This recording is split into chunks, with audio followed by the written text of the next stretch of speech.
You're on a path in the woods, and at the end of that path is a cabin. And in the basement of that cabin is a princess. You're here to slay her. If you don't, it will be the end of the world.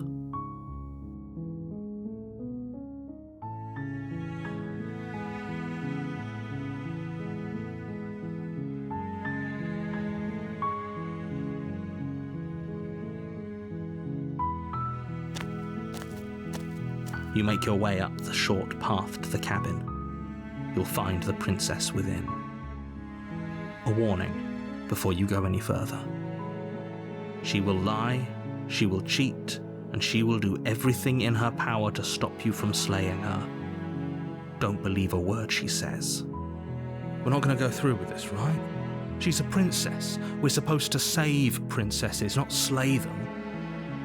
Ignore him. He doesn't know what he's talking about.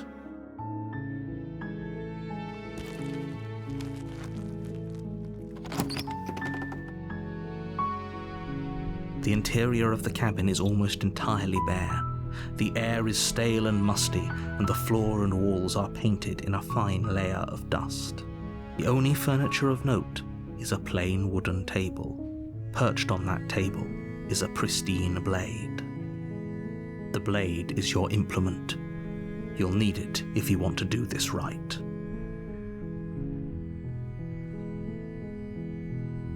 You take the blade from the table. It'd be rather difficult to slay the princess and save the world without it.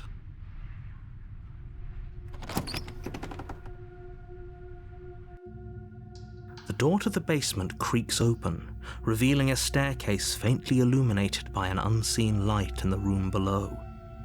This is an oppressive place. The air feels heavy and damp, a hint of rot filtering from the ancient wood. If the princess really lives here, slaying her is probably doing her a favor. Her voice carries up the stairs. Who's there? She sounds dangerous. It's almost as if she's the one in charge down here. Don't let it fool you. It's all part of the manipulation.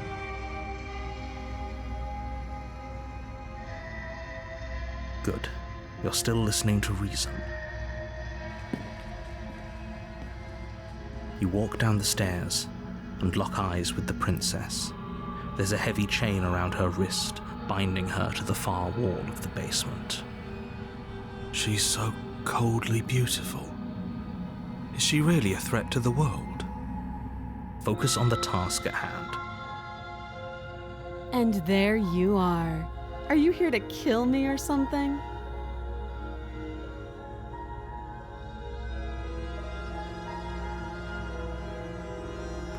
You step forward, your grip on the blade tightening as you steel your resolve. Oh? No talking then? Fine. What even makes you think you can kill me? I'm probably chained up in this basement for a reason, right? And if that knife is the only weapon you have, you'll have to get close enough to use it. So, you should just drop it. Best not to risk finding out what I can do. She's unarmed. If you hesitate now, it'll be too late. End this.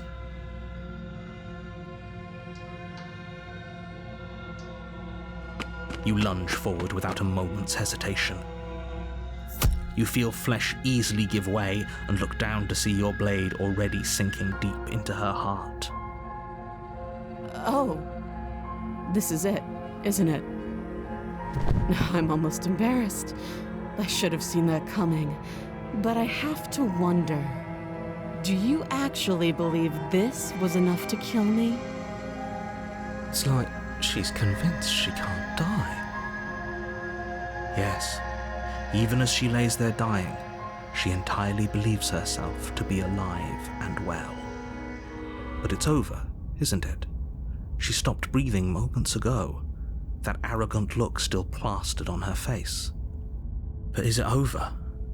Really over?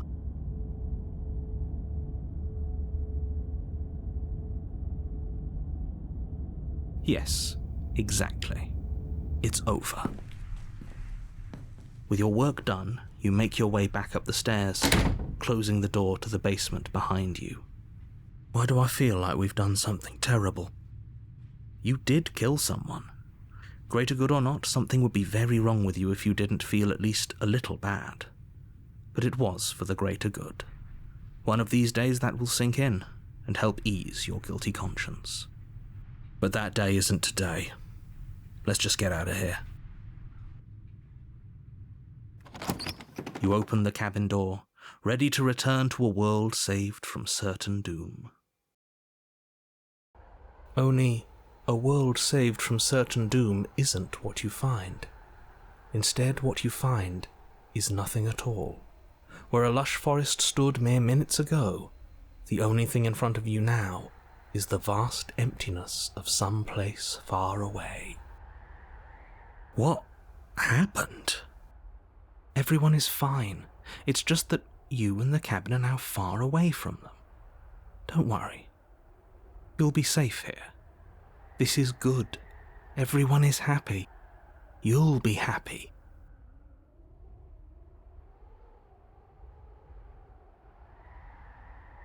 I'm so glad you're keeping an open mind. This is what's best for everyone. Trust me. Time passes. You can't be sure if it's days or months or years or even decades. It's all a wonderful, boring blur. You've never been happier. Psst. Hey. We're not just going to stay here forever, right?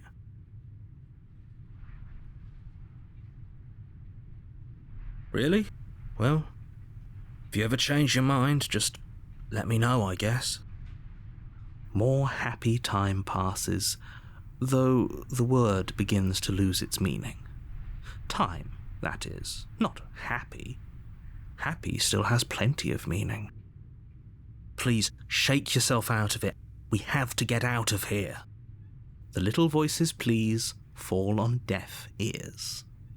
Eventually you pass into a blissful state of pure existence. Though words like eventually and pass ceased to have any meaning to you long before that shift, you simply exist. Happy. Forever.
You open the cabin door, ready to return to a world saved from certain doom. Only, a world saved from certain doom isn't what you find. What happened? Everyone is fine. It's just that you and the cabin are now far away from them.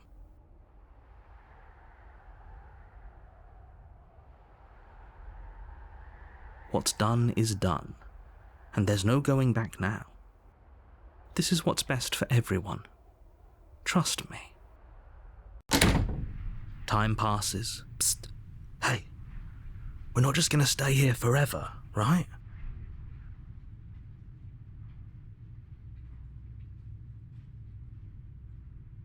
I do, but you're probably not going to like it. The blade. We can use the blade to get out of this. I can hear everything you say, little voice, There's only one thing it would want you to use that blade on, and I'm afraid that thing is you, dear hero. He's right. It's the only way out. Do you hear that? It wants to take this happiness away from you. It wants this wonderful place to end. Do you not? There's more for us to do, and the only way for us to do it is to take that blade and use it. Don't you dare.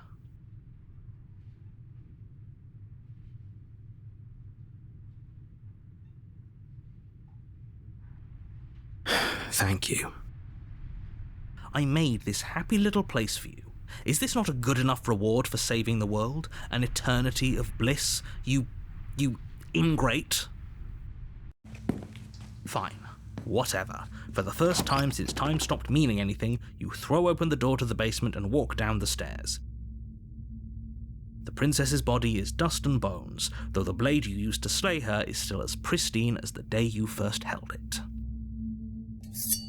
You pick up the blade, you stab yourself, and you die. The end. Nice knowing you.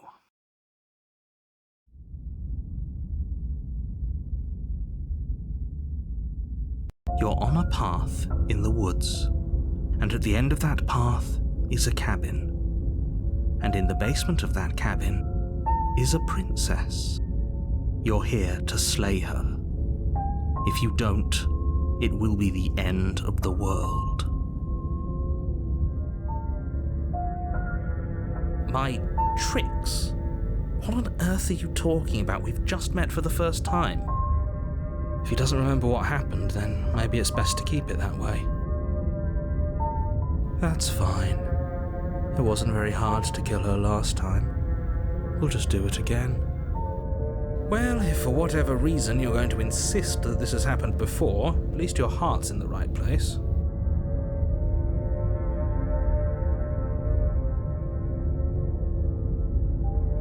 Those are two very different questions, but fine, I'll indulge you if that's what it takes to get you moving. Let's say for a moment that this really is the second time you've met me, or at least a version of me. If you're back here, I'm assuming you died, which probably only happened because you didn't listen to me. Oh, we listened to you plenty. We slew the princess just like you asked us to, and then you locked us away in an empty void for eternity. So we slew ourselves too.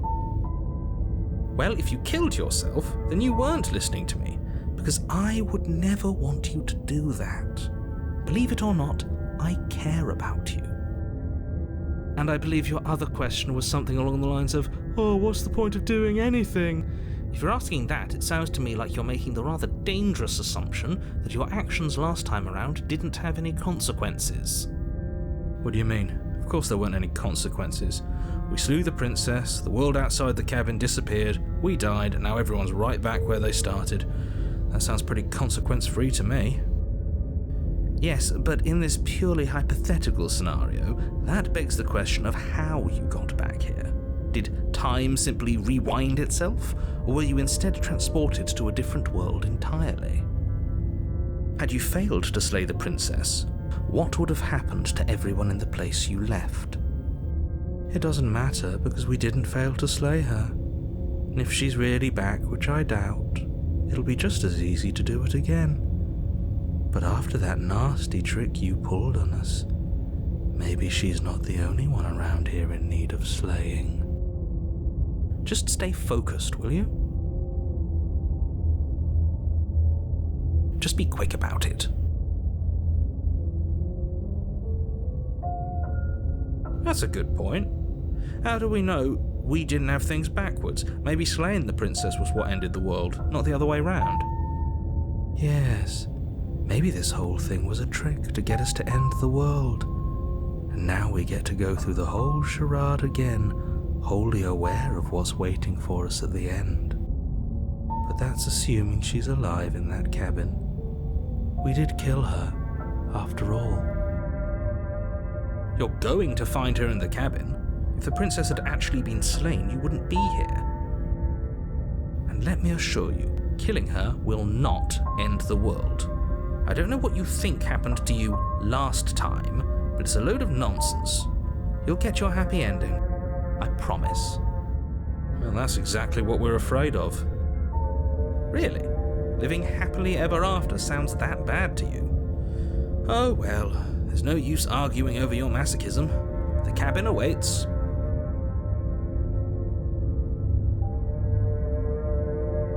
She just can. You'll have to trust that what I'm saying is true. People locked her in that basement, and I told you what this place is. It's a path in the woods. Don't overcomplicate things.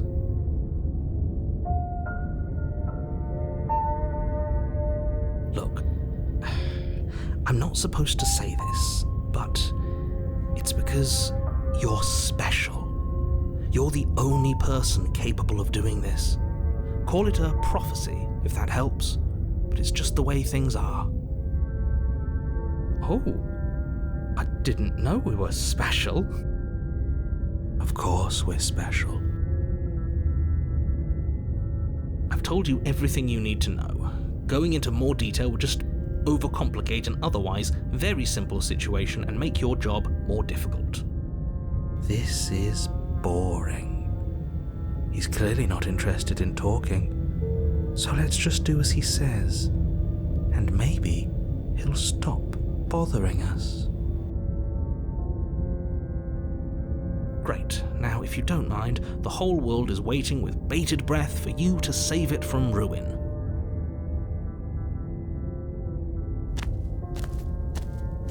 A warning before you go any further. She will lie, she will cheat, and she will do everything in her power to stop you from slaying her. Don't believe a word she says. She won't be a problem.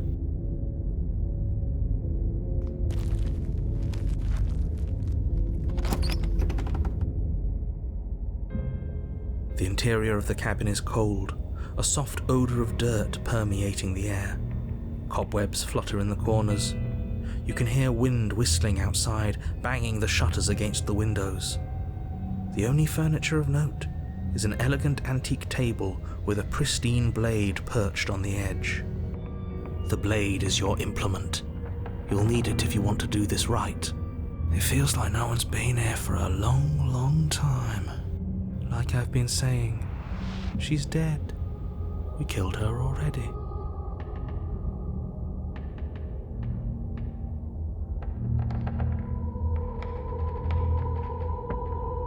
That's because there isn't a mirror. There's a table, the blade sitting on the table, and the door to the basement. There's nothing else in here.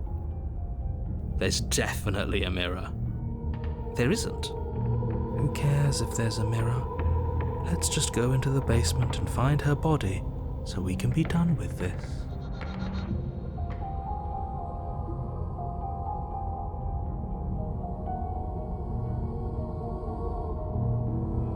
As do I. I'm not lying to you. Use your eyes. There is no mirror. Why would I lie about something so meaningless? What good would a mirror even do? Let you waste time preening yourself instead of doing what needs to be done.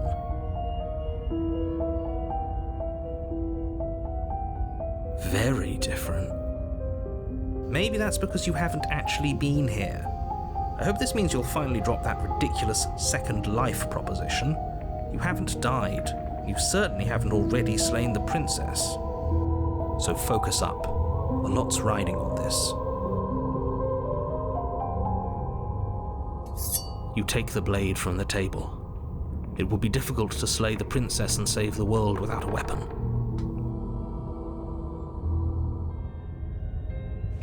You walk up to the wall next to the basement door. It's a wall. There isn't much to see here. This really isn't funny. You reach forward and rub your hand against the cabin wall. I hope you know how ridiculous you look right now. But it was there a second ago. And now it's gone. Let's not spend much longer worrying over it. Clearly it's not even important enough to be acknowledged.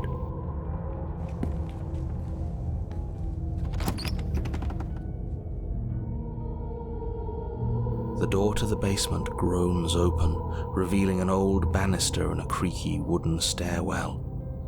Everything is coated in a thick layer of dust, and you can feel it settle into your lungs as you breathe in the stale air. The very building itself feels dead. If the princess lives here, slaying her would probably be doing her a favor. The room below is silent. Nobody's here. Naturally. As much as I appreciate the optimism, you shouldn't be so sure. I guess we'll just have to go down and see. As you descend the final step, the form of the princess comes into view. A skeletal body, lying in a heap on the floor, its wrist still bound to the wall by a thick chain. Okay, she's definitely dead. It's just like I told you. Before you have a chance to finish your thought, the top of a head appears from underneath the floor. Two deep-set eyes stare up at you, followed by a mischievous, skeletal grin. And finally, the rest of the body floats up to join the head. Wait, this isn't right. What's going on here? Ghost! Oh, wow. How absolutely terrifying. What's a ghost supposed to do to us? Oh, it's you. Hiya, Keller. I was hoping to see you again. I have some issues with how our last meeting went. The princess drifts across the room into your orbit, gently running her fingers across your shoulders and down your neck as she circles you. Her touch is cold and ethereal, formless yet real enough that her icy fingertips send shivers dancing across your skin. So she has a body, and she's right there. That means we could kill her again, if we wanted to.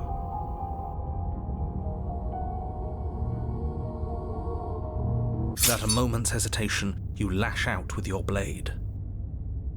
It's like you're slashing at air. No matter how many times you stab at her, no matter how many angles you strike from, all you manage to do is interrupt her form, the skin of your hand prickling with cold as it passes through, unable to find anything solid. You're adorable when you're confused. But I didn't say you could touch me. Why are you even here? Just making sure you finish the job, or what?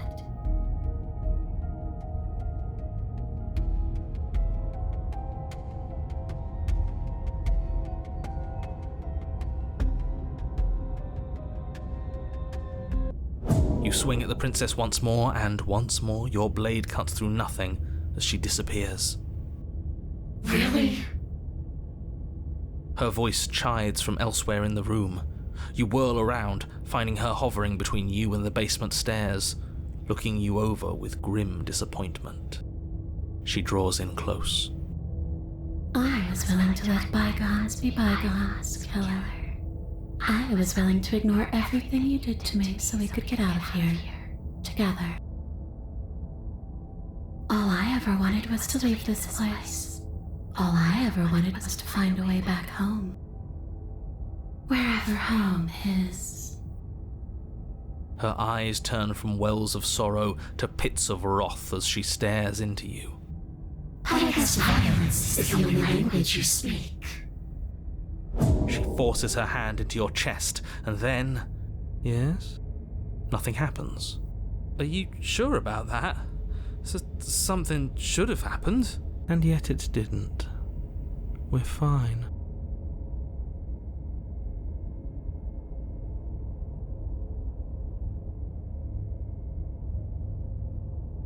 No. You can't be sure if you first hear or feel what happens next, but it is over before you can fully conceptualize what it is. A horrific splintering, the squelching of organs, the rending of tissue, an icy, numbing pain. I'm done asking. The next time I see you, I'm taking everything I owed, starting with your body. If you won't choose to give me my freedom, I'll just have to make you give it to me. She's real now. If she's making us dead, we should return the favour. You swing your blade towards her briefly corporeal throat. It connects. A gash widens across her neck, glowing ectoplasm leaking from the wound. But it's too little, too late. In her hand, you realize she clutches your still beating heart. It thumps unsettlingly. Did we get her? Even if we didn't, we've given her something to remember. See you soon, killer. I'm afraid you'll never know. As she crushes your precious organ in her hand, everything goes dark, and you die.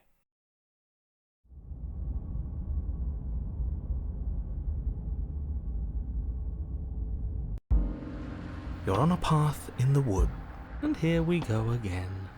Off to slay her again. The deck's stacked, isn't it? We kill her, we start again. She kills us as a goddamn ghost, we start again. I'm starting to think we're being run in circles just for the sake of it. Come on, let's not give in to all that misery just yet. There's got to be a way out of this. There's got to be a right answer. Yeah, and what if there isn't? Aren't you listening to me? What if all of this was rigged from the start? That's ridiculous. There'd be no point in all this if it was just some kind of cosmic busy work. I think that's exactly what it is. The powers that be seeing how many ways they can screw with us. Could be it's all some kind of sick joke to them. Okay, so you've already been here. Twice even. Great. Then let me poke a few holes in your depressing little theory. Nobody here is screwing with you, and I can't imagine any scenario where you would have started over after slaying the princess. Well, we didn't have to start over. We killed ourselves. And why, pray tell, did you do that? Because you decided to foist an infinite tedium on us. That doesn't sound like me. If I'd had everything my way, you would have effortlessly slain the princess, saved the world, and been given your happy ending. The ending was the tedium. You locked us in a cabin and sent that cabin to an endless void, and then you told us we were happy. Well, were you happy? Of course we weren't happy. That's why we killed ourselves. It was awful. Yes, and then she killed us. Even though she was already dead. This is all fake. Okay, let's try to get back on track. You're real. The princess is real. The world is real. The people in the world are real. And the danger she poses to all of them is also, quite unfortunately, real. Whatever you did the first time, it sounds like it almost worked. So how about you give it one last try? Because killing yourself seems to undo all the good you almost managed to accomplish. All this standing around and talking is boring. Let's at least do something. Maybe we'll kill her again. Maybe we won't. Maybe we'll even free her.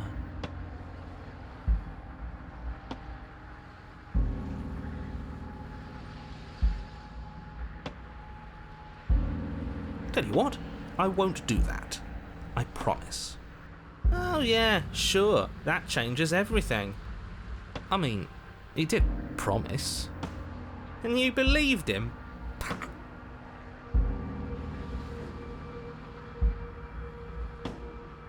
If I had to make a wager, I'd say yes and no.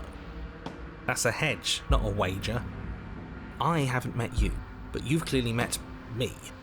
It sounds to me like you're hopping between parallel realities, in which case the me you just met here is the same collection of experiences as the me you met at all of those other beginnings, but their continuity breaks the moment you say or do anything, in effect making them all separate. So, yes, I'm the same me, but ever since the moment we started talking, I'm different. I'm not sure how we're supposed to kill him ourselves, but he's asking for it. Maybe there's some way she can take care of him for us. They've clearly all been through some harrowing experiences. Don't let their baggage influence your decisions. You have the ability to see things clearly. I suggest you use it.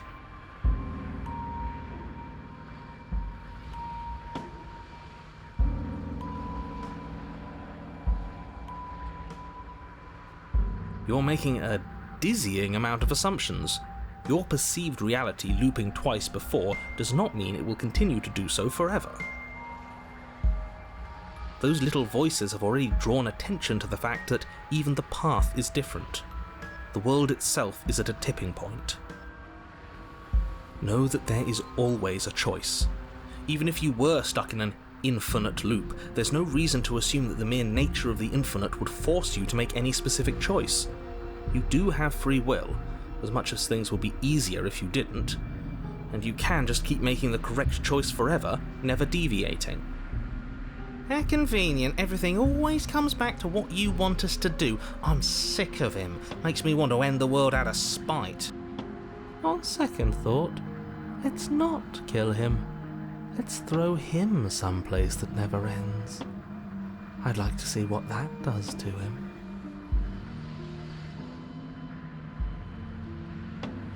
Then she finds a way out on her own. Ugh, of course she does. So, standing around out here is the same as us letting her out. Only we don't have to see her. That's gotta be better, right? No, it's strictly worse. But she can't kill us out here. Why would staying out of killing distance be worse if she's getting out regardless? Because it's cowardly, for starters, and because the unknown is always worse than the known.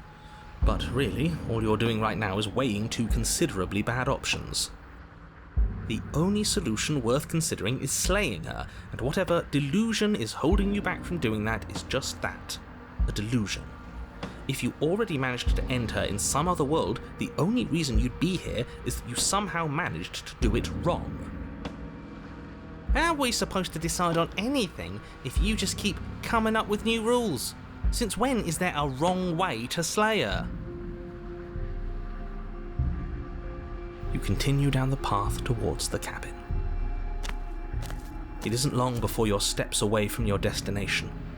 I don't think you need any words of warning. I think you know what's in there, and despite your protestations, I think you know what you need to do. The more he talks, the more I'm interested in setting her free. Whatever. You don't want to listen to me? Do it then. Let her out. See what I care. It sounds like somebody's about to crack.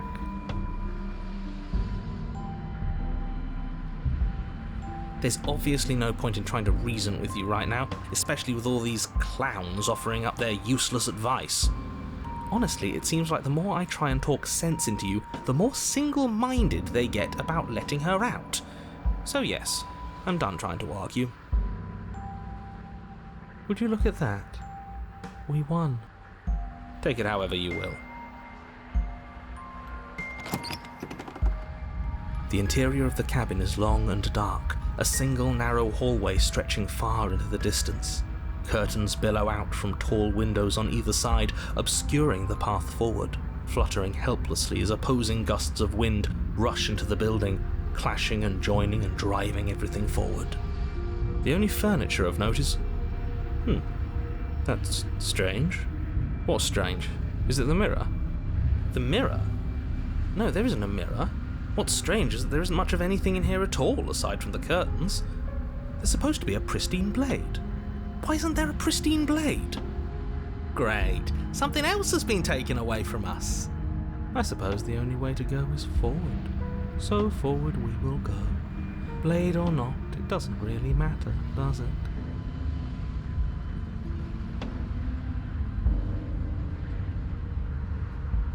If you're asking what's at the end of the hallway, it's the way to the basement. The way to the basement? Don't you mean door? No, I didn't say door, because there isn't a door, it's just an opening. What are the odds she's waiting for us right behind it? If I were running a bullshit factory, it's what I'd do. Let me assure you that there's nothing there. Nothing is going to jump out at you, and certainly not the princess. The princess is in the basement. He can't see the mirror. The knife is gone, defying his expectations. Who the hell is calling the shots here? Nobody is calling the shots. That's how reality works.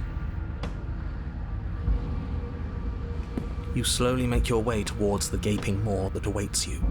Your fraying nerves buzz with trepidation, the chill wind raising your hackles as it gently pushes you forward towards the darkness at the end of the hallway. You can't shake the feeling that you're being watched. We've always been watched. You're watching us right now. Sometimes the feeling is just stronger than others. I feel like you're trying to put us on edge. We don't need all this anticipation, we just need this to be over. You stop as you reach the end of the hallway, I presume in front of whatever mirror isn't actually there.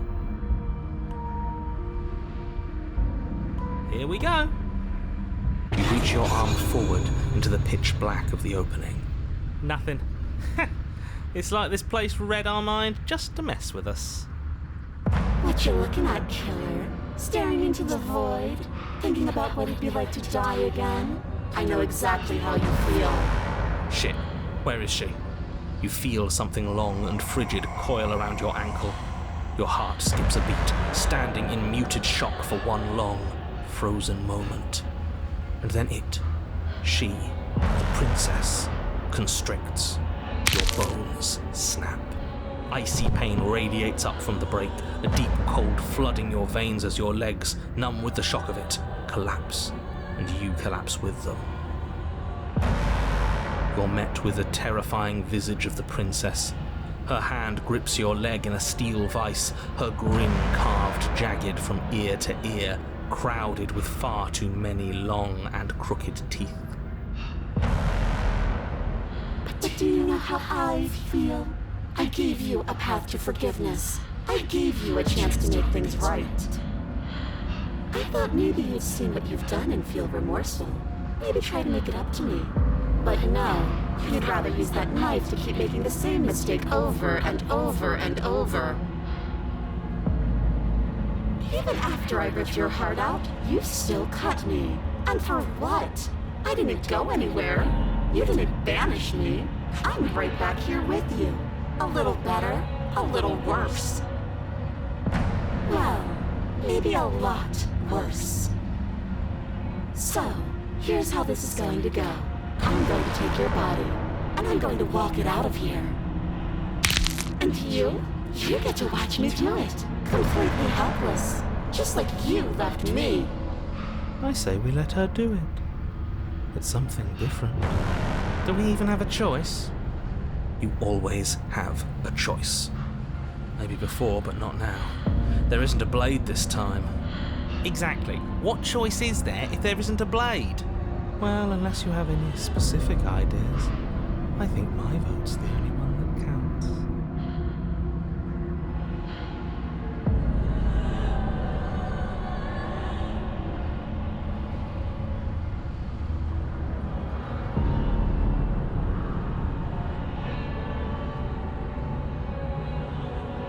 And you think that's even? How adorable. But I think you forgot about the part where you tried killing me again. If I were you, I would just want to get it over with. You lost your chance to call the shots. There's no going back to fix it now. You can either look on in horror or celebrate my freedom. But either way, you're about to become a passenger.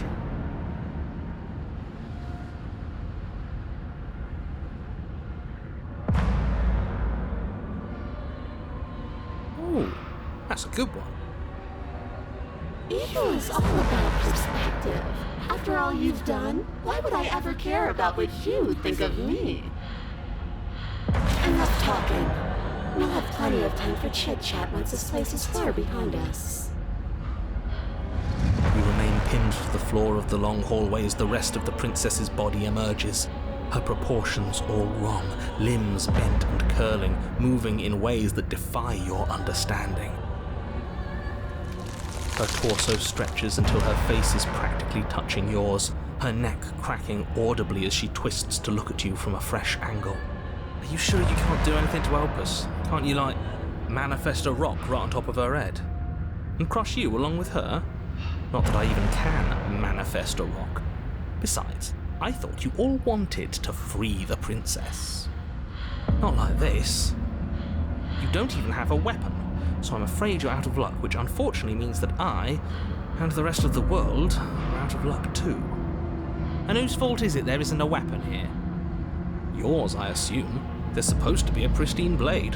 Whatever you did in those previous lives of yours, you really messed up.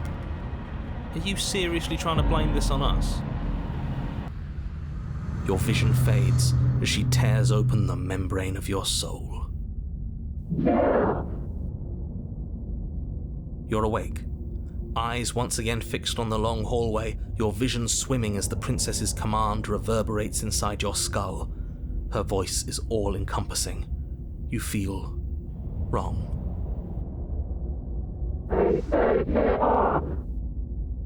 It's so cramped in here, like there's some sort of growth trying to push us all out. I know. You rise to your feet, though the pain in your ankle is blinding. Your body slumps against the wall, desperately leaning into it for support. There's another option, you know. Oh, and what's that? Don't help either of them. Flip the table. And how do you do that? You don't have a will to wield. Your soul is inflamed with courage. That gap where the mirror was, I don't think it goes anywhere. Let's throw ourselves into the abyss. You wouldn't dare. Move now.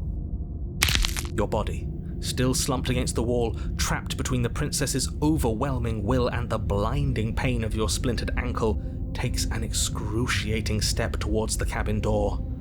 The movement is stiff, your body reduced to a marionette, pulled reluctantly along by your strings. It's not that bad. The pain feels good. Because I know you feel it too.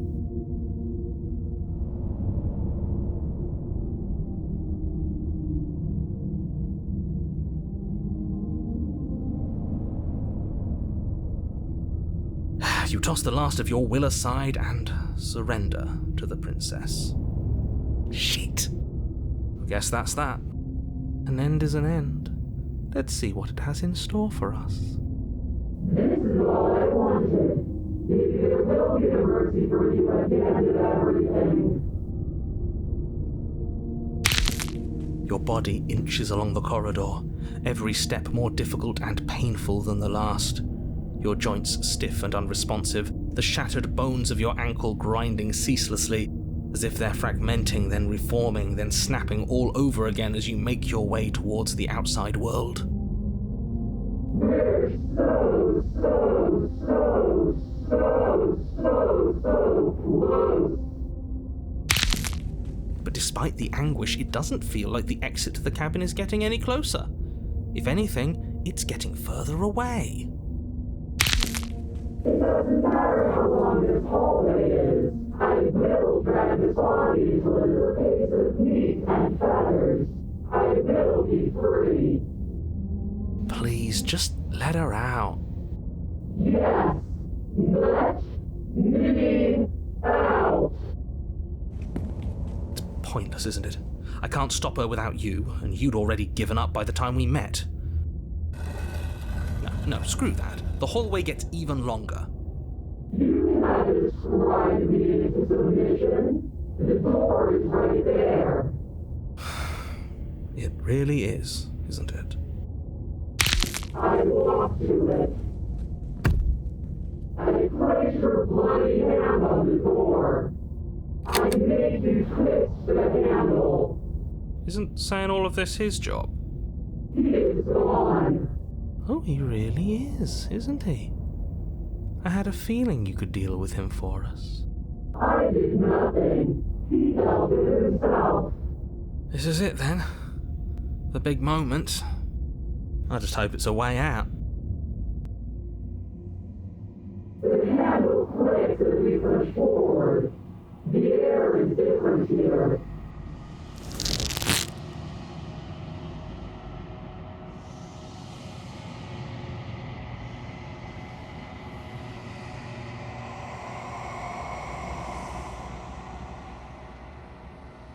We're us again.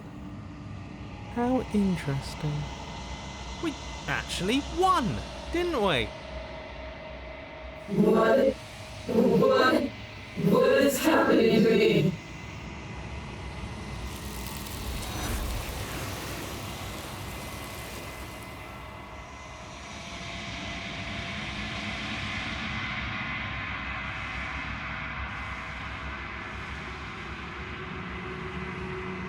She's gone. Where did she go? Should we try and find her? And there's that mirror again. Why is it here? Why now?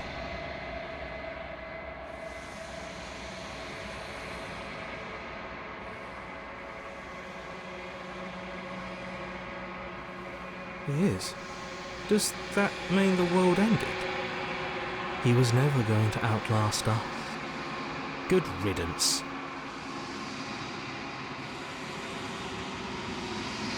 Right. She's gone. It's just us and that awful thing. We just can't win. Don't bother looking for her. I'm sure it's just a waste of time. There's something dreadful about it. I don't think you should. It's going to do something to us. I can feel it. Ignore the cowards. You have to look. I'm begging you, don't do this.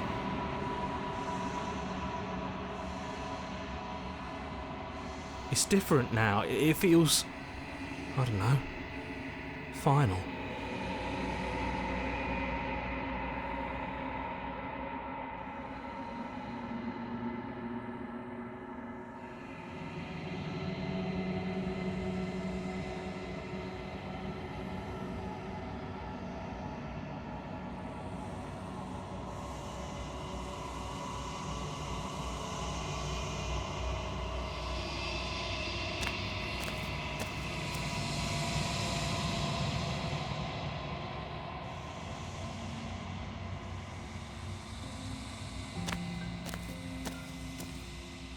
Something finds me in the long quiet and brings me the gift of a fragile vessel.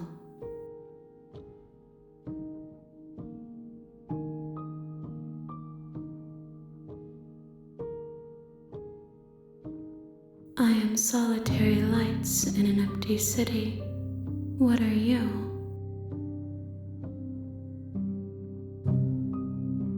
Thoughts without connections, a dim and nascent network.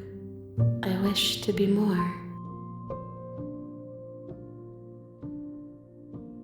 I think that you are like me. We are oceans reduced to shallow creeks. Yes, nerves and fibers to feel the worlds beyond. Perspectives to make my own. This one is loneliness turned to seething. She could not find her strength in others, so she found it in herself. She will make for a driven heart. Do not mourn her. She isn't alone anymore.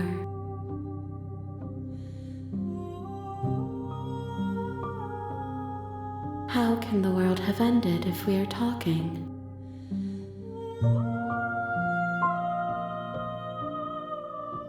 You are the only thing I have ever known. The space we're in is vacant. Nothing comes here but us.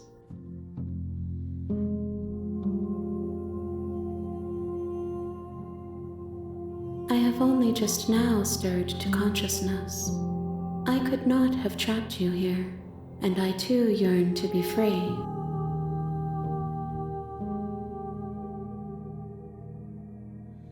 I know only that they are.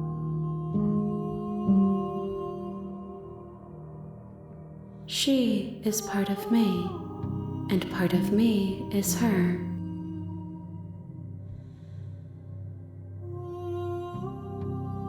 You speak in circles, Does it matter where one thing begins and another ends?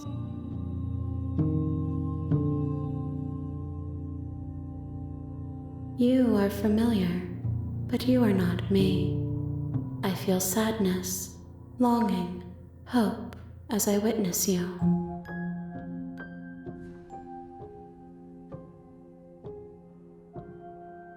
I'm sorry. There are some changes that can never be undone. There are some tears that can never be unshed. This is not a place that can hold a fragment of a concept. The moment she arrived here, she was going to return to me. I promise that it doesn't hurt.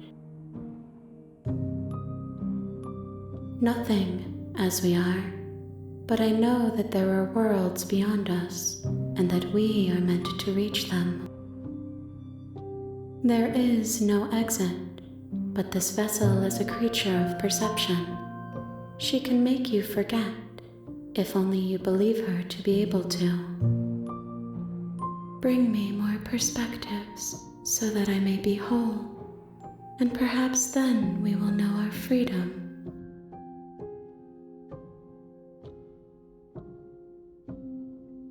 I have not lived. I am not afraid to die. Everything, until we meet again.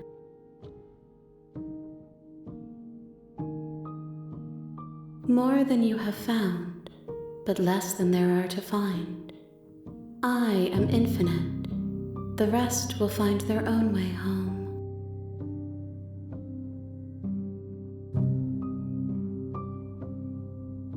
Then we will be here forever, as we are now, unfinished, dry, hollow.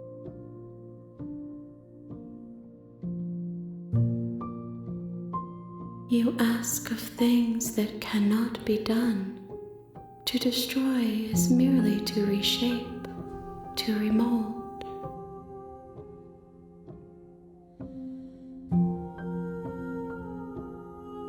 How can I know? I am flickers in something sprawling and unilluminated. If you need time, then I'll wait with you.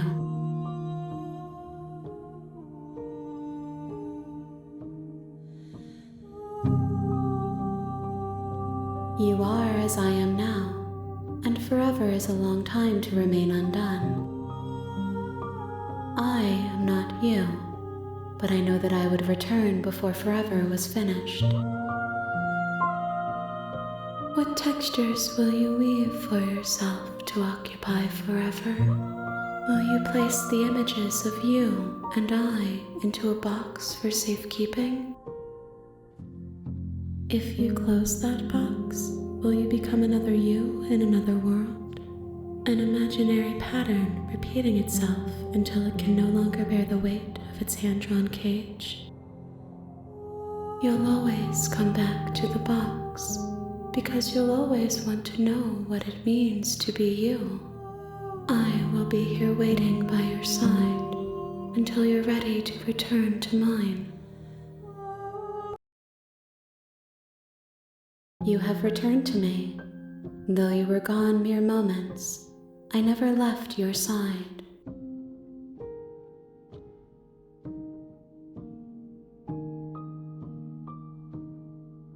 She asks that I tell you to remember her. You won't.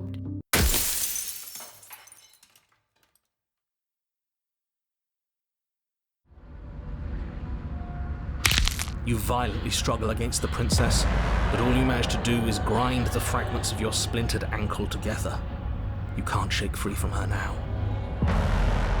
It's so easy to make me squirm, but I won't be crueler than I have to be. I don't want to cause any more damage. It'll be hard enough for me to walk out of here on that broken ankle. You remain pinned to the floor of the long hallway as the rest of the princess's body emerges. Her proportions all wrong, limbs bent and curling, moving in ways that defy your understanding. Her torso stretches until her face is practically touching yours, her neck cracking audibly as she twists to look at you from a fresh angle. Are you sure you can't do anything to help us? Can't you, manifest a rock right on top of her head?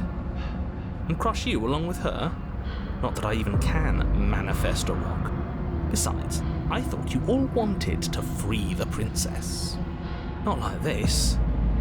You don't even have a weapon, so I'm afraid you're out of luck, which unfortunately means that I, and the rest of the world, are out of luck too. And whose fault is it there isn't a weapon here? Yours, I assume. There's supposed to be a pristine blade. Are you seriously trying to blame this on us? Your vision fades as she tears open the membrane of your soul. You're awake. Eyes once again. So cramped in here. Like there's some sort of growth trying to push us all out. I know. There's another option. Don't help. That gap where the mirror was, I don't think it goes anywhere. Let's throw ourselves into the abyss. You wouldn't dare move now. Your body, still slumped against the wall, trapped between the princess's overwhelming will and the blinding pain of your splintered ankle, takes an excruciating step towards the cabin door. The movement is stiff, your body reduced to a marionette, pulled reluctantly along by your strings. It's not that bad. The pain feels good. Because I know you feel it too.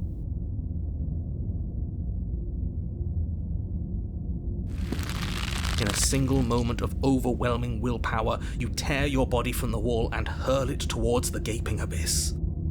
I won't let you do this. Capillaries burst and muscle fibers tear as you and the princess struggle over the reins of your body. One foot planted firmly on the edge where the floor ends, and the nothing begins. It's unquestionable that her reserves are greater than yours, but fortunately for you, the distance you have to cover is far shorter. Enough is enough. I'm tired of us always losing. It's just a step away. Even if you throw yourself into the abyss, you still lose. You throw everything you have against her and manage, for one brief moment, to overpower the princess's hold on your body. But that moment was all you needed.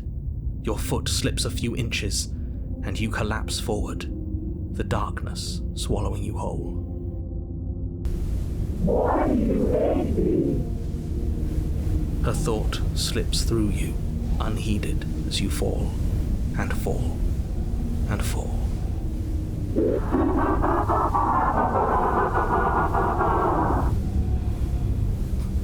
What an end. But at least it's ours. An empire of frigid nothing. I don't think this qualifies as saving the world, but at least you didn't ruin it. What happens now? What do you mean what happens now? You wanted it. But I want to know what he thinks happens now. I don't think you're going to find that out. Oh? And why is that?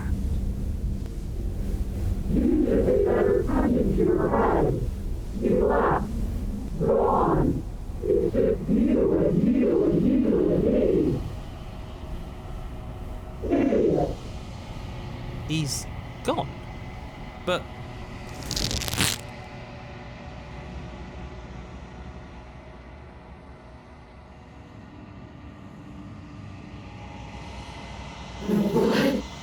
What's happening to me?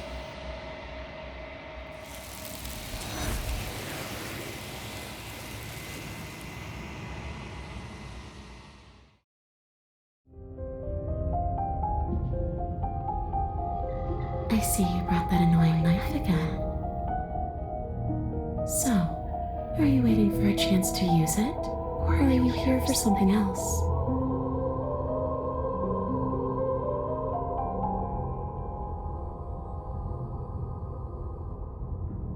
How should I know?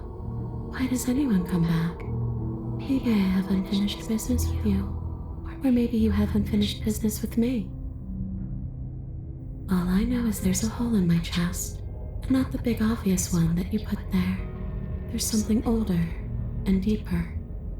A nagging reminder that I'm not where I'm supposed to be.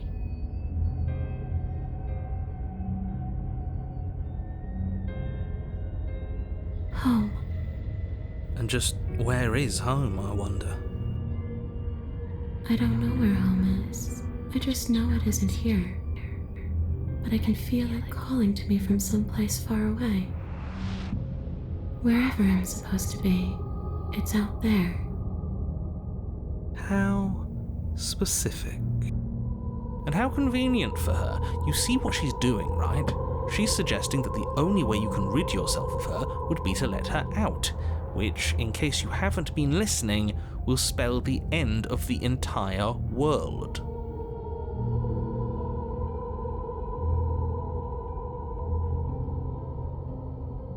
No, those bones are just a body. They aren't me. Bury them, smash them. It won't do a thing. But you can help me. This place won't let me leave. At least, not alone. I've tried. Before you came back to me, I explored every inch of this place, even the spaces between the walls. But I never found a way out.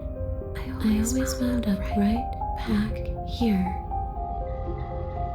Maybe we should just leave. If she can't get out on her own, then why do we have to do anything? We could probably walk out right now and everything will be fine. Hasn't got out and can't get out are two very different things. It'd be dull anyway. It's more interesting if we make a choice. But you can come and go as you please, can't you? So, let me hitch a ride.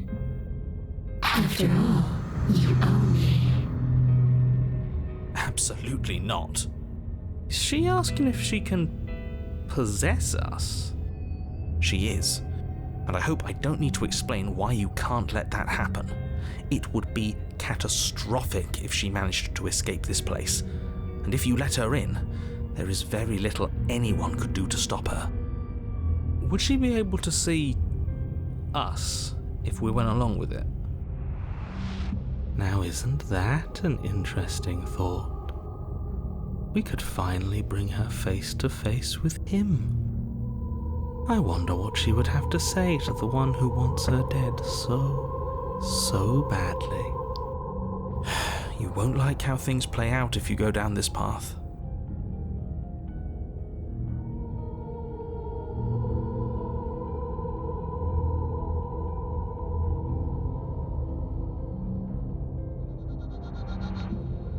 If I'm able to, but for all we know, that's not how it works.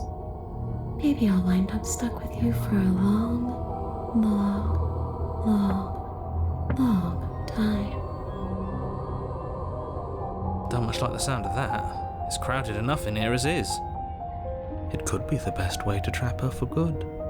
Doesn't seem like it would be very easy to end the world from inside someone else's body. That is a very dangerous train of thought.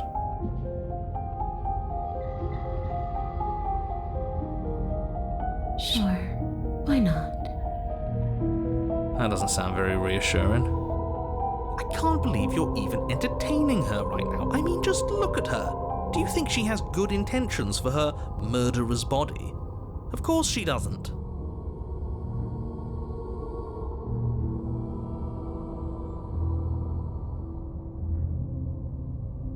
And what?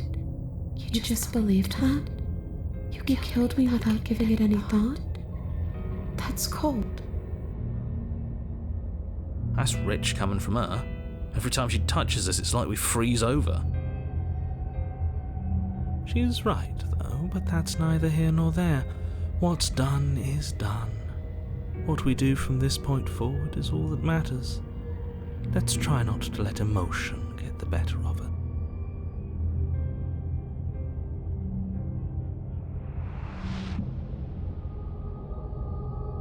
So there really was a last time, and you really did manage to slay her. I would have liked to think I was the first, but there's no point living in denial. The first? It doesn't matter. The only thing that matters is this. Don't underestimate your own capabilities. If you truly managed to slay her last time, that doesn't mean she wasn't a threat. It means you did something heroic. Threats come in all shapes and sizes. A misspoken word could bring about the end of everything just as much as a blade or even the mere existence of an idea. You were chosen for this job for a reason. That's right, Killer. I'm not a threat to anyone. And even if I was, I'm hardly a threat anymore, wouldn't you say?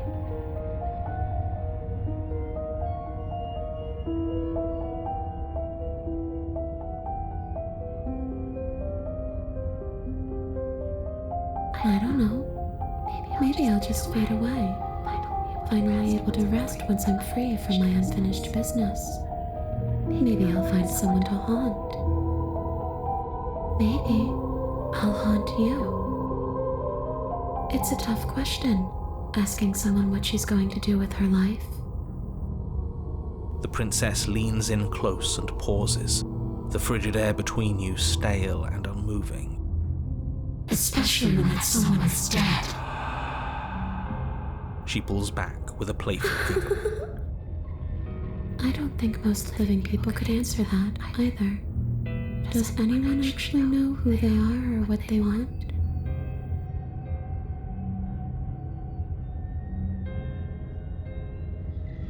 The only thing I've ever wanted was to leave this place. It's still the only thing I want.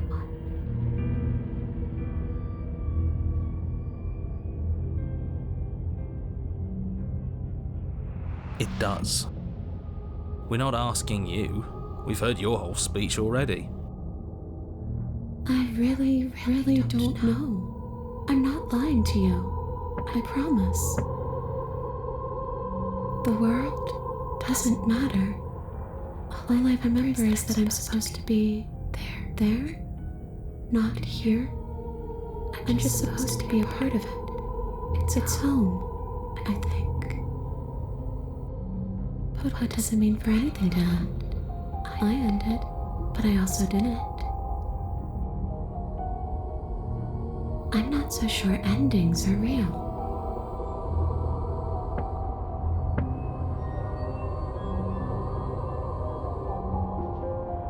I don't know. I just wanted to leave. I still just want to leave.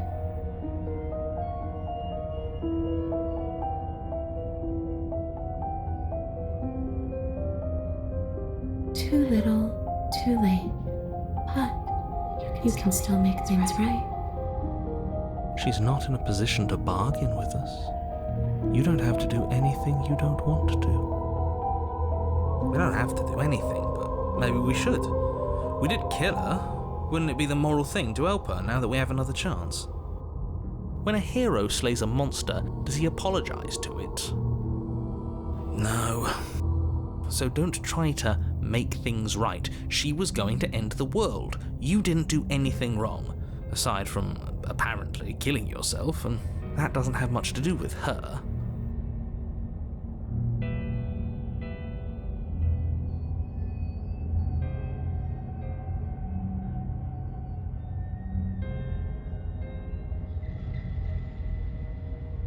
You don't look dead, Killer.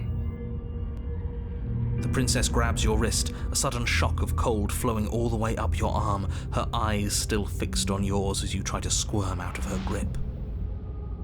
And you don't feel dead either. She lets go and pulls away. Your fingertips tingle painfully as the chill subsides. I'm less interested in why you are, or how you are, and a lot more interested in what you are. But we've already been over that, so why don't you stop stalling and let me in? It's so cold out here.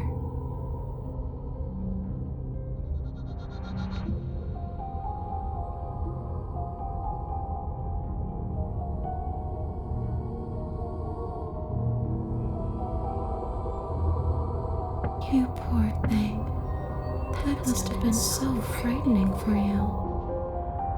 You know, after everything we've been through, it's nice to see someone finally sympathising with us.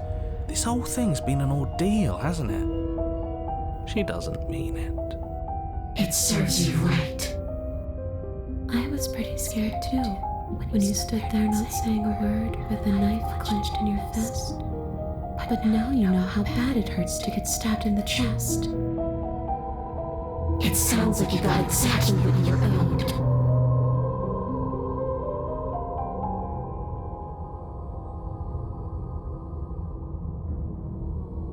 I wish that's how it worked, but this place won't let me go.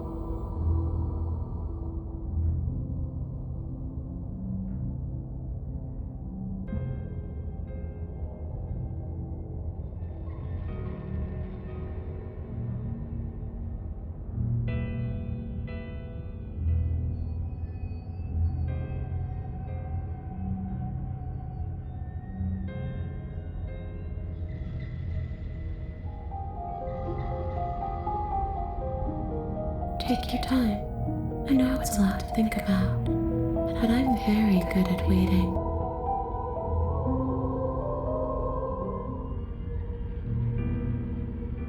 Without a moment's hesitation, you lash out with your blade. It's like you're slashing at air. No matter how many times you stab at her, no matter how many angles you strike from, all you manage to do is interrupt her form, the skin of your hand prickling with cold as it passes through, unable to find anything solid. You're adorable when you're confused. But I didn't say you could touch me. Why are you even here? Just making sure you finish the job, or what?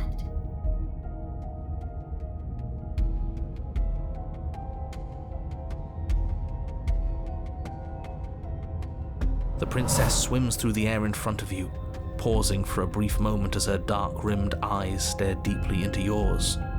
There's a hunger in her gaze. Thanks for the body, killer. What are you doing? Don't just let her in. How many times do I have to tell you? See you soon. She rushes forward and then she's gone. I'm not sure I like this. Can we get a do-over? I'm afraid it's too late to stop now.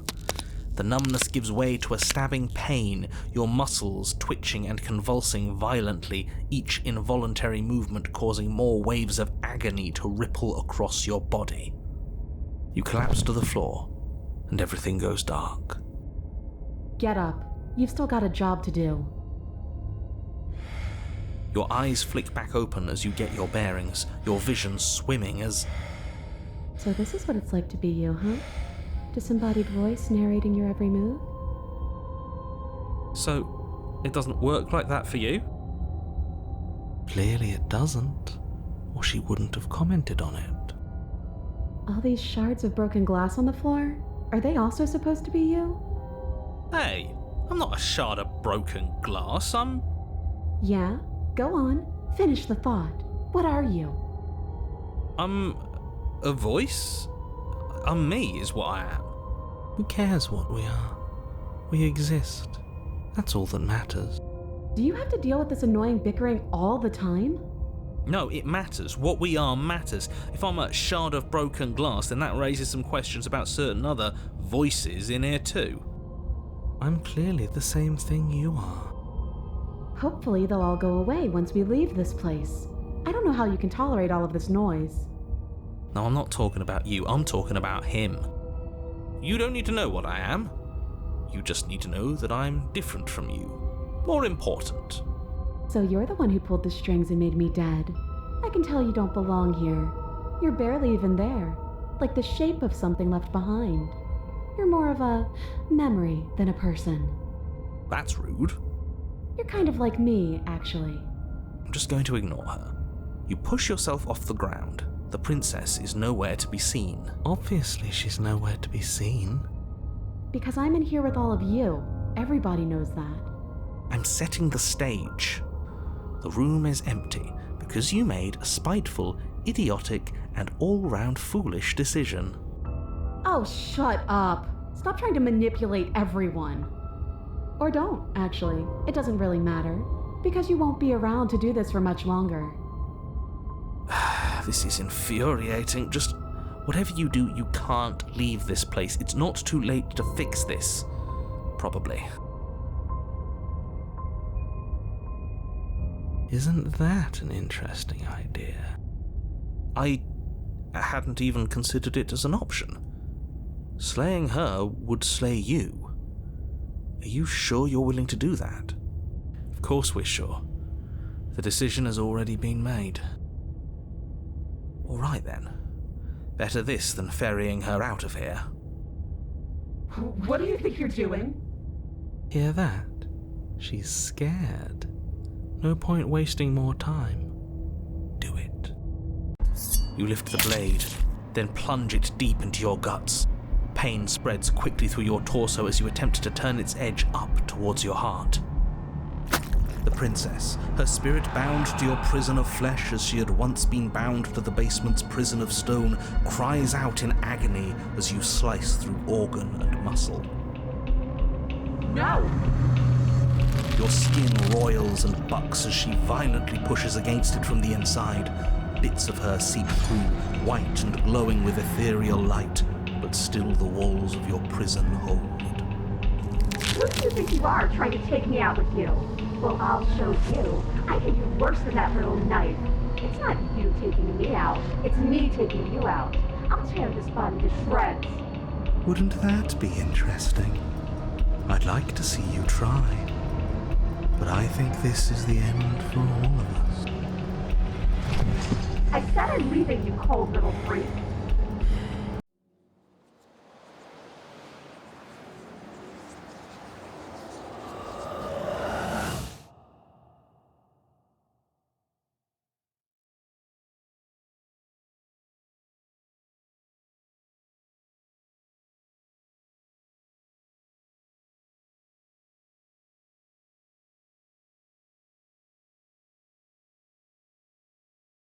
Do you think we're done, you self-destructive murderer?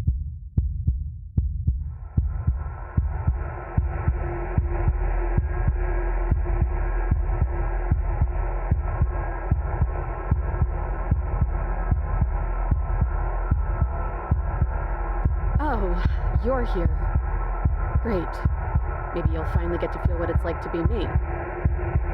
And yeah, that's you, or what's left of you. What an ugly sight. I'm willing to pretend that you didn't just stab yourself to spite me, but don't think I've forgotten a thing. This is an alliance of convenience.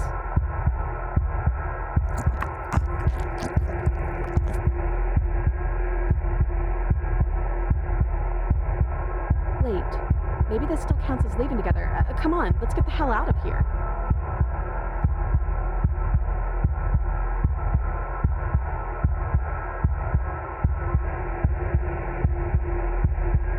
What about it? It's dying and filled with the worst parts of you. Let's just go.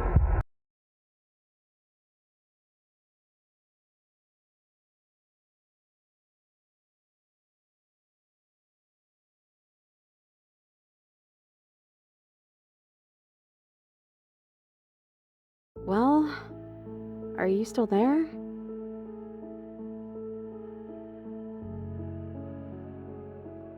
Well, that's something. I guess we're really stuck together then.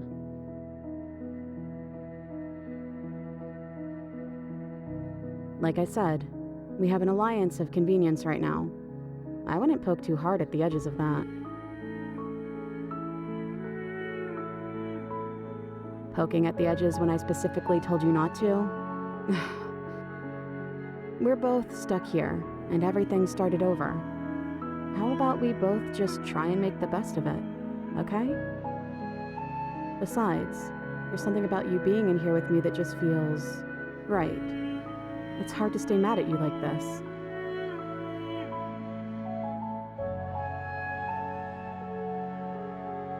You really want me to be mad at you, don't you? Too bad, I guess. For both of us. Well, I guess you're paying the price for it, aren't you? Let's just call it even for now.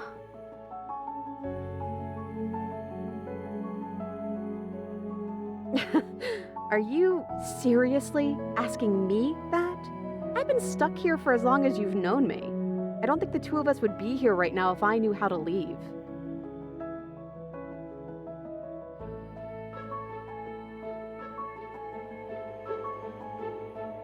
There's 4 walls around us and a chain around my wrist. How am I supposed to know about anything that isn't right in front of me? Maybe they're gone. I guess we'll just have to wait and see. And if nobody comes by, well, I guess we'll be waiting a long, long time.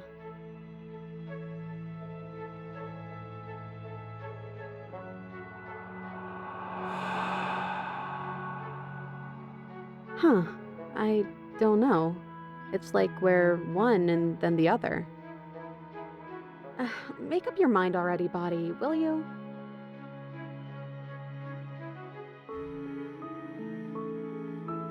You have any better ideas?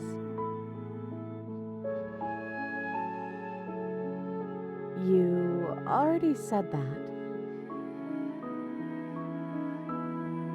We're back where I started.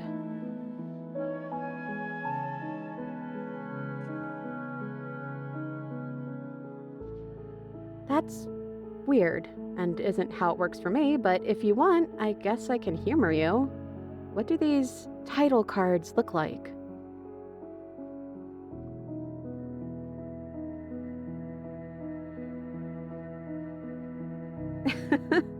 Some hero you turned out to be.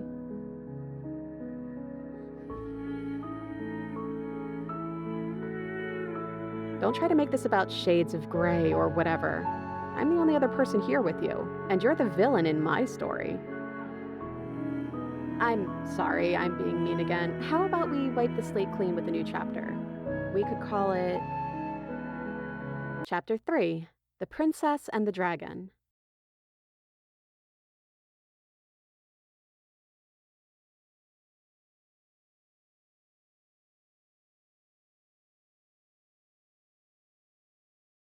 Dragons are monsters, you know. But all right, whatever makes you happy.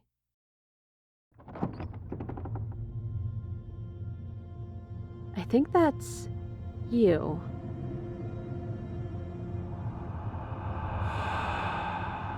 We're still a mess. It's like you don't really know what we are.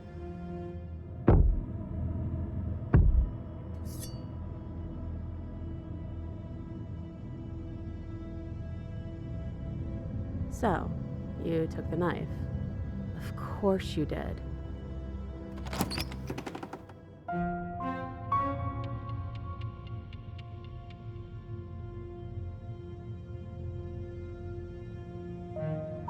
I'm the one in control here.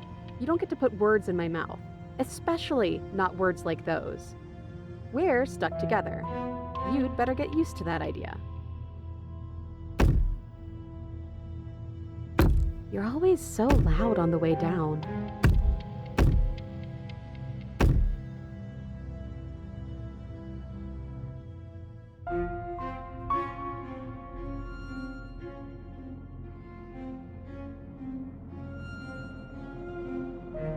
The dragon, obviously. Let's see. You're missing something important, aren't you?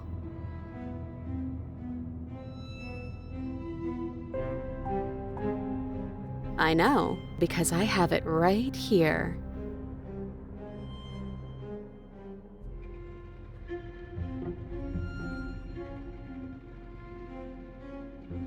You're always this quiet. Hey, I'm talking to you. It's rude to have a conversation in front of other people without letting them in on it. Oh, you would like to hear what we're thinking, wouldn't you?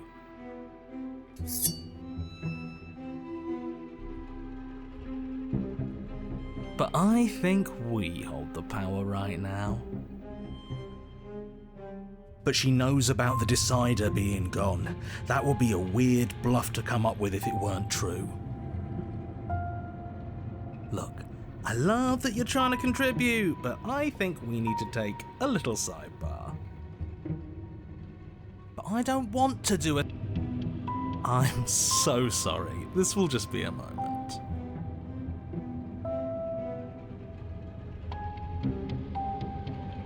Unbelievable.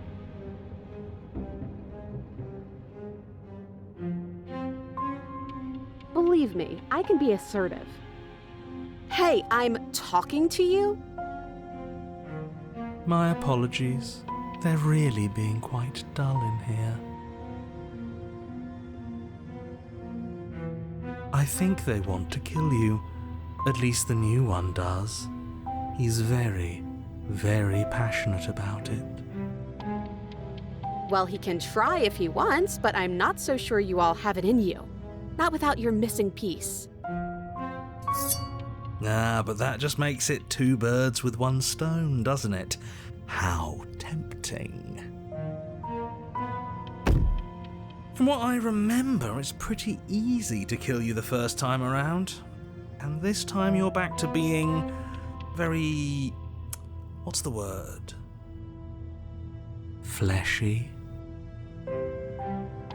Yes, exactly. That's precisely the word I was looking for. You're fleshy now. No more of that incorporeality. Trust me, I wouldn't be doing this if I didn't think it would be easy.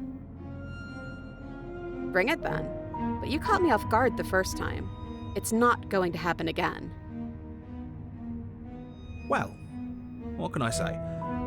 I'd back off if I wasn't already overcommitted, so I guess I'll just have to pretend that you're bluffing. Which you maybe, probably are. Having second thoughts? Shut up.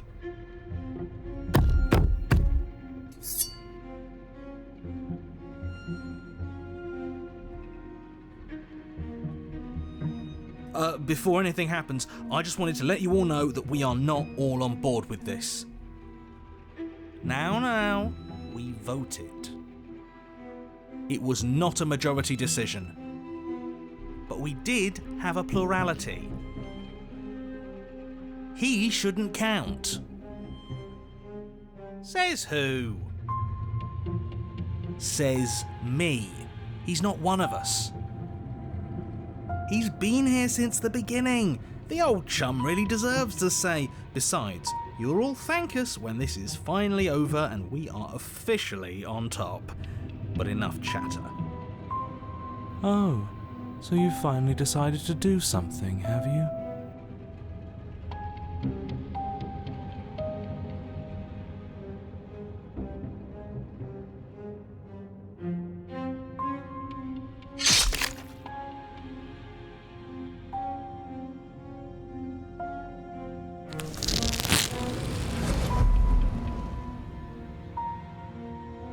Feel bone crack as her fist collides with your jaw, and then a thud as you tumble across the room.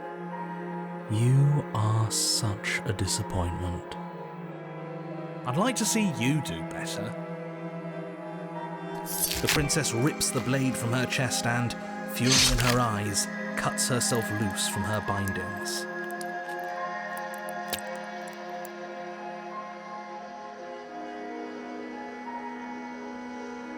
Oh, you're different.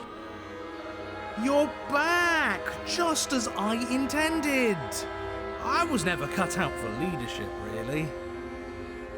Then I just have to make this next one count. As she closes the distance, she raises the blade to strike and... kills us. Well, she certainly stabs you, and it certainly hurts. But the knife doesn't leave your body. As you grab her wrists, she drives the weapon deeper and deeper into your chest. Your knees buckle from the pain, and as she forcefully pushes you to the ground,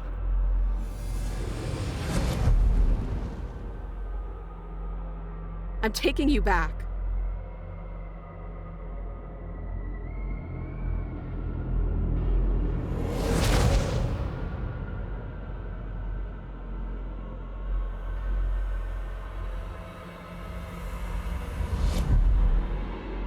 don't let us die here. Don't let everything die here. You have to end this. Please.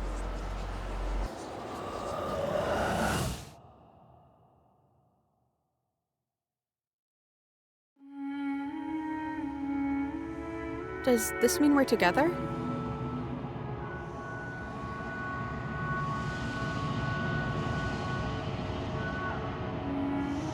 Maybe. Why were we fighting each other? You started it. We needed something to do. I guess we did. To new beginnings! Do you feel cold?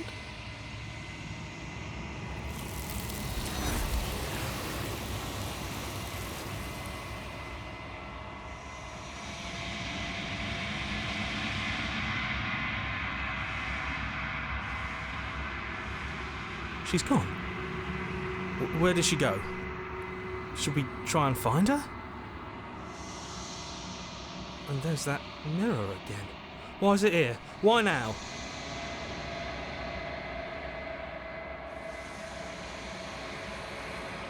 I'm begging you, don't do this.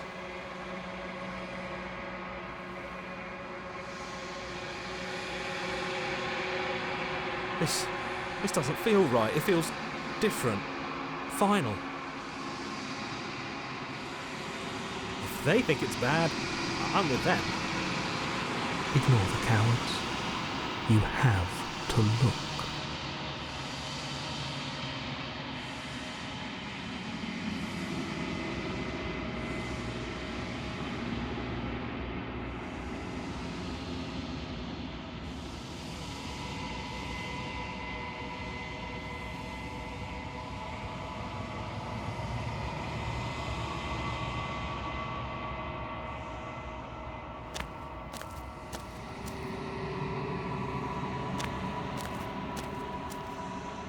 Something finds me in the long quiet and brings me the gift of a fragile vessel.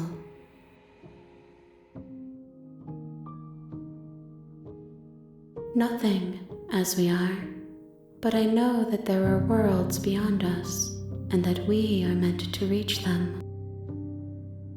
There is no exit, but this vessel is a creature of perception. She can make you forget, if only you believe her to be able to. Bring me more perspectives.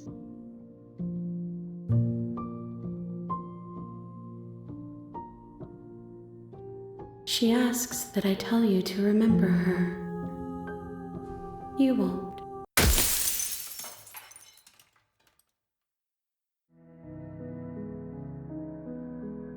I don't think the silent treatment's going to work.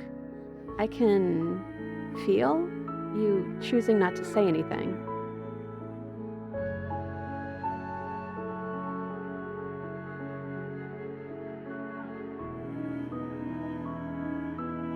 Huh. Did the rest of you get lost?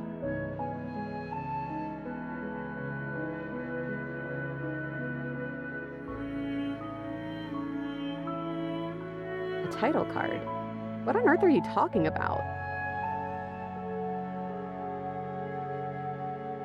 Whether I laugh at you depends on the title. I'm not going to make any promises I can't keep. I don't lie.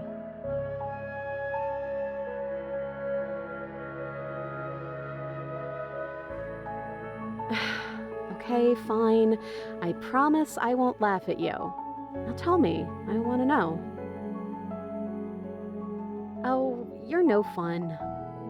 What is this, our third go-round? Chapter 3, The Princess and the Dragon. I like to think of you as a dragon. It's close enough. Oh, you're different.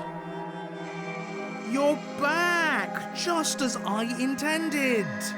I was never cut. The princess's hand trembles as she charges at you. I'm not sure kill me counts as good leadership. It's certainly decisive. I just love that about this guy. Much better than the choices I would make. Oh, wow. You actually managed to say something I agreed with. As she closes the distance, she raises the blade to strike and kills us. Lets it fall to her side. She doesn't make eye contact as she speaks. I almost killed you there. And then she looks up at you with fierceness in her gaze. This had better not be a trick. And you're not getting this back.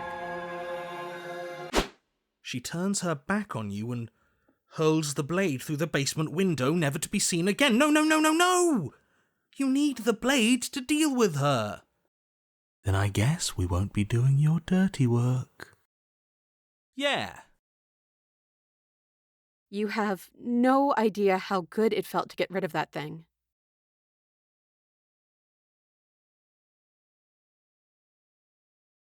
Are you serious? Ugh. Well, are you going to say what happens? You already said yourself that we won't be killing her. Fine. You take her remaining hand in yours. Yeah? And what does it feel like? Is it nice? Why do you want to know? You can tell a lot of things about someone from their handshake. I want to know more about the person we decided unanimously to throw our lot in with. Ugh, whatever. It's rough, but still tender.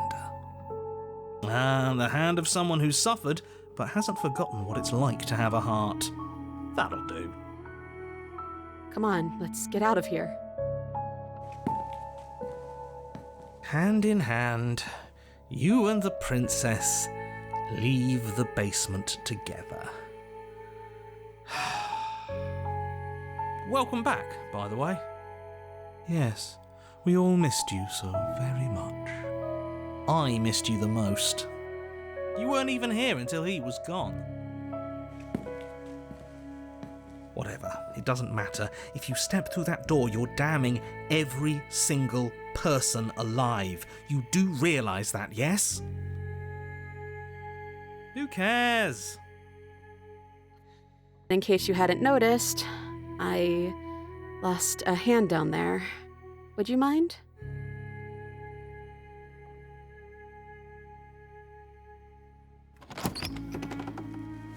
Twist the doorknob in your hand and step forward into the world you've damned. You and the princess fall to the ground, exhausted. I hope this all comes back to bite you, do you hear? I hope you're forced to feel the weight of all the regret there's ever been.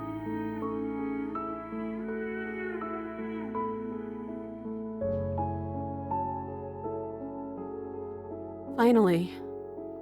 This is nice. This is so nice. But it's also cold.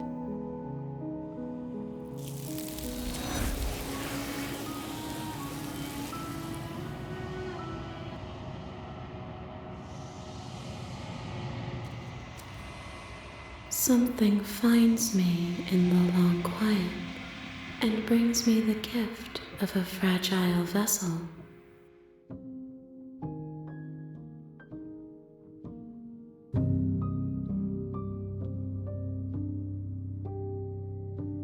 She asks that I tell you to remember her.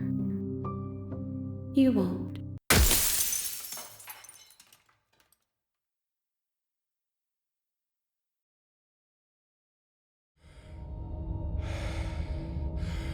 Isn't that an interesting idea?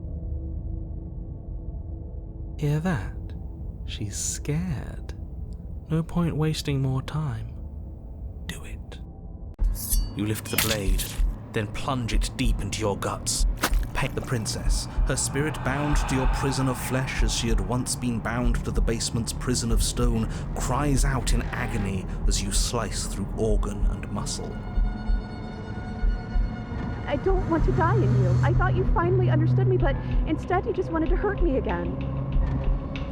Your skin roils and bucks as she violently pushes against it from the inside. Bits of her seep through, white and glowing with ethereal light, but still the walls of your prison hold. If only I could drag you with me and make you understand. But that's not the way things get to go for me, is it? It would certainly be interesting. Though being dead does... Get away from me, you cold little freak!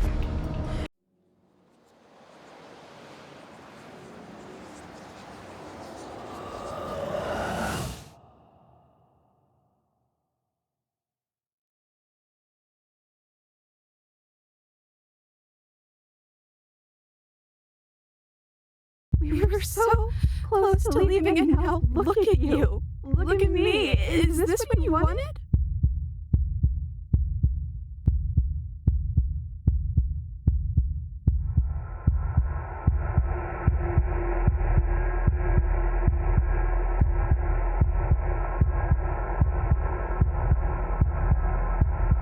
Oh, you're here. I thought I was going to be alone again. Maybe this is for the best. Maybe if we left together in that body, something horrible would have happened to us. Maybe this is how we're supposed to be.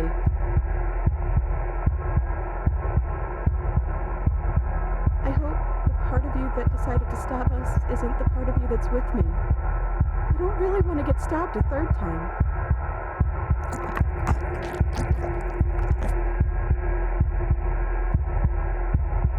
Wait. If we need to leave together to get out, this could still count. We have to try before your, body stops being alive.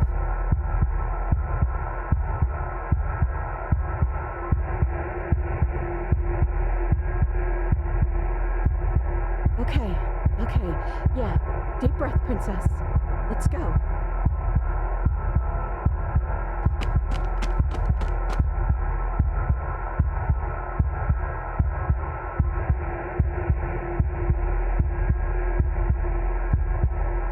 We're not gonna make it, are we? We're gonna be stuck again.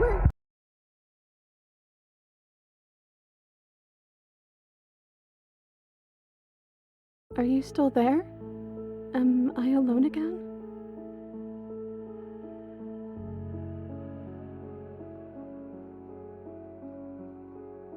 Then at least I won't be lonely. It's nice to hear your voice. I mean, think your voice? I don't know why you did what you did, but it's hard to be mad when you're just as stuck as I am. I'm just trying to make the best of things. You could always make the best of things too, if you want. We both have a chance to start over. Besides, there's something about you being in here with me that feels right. I never wanted to be your enemy.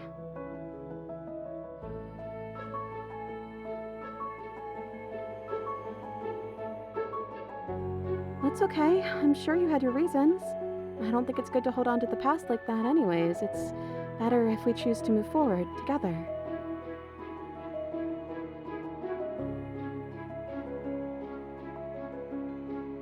I don't know. I hope they're okay. Some of them, at least. I didn't like the one that kept bossing you around, and that quiet one kinda gave me the creeps. I liked that last one, though. He was nice. I hope he's okay. I wish I knew, but I think we're probably stuck here until something happens.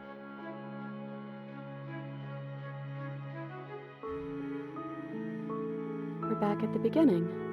My beginning. This is what happened to me last time.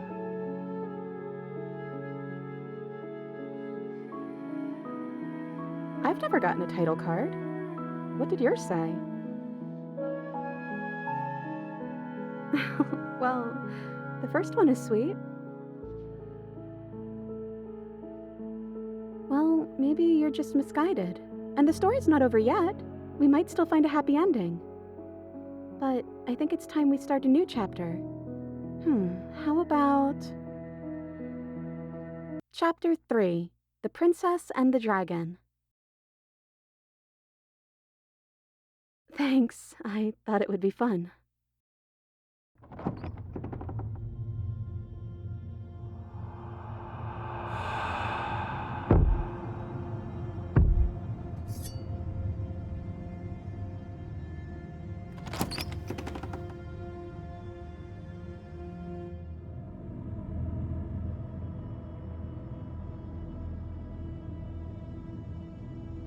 silence.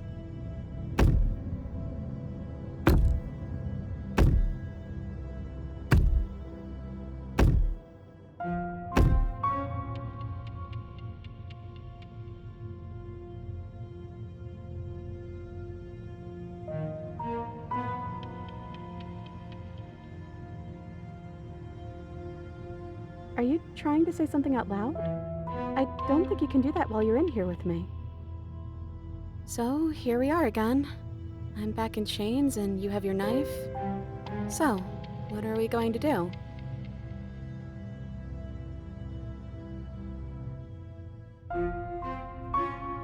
I guess we could just stare at each other?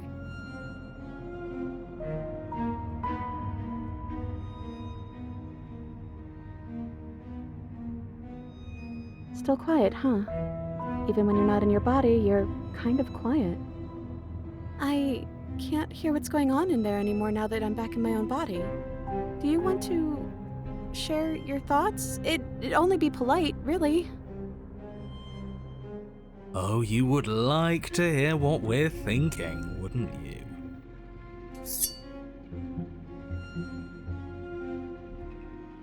How dull. We've already had our discussions in private. I'd rather not keep listening to the rest of you run in circles, repeating the same arguments again and again and again. It was so much more interesting when we had someone to mediate. I'm sorry, did you just share privileged information with the enemy? Well, it isn't privileged anymore, now is it? Do we really need all this secrecy? No, we don't. Yes we do. Sidebar, everyone, now. Chop chop.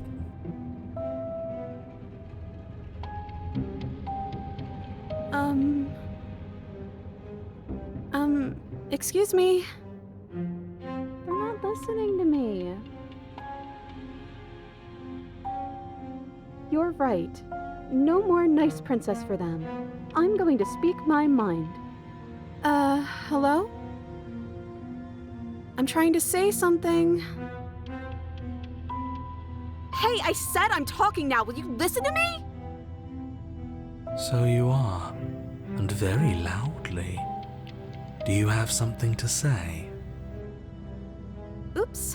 I mean, yeah. I already know about all that privileged information because he's in here with me. Oh, how very interesting. Yeah, that changes things, doesn't it? Doesn't it?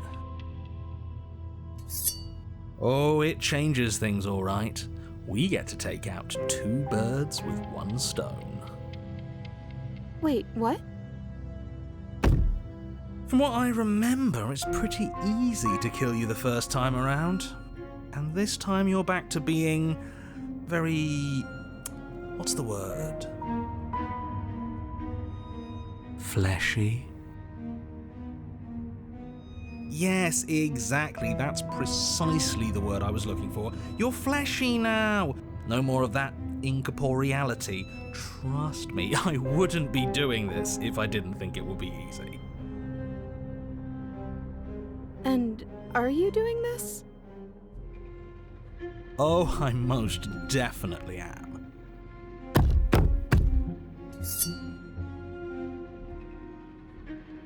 Before anything happens, I just wanted to let you all know that we are not all on board with this.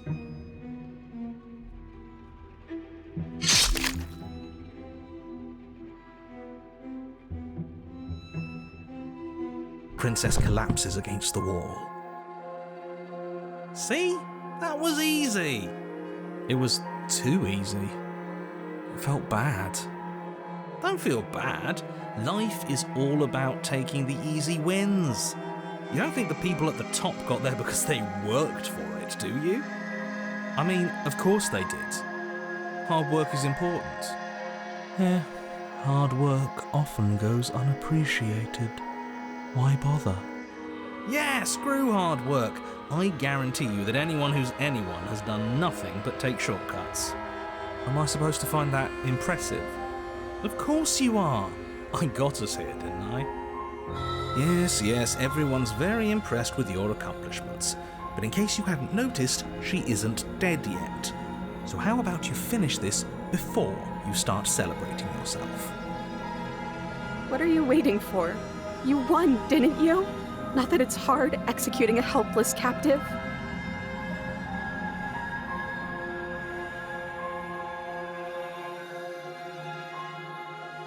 Oh, you're different. You're back, just as I intended.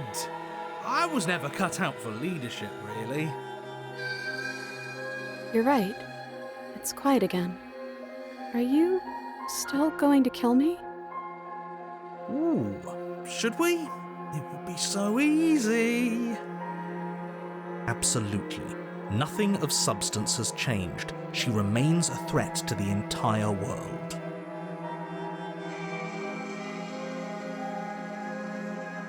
Then the only thing left to do is cut me out of here. You should give the knife to me, though. What if you using it kicks you off your body again? Okay, listen.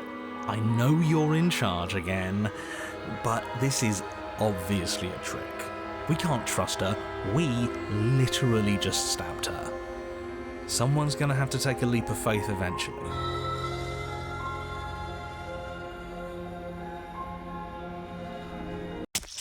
You go to cut the princess from her bindings, and as the blade slices into her wrist...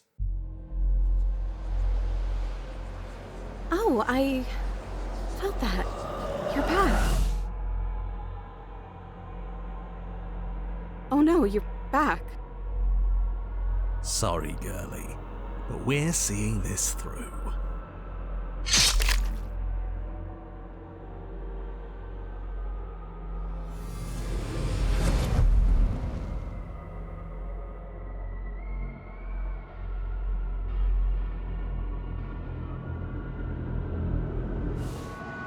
We needed something to do.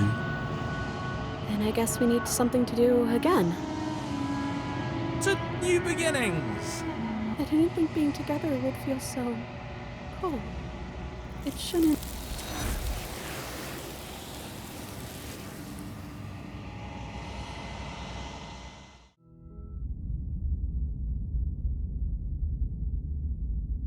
You're on a path in the woods. You're here to slay her.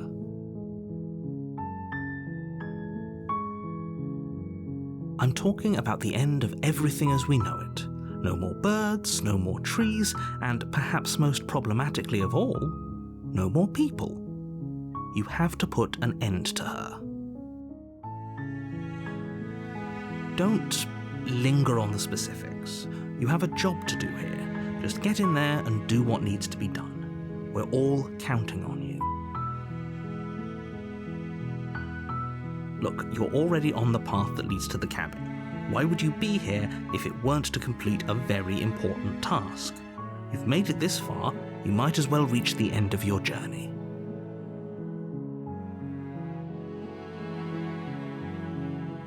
While I appreciate the mental exercise, we are running up against a bit of a ticking clock.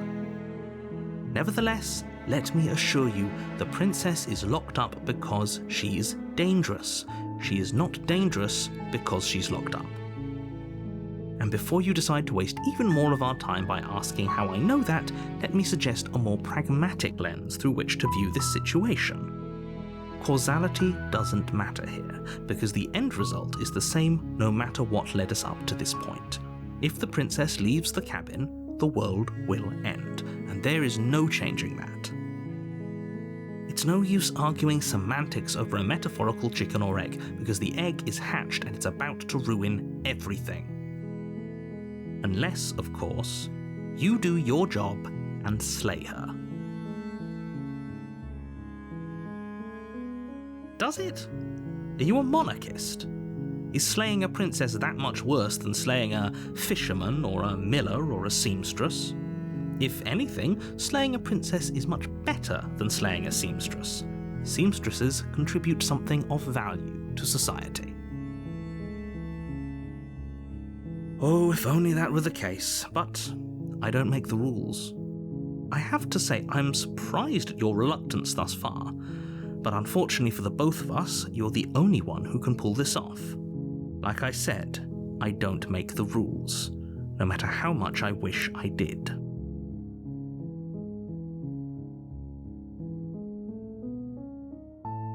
Yes, but you'll have to slay her before you get it.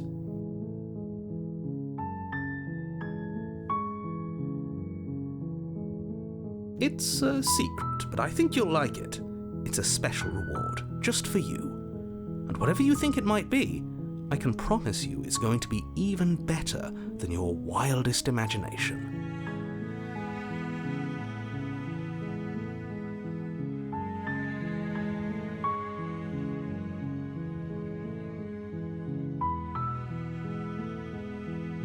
Then I guess we'll just have to see what happens. But a word of warning.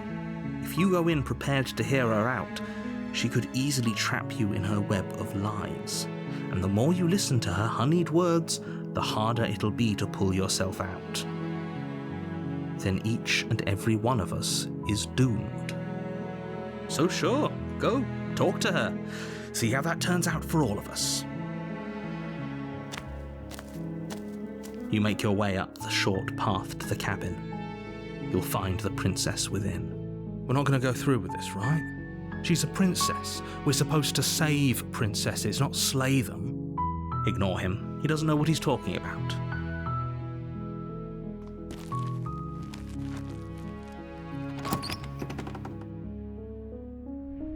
The interior of the cabin is almost entirely bare.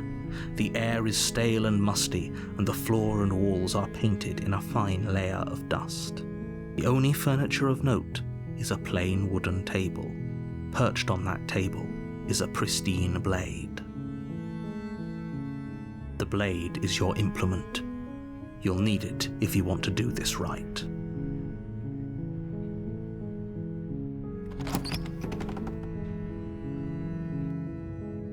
The door to the basement creaks open, revealing a staircase faintly illuminated by an unseen light in the room below. This is an oppressive place. The air feels heavy and damp, a hint of rot filtering from the ancient wood. If the princess really lives here, slaying her is probably doing her a favor. Her voice softly carries up the stairs. Hello? Is someone there? It's hypnotizing. It's the kind of voice you only have to hear once to remember it for the rest of your life. Don't let it fool you. It's all part of the manipulation. You're playing a dangerous game by coming here unarmed.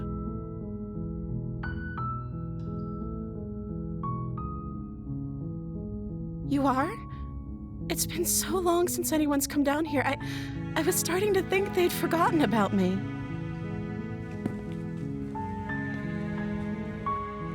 You walk down the stairs and lock eyes with the princess. There's a heavy chain around her wrist, binding her to the far wall of the basement. She's beautiful. How could someone like this be of threat to anyone? I am begging you to stay focused. There's a lot riding on you here. Hi. Do you think you can get me out of these chains? Okay.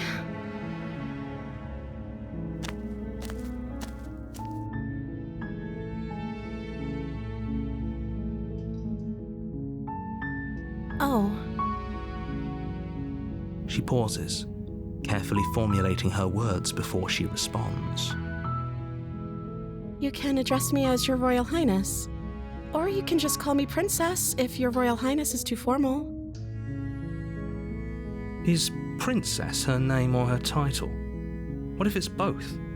Could you imagine being named Princess Princess?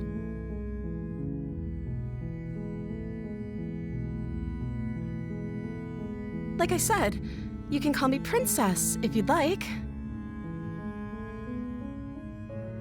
I'm sorry, I've been down here so long, I guess I've just forgotten. I must have a name, though. Everyone has a name. Okay, that's weird. She hadn't even thought to pick a name for herself. Hopefully you're starting to see that she can't be trusted. Go back upstairs, get the blade, and slay her before it's too late.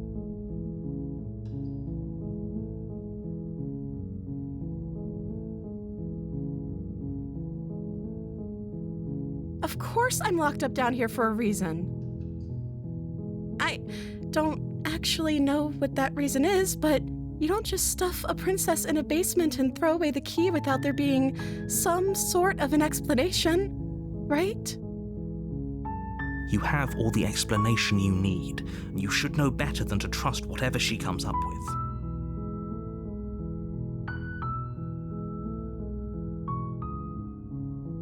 I don't see what that has to do with anything. This is the only time this is ever going to happen, but I agree with the princess. That's hardly relevant. Okay, but actually, what has she been eating? She has to eat, right?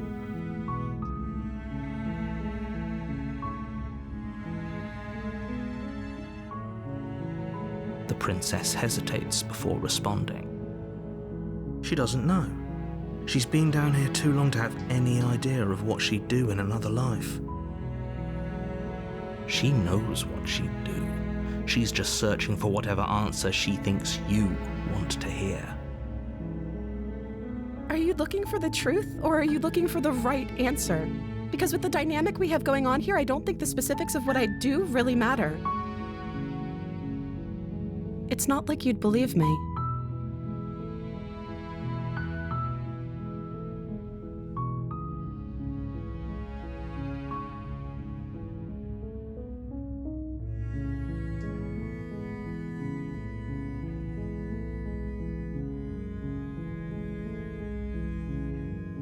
Thank you. You turn back to the stairs, intent on retrieving the blade in the cabin. Where are you going? You can't just leave me here.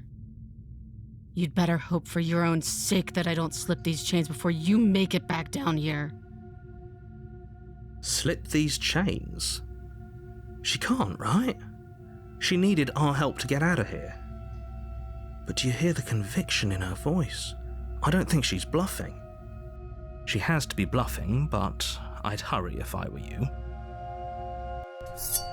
You rush up to the first floor, grabbing the blade, both yours and the world's only possible salvation. Okay, if we're sure about this decision, I'll support it. I suppose we have a world to save after all. You slowly creep down the basement stairs. It's quiet. Where the princess sat only a moment ago, there's only a severed arm, its cooling flesh still chained to the wall, and she is nowhere to be seen. Is it just me, or did this room get a lot bigger? This is a dangerous play. Who's to say she'll actually succumb to her wounds? She doesn't have a weapon, and she's missing an arm. You can finish this right here, right now.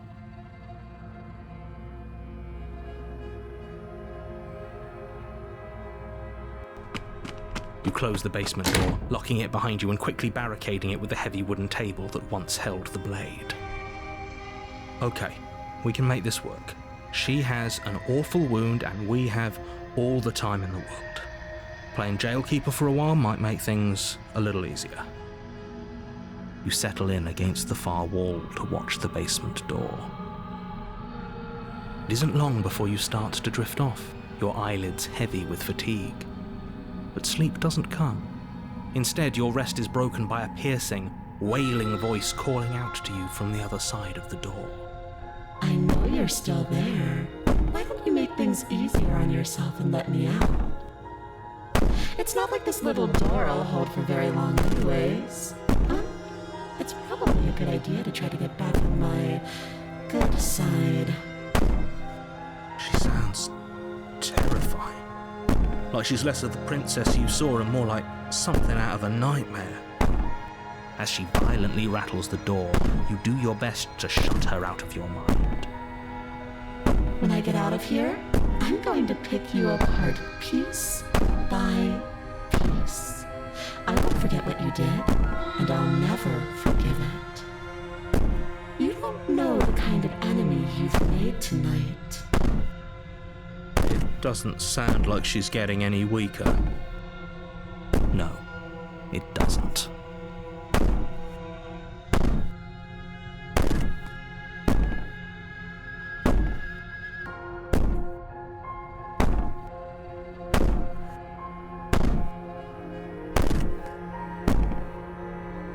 So sure about outlasting me. You're so brittle. So go ahead, rest. Do whatever you think will help you be prepared.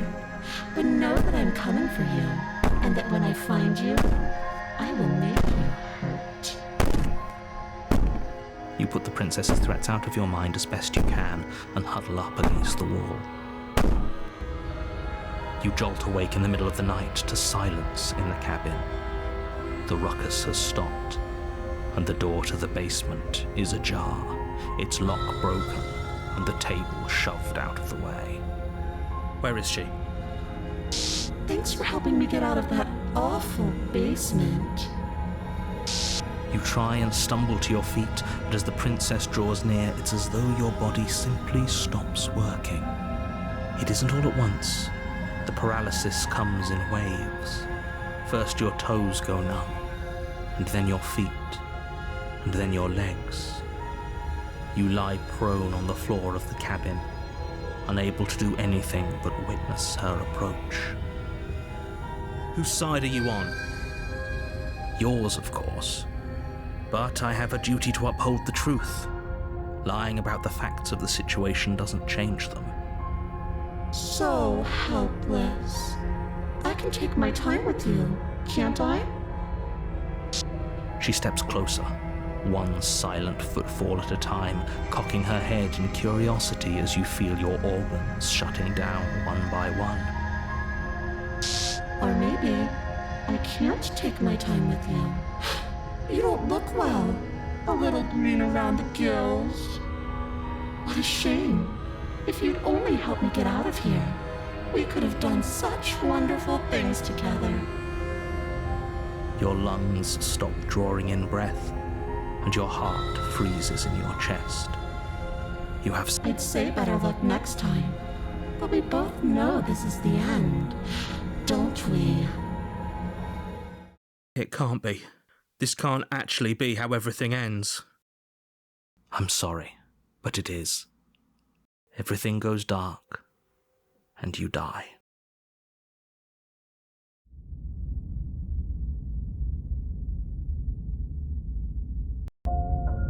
You're on a path in the woods, and at the end of that path is a cabin. And in the basement of that cabin is a princess. You're here to slay her. If you don't, it will be the end of the world.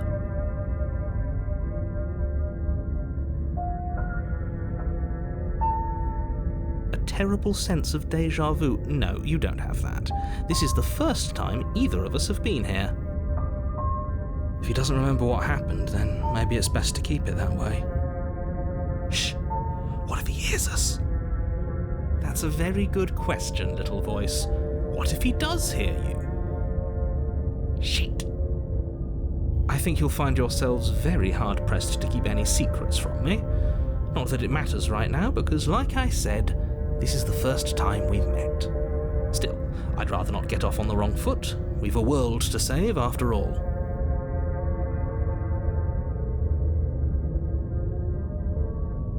We could go back and forth on this forever, and it won't get you any closer to doing your job and saving the world.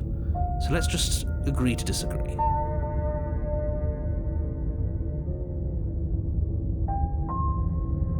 Those are two very different questions, but fine, I'll indulge you if that's what it takes to get you moving.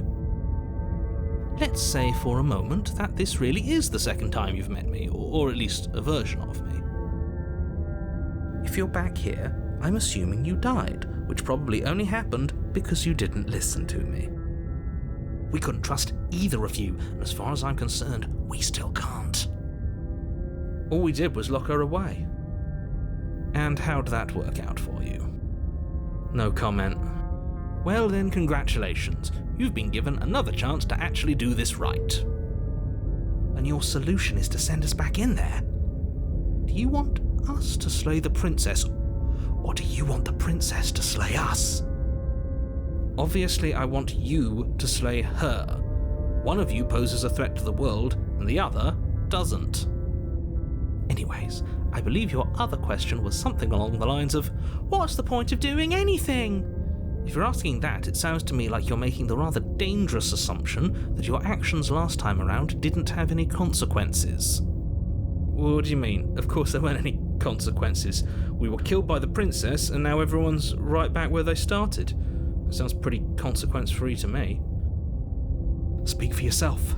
From my perspective, there were plenty of consequences. I'm never going to forget the way she just made us stop working. And that's only scratching the surface. If what you said is true, it begs the question of how you got back here. Did time simply rewind itself, or have you found yourself in another world altogether? If it's the latter, what do you think happened after you died? Do you think the people there lived happily ever after? Or do you think that the princess, left unhindered, brought about the end to everyone and everything, just like I told you she would? If she brought an end to everything and everyone, how are we supposed to stop her? What do you want from us? I want you to succeed. You'll find a way. You're the only one who can. Just be quick about it.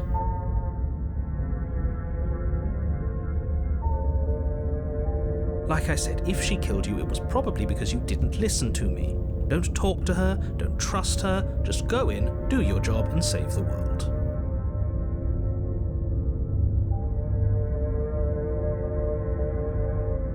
She is just a princess. Whatever you think happened to you last time, just get it out of your head before you get to the cabin, and you'll be fine. People locked her in that basement, and I told you what this place is. It's a path in the woods. Don't overcomplicate things.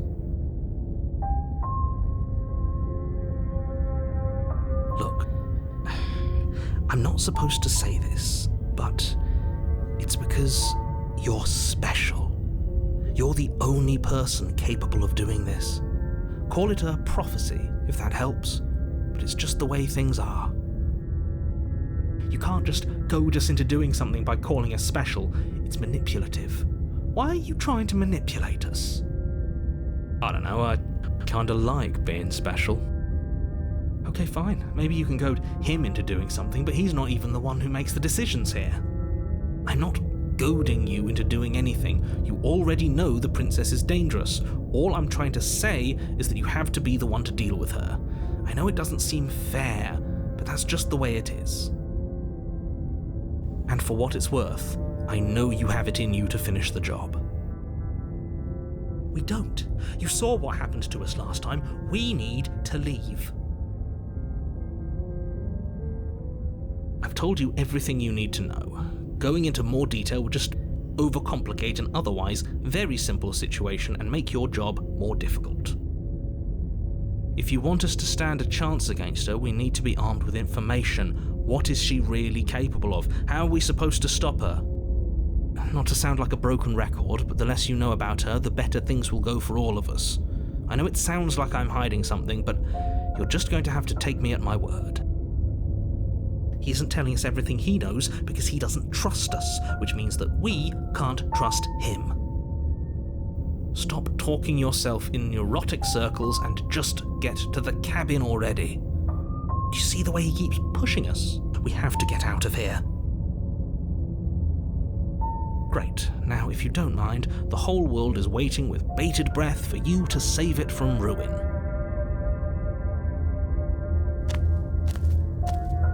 A warning before you go any further.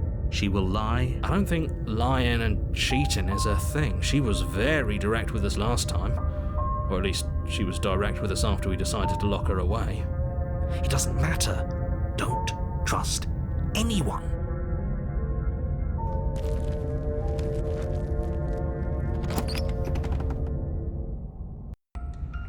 The interior of the cabin is plain, the smooth wood of the walls almost featureless. The only furniture of note is a lone table, knocked on its side in the corner of the room. A pristine blade stands between you and the open, inviting basement doorway. The blade is your implement. You'll need it if you want to do this right. Hold on. What happened to the door? There was a door here last time. It's just an empty frame. She's already got out, hasn't she? And she's ready for us. She's been waiting. Can't you feel her eyes on us? I'm going to need all of you to pull yourselves together. The princess has not already gotten out. But if you keep getting stuck in your head like this, you're going to struggle to get the job done. So deep breath in, deep breath out. Your task awaits, and only you can do it.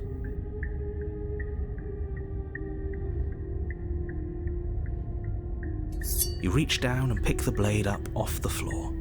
It would be difficult to slay the princess and save the world without a weapon. Good. Steel can't lie to us. Is it gonna be enough, though? Couldn't you have given us something else?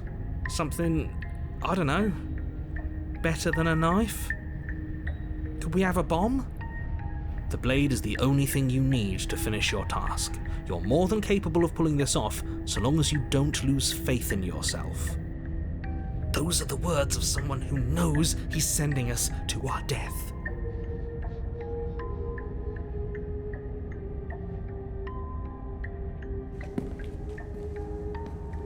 You cross over the threshold and onto a series of isolated steps, suspended in darkness. More eyes, too. You never mentioned the eyes.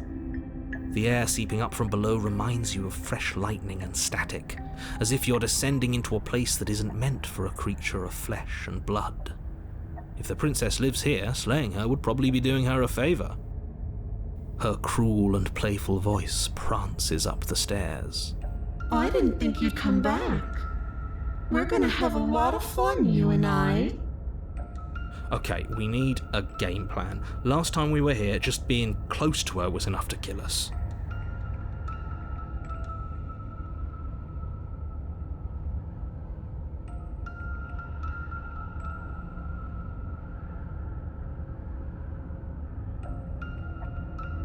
It can't be that hard. But then we'd lose our weapon. We'd have to make it count. Otherwise she'd be furious and we'd be defenseless. If a knife is even enough to do anything against something like her in the first place. It'll be enough.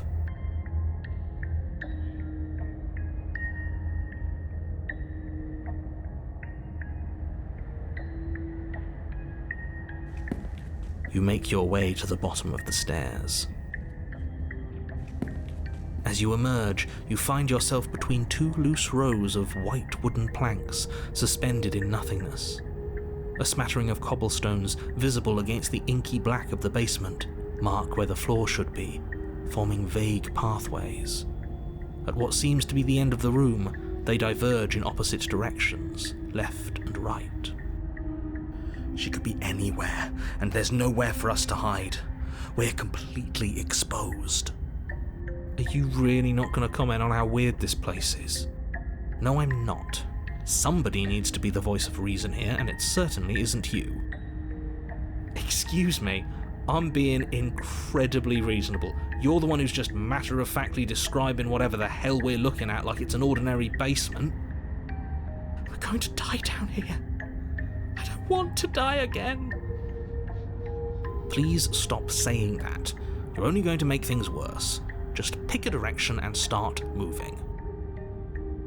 I wouldn't give it too much thought if I were you. It doesn't really matter, because either way you go, I'm going to find you.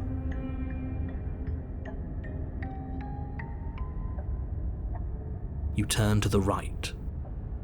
A faintly outlined path lies before you. There you are. I told you I was going to find you. As the princess approaches, your legs suddenly go numb. Your arms quickly follow.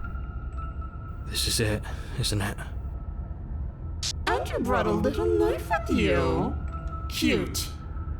There has to be a way out of this. Think! What did you do?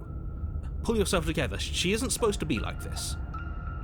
I wonder how many times I'll get to play with you before you break. As your blood begins to coagulate, it's as if every part of your being is coming to a lurching halt. Heart, lungs, liver, nerves.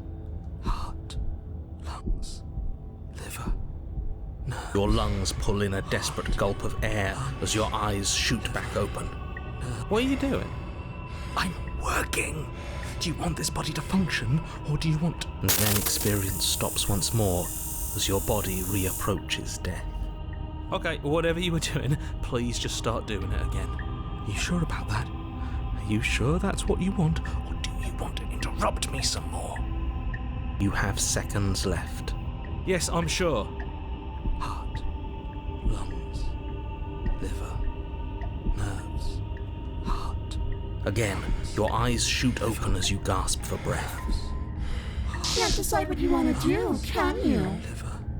Oh well, standing there gasping like a fish is more fun than dead, even if you look ridiculous. She isn't attacking us. Why?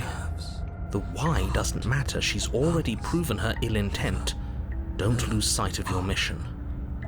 Your weapon is still in your hands. Strike at her and end this before it's too late. Liver, nerves, heart, lungs, liver. I tried to leave while you suffocated, but that stupid cabin wouldn't let me. So I started to drag your body out with me, and then... well, you died before I could get to the door. And then I was here, and now you're here too. I don't think I can leave without you, and dead doesn't count. And as much as I love what we have going on, I have bigger plans than tormenting one poor little creature forever. I want to leave. Lungs, liver, nerves, heart. I am being nice. You're alive, aren't you? And you died of fright as soon as you saw me last time. I didn't think keeping you alive was an option. But it looks like that's not a problem anymore. At least not for me. You seem miserable. Lungs, liver, nerves, heart, lungs. Oh, no, definitely not. If you're what I need to leave this place, chances are you're pretty useful. I think I'll keep you right by my side. A little good luck charm to make sure I stay free. Don't worry, I'll make sure to take good care of you. I promise. Nerves, heart, lungs, liver, nerves. I am what I am, and right now, I'm in control.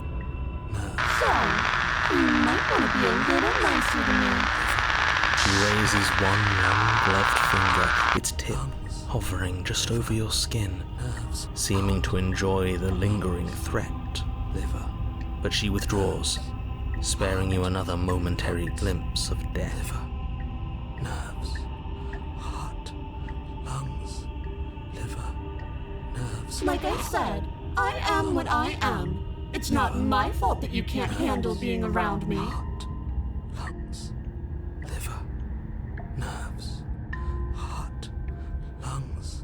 I'm glad you're seeing things my way. Heart, lungs, liver, nerves. Because I don't want to. And even if I did, I don't have to. Look at the way you're struggling to stay alive. It's taking everything you have to keep your heart pumping right now. And I'm enjoying the show. The princess leans forward, bringing her masked lips close to your ear. If I want to see you gone, all I need to do is break your concentration. Heart, lungs, liver, nerves. She slowly runs her velvet glove across the base of your neck. It feels like static. And then... Shit, make her stop. Hey, snap out of it. Okay, deep breath, we're fine. Heart, lungs, you're back. Lungs, liver, nerves. One moment, and then you're gone. Nerves, Just lungs, like liver, nerves, that. Heart, lungs, Ah, liver, and nerves, there's the fear. lungs, liver. She pulls away. But that wouldn't be very fun, now would it? I've already done that. Heart, lungs, liver, nerves, heart, lungs, liver, nerves, heart, lungs, liver. You turn and run, doing your best to put one useless leg in front of the other. You poor thing. Wrong choice. You get nowhere before the princess is in front of you once again. You're always going to be a coward. She raises a hand to her mask and pulls it down. You don't get the chance to see what lies beneath before it envelops you. Like a creeping mold, the complete reality of your existence threads its way through your mind. Birth, death, birth again, decay and bloom, a million stitches from a million microscopic wounds you've inflicted on everyone you've ever met, with every muscle you've moved and every word you've ever spoken. No. Let me out. Your existence hurts them. Let me out. A lonely soul in a room by itself, weeping. It lives for 80 years and then it's gone. And then it's there again. Let me out. A reprieve. A good life. Love. Children. A steady career. Recognition from your peers. Here one moment. Gone the next. The worms have found their orifices. Let me out. Diagnosis. It forgets everything it is. Anger, rage, distance, poverty. The lonely soul is lonely again. Love turns to mockery. It dies. It is reborn. Worse. Lonelier. Let me out. No. What's happening to us? Let me out. This is all too much. I can't keep going. You can't keep going? What are you talking about? Oops, I think I broke you. I'll see you soon. You'll know what to do.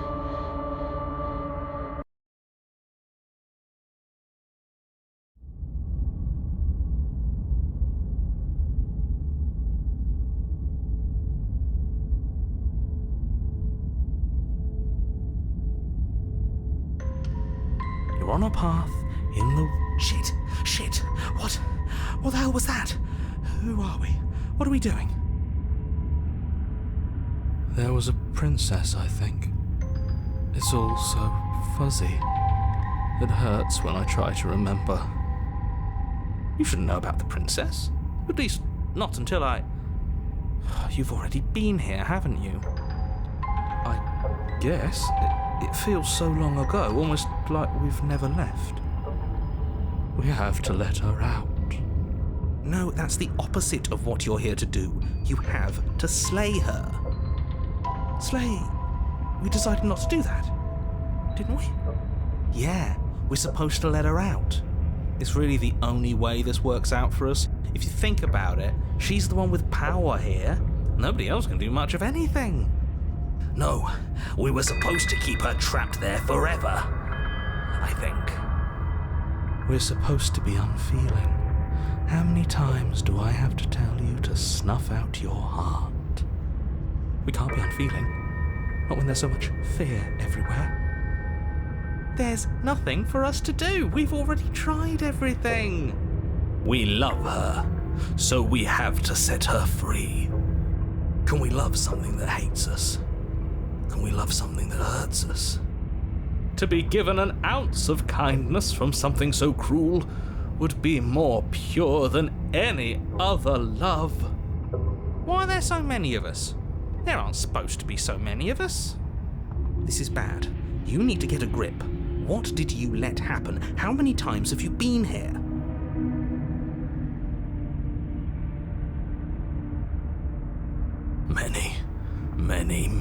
Many times. It feels like we've been here forever. It also feels like we've barely been here at all. It doesn't matter. Yes, we just have to do what she says and then everything will be fine. It won't. It will be for us. She said so. You're part of everything. If things aren't fine for everything, they won't be fine for you. There's no difference between fine and not fine, it just goes on and on.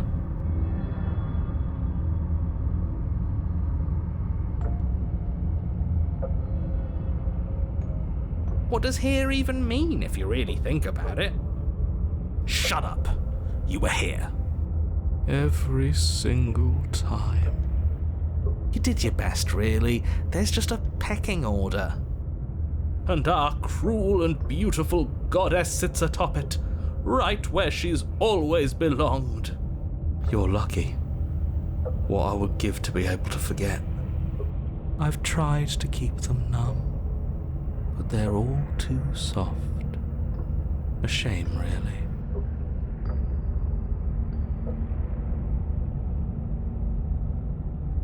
Don't think about that too hard. All it will do is weaken your resolve and make it that much harder for you to slay her. Maybe you're shattered in your own way. Are you your memories? Or are you the one perceiving the present moment? Ugh, here you go philosophizing again. It never goes anywhere. Yes, this is far from the first time you've asked us about consciousness. Who am I? What am I? What is I? Who even cares? They're good questions, great questions even, but they don't have any answers. And they all just end in quivering torment. It doesn't matter what we do, because we always find her, and if we don't find her, she always finds us. And then she smashes us into smaller pieces. If you all just stopped feeling, we could have been done with this ages ago. Your thoughts are far too scattered to rein back in. Your only option is to silence them.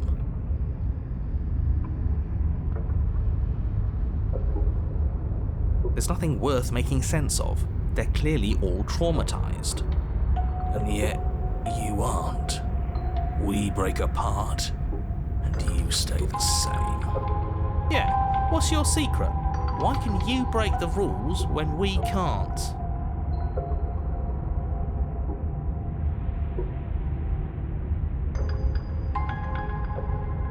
I don't care how you feel. You have to slay her. You have to pull yourself together. You have to snap out of it.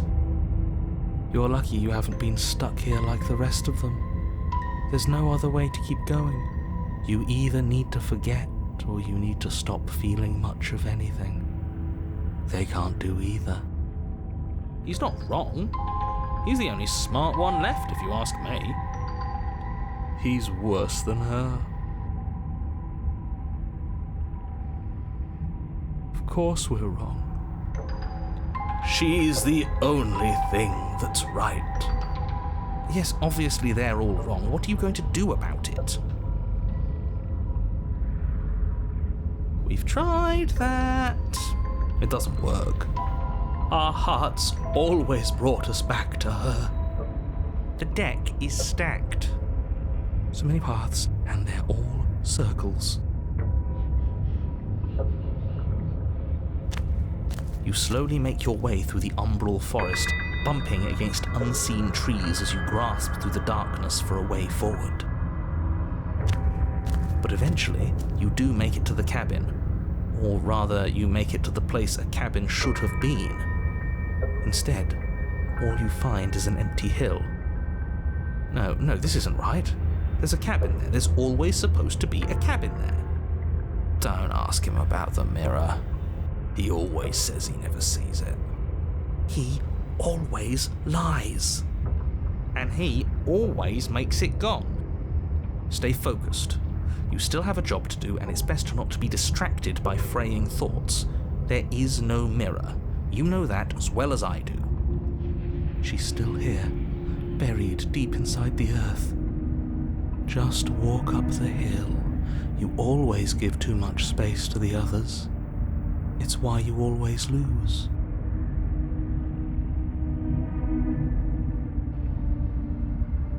They've been hurt too much. It's why they are the way they are. Exactly. They are delusions, and all that catering to them will do is drag you down to their level. You have to keep moving. Or you could just give up. You walk up the hill, hesitating just beyond the bounds of the cabin. The cabin that isn't there. You've got to clean the mirror, haven't you? You've got to see what's in it. Smash it to pieces. She's on the other side, and we have to let her out. It's the only way we can be free. It's the only way we can have our thoughts back. Just go around it. Just do something. It doesn't matter what. Proceed. Proceed to where? I'm afraid you're going to have to be a little more specific. That's a new one. Do you think it'll work? Of course it'll work. He always makes the best decisions. It's why he gets to make them. And it already has worked. It's gone, don't you see? We're one step closer to her. The interior of the cabin is much the same as the exterior of the cabin. A dull, fuzzy, dreamlike nothing. It's empty and isolating, but there's just enough vague shape and unknown texture to suggest the structure therein, wrong and unsettling as it may be. The only object of note is a pristine blade buried in the dirt floor, a hint of its shining edge teasing through the sediment. The blade is your implement. You'll need it if you're going to do this right. Take it. It's the only way forward.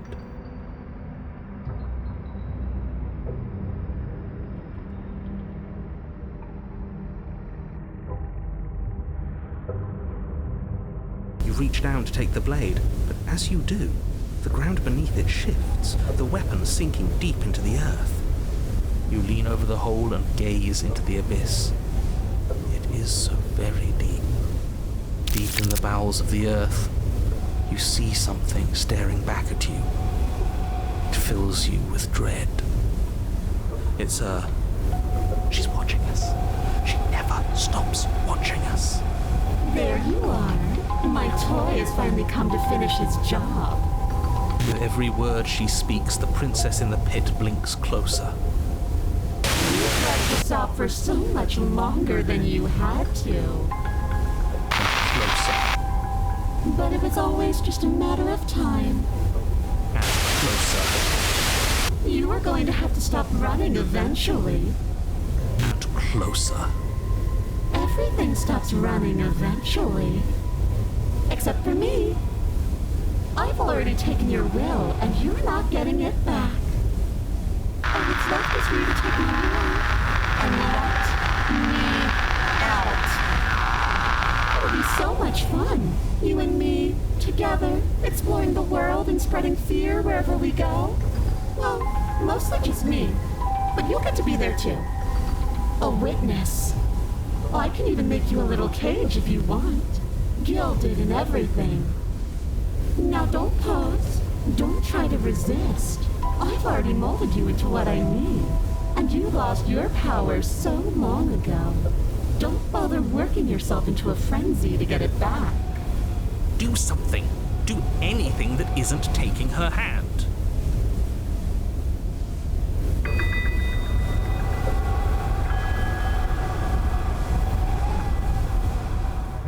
You extend your hand to hers. For all her past cruelties, the moment feels gentle, tender even. I can't believe you just made me say that. I hate you. The motion is difficult at first, as if something still resists your efforts. But then that resistance gives way, and it's over.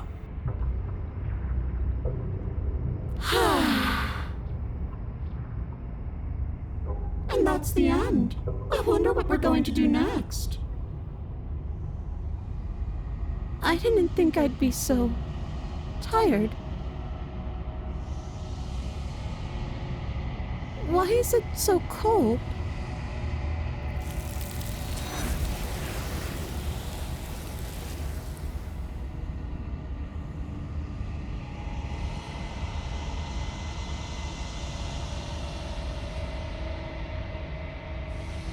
She's gone. Yeah. I can finally think again. Almost. That mirror's back. What does that mean for us? I'm sure it'll be whisked away just like her. Maybe it won't be gone. Things are different now, aren't they? Doesn't seem like there's much else to do here. Finally, we can smash it. Oh, will you stop with the smashing? What do we say, boys? One last vain attempt to look at ourselves. Yeah. I think I'd like that. Seems we've got a majority. All that's left is to give it a look.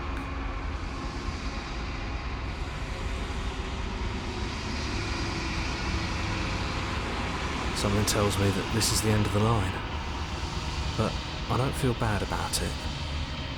I'm ready. It feels okay.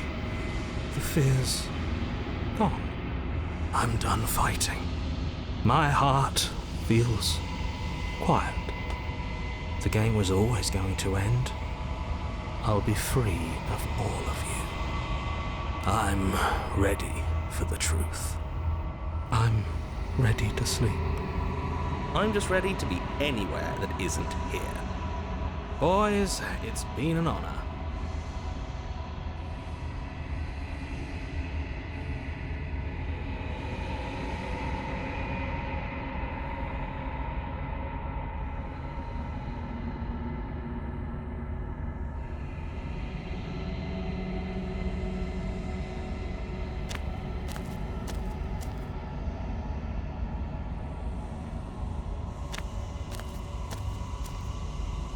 Something finds me in the long quiet and brings me the gift of a fragile vessel.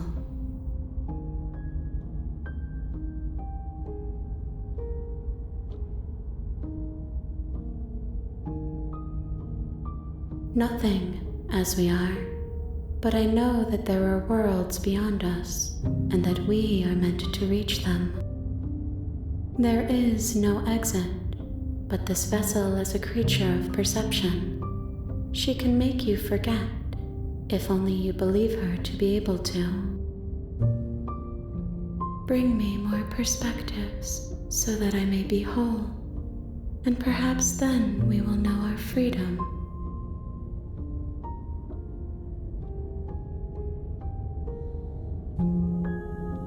She asks that I tell you to remember her. You won't.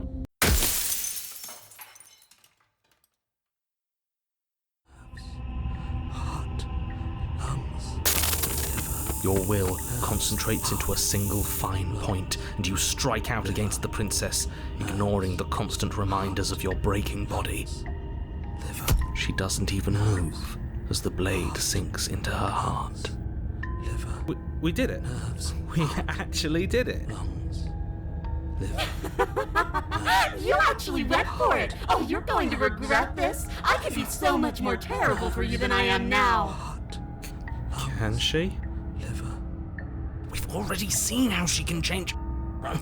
Heart, lungs, liver, nerves. You're not getting those stares back.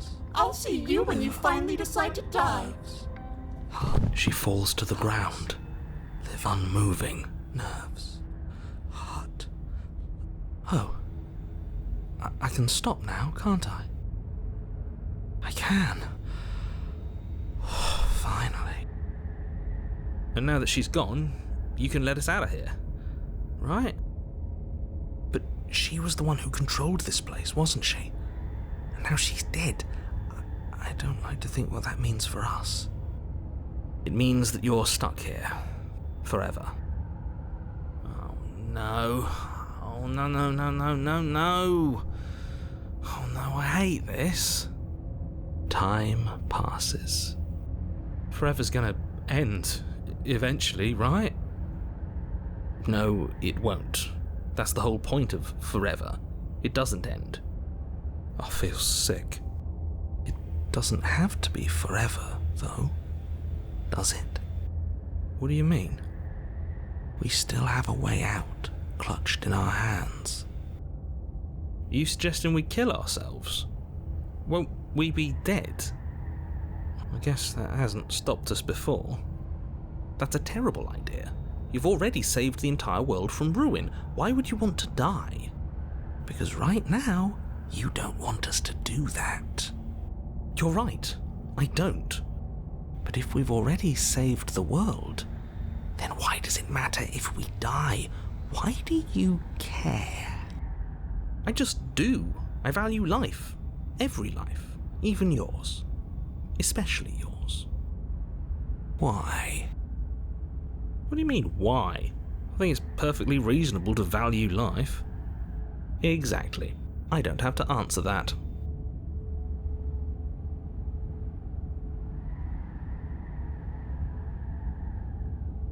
Oh, you could do a lot better than us.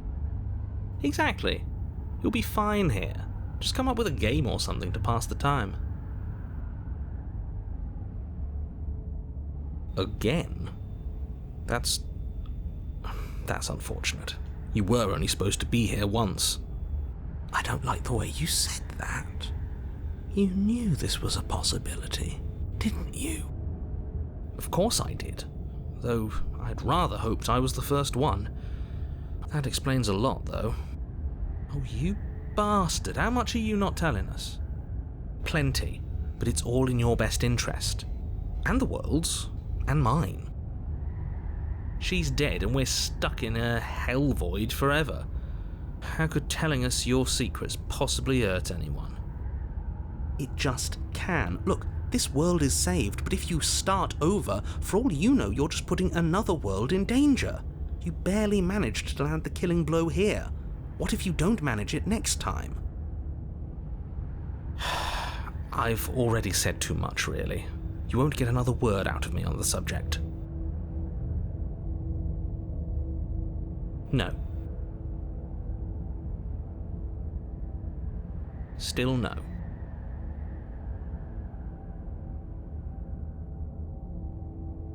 You're not going to wear me down. Oh, we should ask him one more time. He's on the cusp of sharing his secrets. I can feel it. I'm not. Either way, at least needling him is something to do. The narrator ignores you. You can't just describe yourself ignoring us. I can.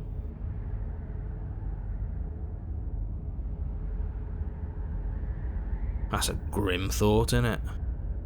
But I suppose you're right. You are a creature of biology. Something will happen to you before forever comes along. We don't have to starve to death. You have our way out. Use it.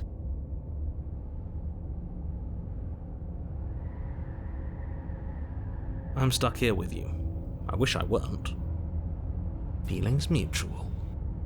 At least we're all being honest. Unlike you, I'm not capable of being lonely. Oh, sure you are. Give it some time without us and I'm sure you'll start feeling lonely.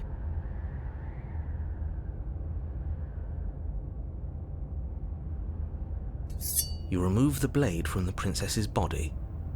What exactly are you planning on doing with it?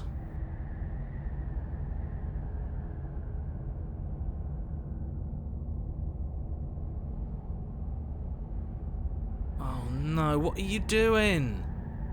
You tighten your grip and fling the blade as hard as you can into the void. It's gone. Now you're really stuck here forever. There's no way out now. You mean, other than starving? Right, I mean, other than that. The narrator continues to ignore you. You wait, and then you wait for a little while longer. But eventually the thirst sets in, and the hunger. The darkness of this place prevents you from wholly grasping the context of passing time, but that doesn't stop it from passing, nor does it stop your biology from unraveling. The only things you know for certain are that it's long and that it hurts. The vastness of your suffering can't be adequately put into words. We really shouldn't have tossed the blade.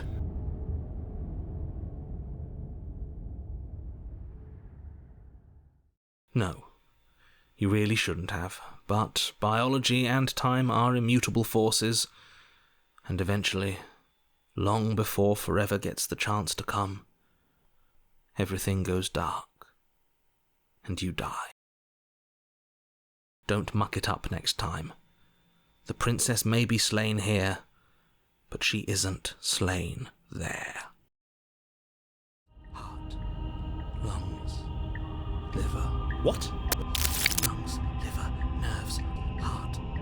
I don't trust having our back to her. You're not wrong, but maybe you should let me handle the feedback. Just focus on keeping us alive. Right. Heart, lungs. Besides, I get the feeling she's telling the truth. She needs us alive. Heart, lungs, liver, nerves, heart, lungs, liver. What? Are you scared of turning your back to me? Lungs, You don't have to be worried that I'm going to do something bad. lungs, You're too important to me now. heart, And besides, what if I lost track of you and dropped the stairs on accident? liver, I wouldn't want that to happen. heart, And I don't think you'd want that to happen either. heart, So go on. liver, Go ahead. heart, lungs, She urges you forward, like one might a reluctant pet. liver, nerves, heart, lungs, You place a shaky foot on the first step and begin your ascent from the basement. heart, You can feel the static prickling of the princess on your neck, your limbs buzzing with pins and needles, an uncomfortable and constant reminder that you exist, lungs, and that your existence is so very precarious. lungs, liver, You're almost there. heart, lungs, The only thing left between you and the cabin is the now shut door to the basement. heart, It would be a real shame if it had locked behind you. heart, Oh, you snake. There wasn't even a door when we first got here. The door was from last time. I told you we shouldn't trust him. I know he's messing with us, but you can't lose your cool. We need you right now. Remember? Yes, I remember. Of course I remember. Heart, lungs, liver, nerves. This is so frustrating. Heart, Thank you. And you? You'd really rather us die down here than let her out? Of course I would. As much as I want you to have a happy ending, the fate of the world is a little more important, and you still have a weapon. You can still make this right. lungs, liver, nerves, heart, lungs, liver, Oh, look at that. heart, It's locked. lungs, What a relief for the world. nerves, heart, lungs, It'll open. You just have to give it a tug. heart, lungs, liver, Pull against the door. nerves, The lock gently clicks open in response to your effort, and the door creaks on its hinges. This isn't right. That's not even the way it's supposed to swing. It's supposed to swing out. lungs, You're not nearly as powerful as you'd have us think, are you? heart, lungs, Anyways, like he said, you're not really in control here, are you? lungs, I never said I was. If I was in control here, why would I need you to slay her? liver, I don't know. Secret reasons? lungs, The door is open. What are you dawdling for? It's time for us to go. The world is waiting. Shit. The princess moves past you and into the cabin. This is it. This is your final moment to make things right. Kill her. I thought you wanted us to slay her. It's the same thing. Do it. Do it now. Do it now, or everything is over. Okay, what do we do? I said, what do we do? liver, Oh, do you want to hear from me now? Yes. Well, I thought you needed me to run the autonomic nervous system. We do, but this is important. Look, I'll even do it myself. Just tell us who to trust. Brain? Heart. Right, heart. lungs, liver, nerves. Okay, thanks. I got it. Heart, lungs. You're terrible at this. I know. I'm doing my best. Yes, it's very hard to stay focused on running things when other people are talking to you, isn't it? What are you doing? Heart. Finally, I can talk. Now, what were you asking me? Running everything kind of feels like popping in and out of consciousness. It's easy to lose track of things. They were asking you for your blessing to trust me. Oh, that's right, yeah, fuck this guy. Don't trust him. Really? So you'd have them trust her? Oh, of course not. Can't trust anybody here but ourselves, but I guess that leaves us back where we started, doesn't it? I suppose if I had to make a choice, I'd pick the one that doesn't make our organs shut down. Thank you for your gracious show of support. But that's a marginal preference. We'll have to deal with him later. I'd just rather deal with him while our organs are intact. Whatever. You heard what he had to say, so whether you trust me or not, killing her is still the best, nay, the only option you have worth taking. All right, I'm done. You can let me take over again. Finally, that was awful. I really don't know how you do it. Heart, lungs. You've been standing there staring blankly for a while now. And I have to say my patience is running a little thin. Liver, So don't make a lady wait any longer, okay? lungs, Open the door. heart, lungs, liver, nerves, heart. Your will concentrates into a single. She doesn't even move as the blade sinks into her heart. Liver, We did it. nerves, We actually did it. lungs, liver, You actually went for it. Oh, you're going to regret this. I could be... liver. Can We've already seen how she can change. In her final moments, the princess lunges forward, tackling you, and you both plunge into the endless abyss of her basement labyrinth. Liver, As the two of you fall, you rip your blade from her chest, tightly clutching it in your hands. nerves, heart, Have fun falling forever. I'll see you when you finally decide to die. heart, She tears herself away from you and tumbles away into the darkness. lungs, liver, You are alone, nerves, heart, and you are falling lungs, forever. liver, But you saved the world. You should be proud of yourself for seeing this through. liver. Oh. I can stop now, can't I? I can. Finally. Oh, but she was the one who controlled this place, wasn't she? And now she's dead. I don't like to think what that means for us. It means you're falling. Forever. Oh, no. Oh, no, no, no, no, no, no. Oh, no, I hate this. You continue to fall. Forever's gonna end eventually, right? No, it won't. That's the whole point of forever. It doesn't end. You continue to fall, and you will only continue to fall.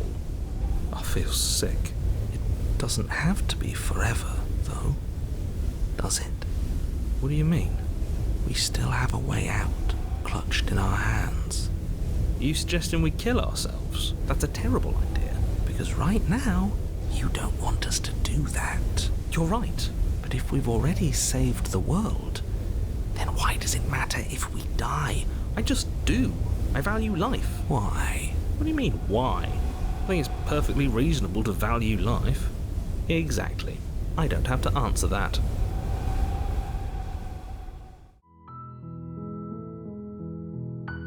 Seriously? You're just going to turn around and leave?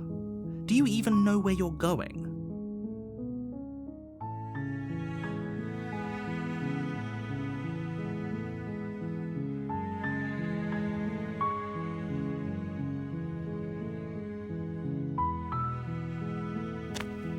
Fine. I suppose you just quietly continue down the path away from the cabin.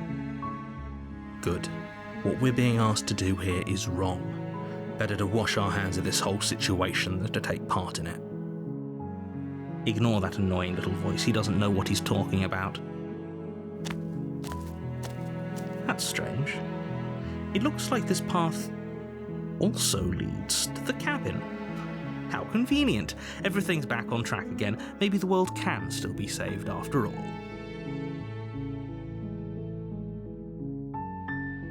You're really keen on wasting everyone's time, aren't you? It's remarkably selfish, if you ask me. I've already outlined the stakes of the situation. If you don't do your job, everyone dies. Like, dies. Forever.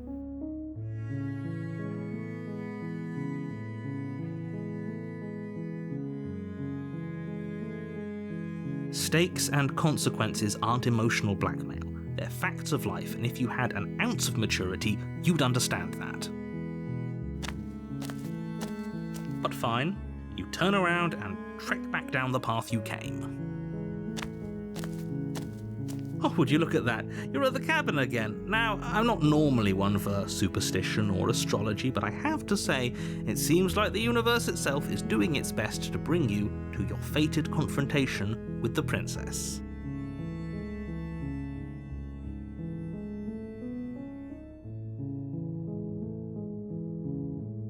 There's always a choice. Let me tell you right now that you're making the wrong one for pretty much everyone who's ever lived, as well as for everyone who ever will.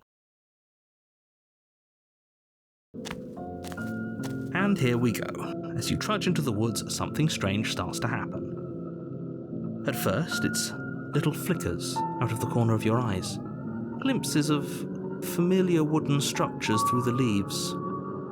But as you focus on your surroundings, you start to realize that those flickers weren't just a trick of light. In every direction, there is a path and a cabin. And not just a cabin, the cabin. An infinite fractal of paths and cabins desperately trying to draw you back to where you need to be. Wait, what's going on? But you're too stubborn for that, aren't you?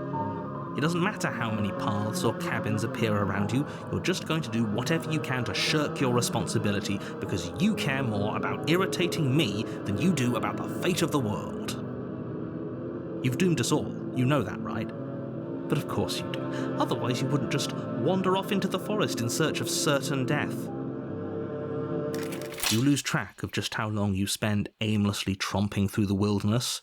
But it's not like any of that time spent lost in the woods really matters, because it isn't long before the world ends and everyone dies.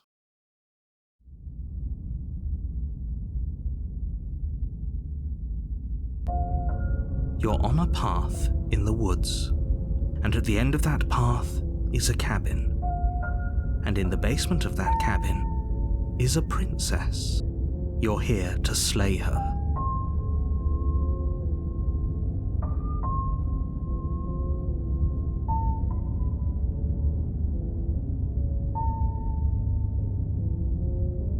What are you talking about? I'm sure those walls have always been there. It makes sense if you think about it. If there weren't any walls in the woods, someone might have gotten lost. Or, heaven forbid, someone other than you might have stumbled onto the princess. If he doesn't remember what happened, then maybe it's best to keep it that way. I don't know. I think it's more fun if he knows what we're thinking. He's like a captive audience. He might have walled off everything but the path to the cabin, but I'm sure there's plenty of other ways we can ruin his day. If by ruining my day, you mean ruining everyone's day forever, then yes, I suppose there are plenty of ways you could pull that off. The world really did end last time, didn't it? We should be careful. For all we know, we just got lucky. The world hasn't ended yet, and you are never going to slay her with that attitude. Stuff those pathetic little voices to the back of your mind and stay focused on the task ahead.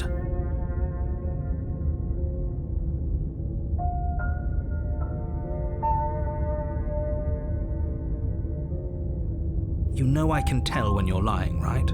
Please take this seriously. I am begging you. A warning before you go any further. She will lie. If we're stuck going in there, maybe we should believe her. Maybe she isn't a liar. Ignore him. He's just being difficult for the sake of it. Let's keep an open mind. cabin interior is wrong. A confusing patchwork of many cabin interiors, all projected across what's almost the same space. But it's all shifted. An inch here, a foot there, such that the seams are never quite visible enough for the place to make any sense. The only furniture of note is a plain table, its legs all the wrong lengths, its material devoid of feature. Perched on that table is a pristine blade. The blade is your implement. You'll need it if you want to do this right. If he wants us to take it, maybe we should just leave it to collect dust, or better yet, grab it and throw it out the window. What good is a knife against a world-ending monstrosity anyway? No, we're taking the knife. Have you seen this place? We have literally no idea what to expect and no idea what we're dealing with. I've already told you what you're dealing with. You're dealing with a princess. How many times do I have to explain this incredibly simple and straightforward premise? You can't just say that, not when everything here is so wrong. Listen to me.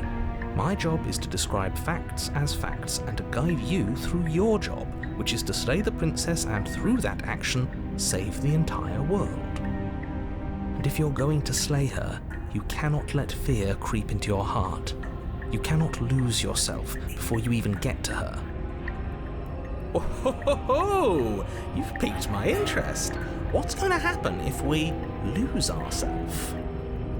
Nothing, because you're going to pull yourself together. Just ignore the stressful geometry and stay calm. How? Even if we closed our eyes, you're constantly describing it to us. I'm not going to stop doing my job, so you're just going to have to get better at yours. And quickly, if you don't mind. Yes, take a deep breath. I'm all for getting under his skin, but we'll miss out on loads of fun if we shrivel up into a ball and go insane the first time we see something weird. What you're seeing here is obviously real. Just accept it and go with the flow. It really isn't hard. Okay, I'm fine. Good. Now, whenever you're ready, we're all waiting for you to complete a very important task.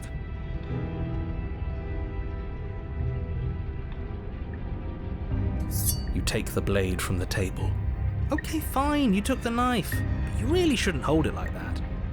Then how are we supposed to hold it? The other way, thumb at the bottom. Will look much cooler and more serious if we hold it with our thumb at the bottom. It really doesn't matter how you hold the blade, as long as you have it. Just make a choice.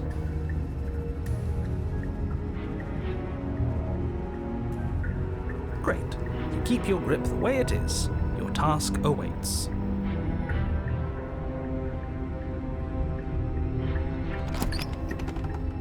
The door to the basement creaks open, revealing a web of branching staircases all built from unidentifiable materials.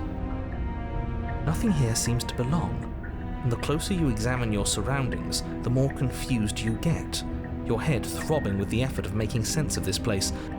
None of the stairs even seem to go anywhere, let alone down. The air here has a sickening, almost sludge-like miasma to it, the kind of indiscernible quality that comes from the blending together of every scent there is at once.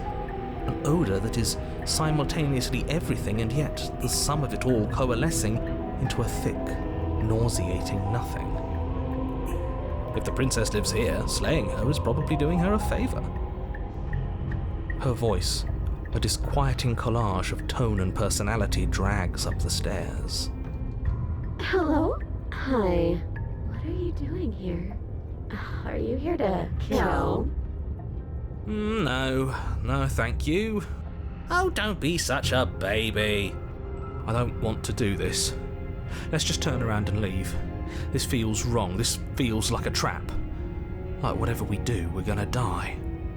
But we already tried turning around and leaving, didn't we? And he threw up a wall. No way to go but forward. And whatever choice we make, whatever she is, we know one thing for sure. And what's that? That the fate of the world hinges on your success? There'll still be plenty of ways to ruin his day.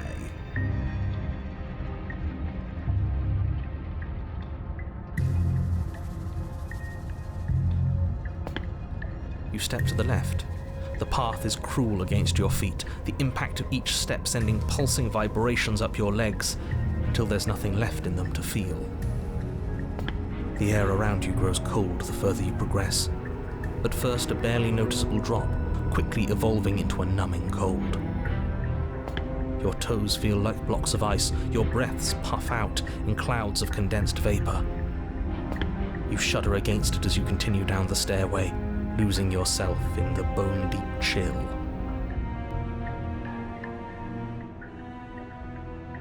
You slowly lose sense of yourself the further you go.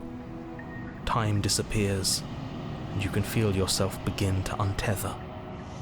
Physical sensations dull and then vanish, until the only things experienced are the endless repeating patterns and emotions of the journey, a continuous march forward to a destination long forgotten.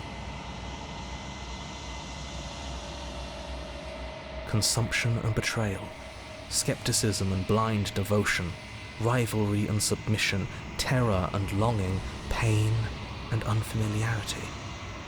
And at the heart of it all, an emotion that can only be described as... Are you just going to stand there? What the hell was that? What happened to us? I feel so strange. Like I'm fundamentally different, but also still the same person I was at the top of the stairs. Oh well, that was a trip, but now it's over. Time to get back to our old devilish ways. The princess, eyes bright but otherwise shrouded in darkness, watches you impatiently from the other side of the basement. Don't forget why you're here. And why are we here again? In case you weren't listening, I'm afraid I lost myself on the way down. You're here to... He's just being an ass, we remember. Though I'm still not sure if we should trust you. Let's talk to her for a bit, try and get our bearings. She seems... normal.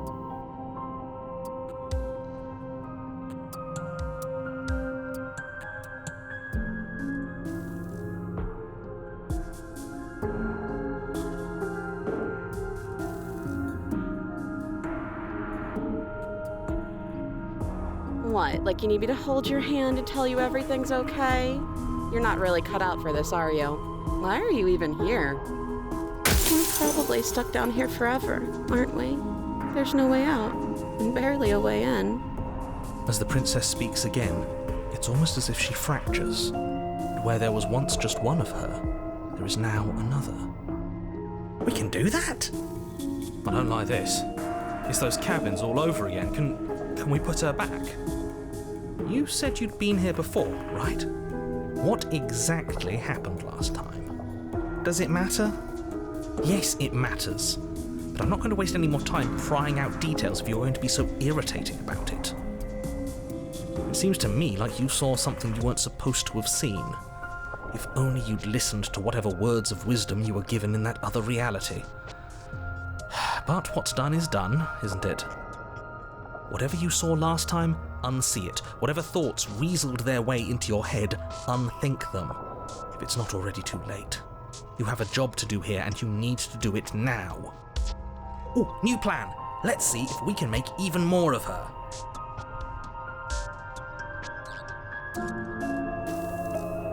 And what's that supposed to mean? Are you trying to get under my skin? I don't feel like I've gotten any bigger. There must be something wrong with you. I'm the same as I was a moment ago. She fractures again. I don't like where this is going.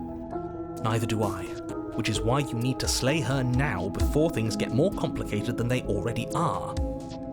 How would we even do that? Where would we start? You could always start by stabbing her. Which her? Any of them. I don't know about you, but I'm sure glad we took that knife with us. I can't believe someone suggested you toss it out the window. Can you imagine? I don't think we're going to be able to put her back. Kind of hurts to think about it, doesn't it? It's like everything we say just multiplies her. It certainly looks that way, so please, for the love of everything, stop asking her questions and stop stalling. You're obviously just making things worse.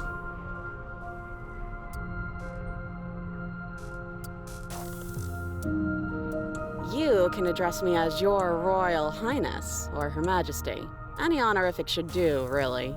Princess, it doesn't matter. I've been down here for so long. What's the point of a name if there's no one around to use it? None of them have names. How astute. I told you she was untrustworthy.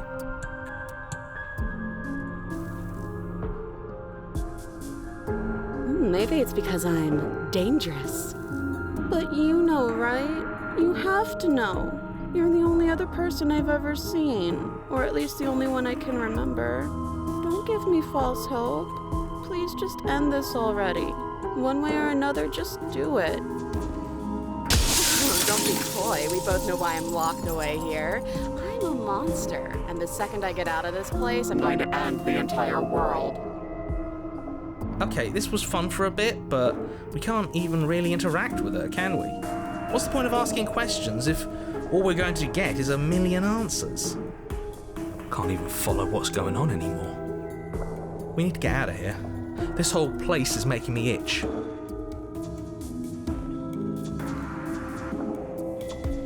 I don't think what I do really matters, does it? I just want to live my life. I'm a prisoner here, and whether or not you shoved me down here, you're practically my captor at this point. Anything I'd say is tainted by that. Besides, you already know what I'm going to do. If you want to put an end to me, then put an end to me. Not a single real answer.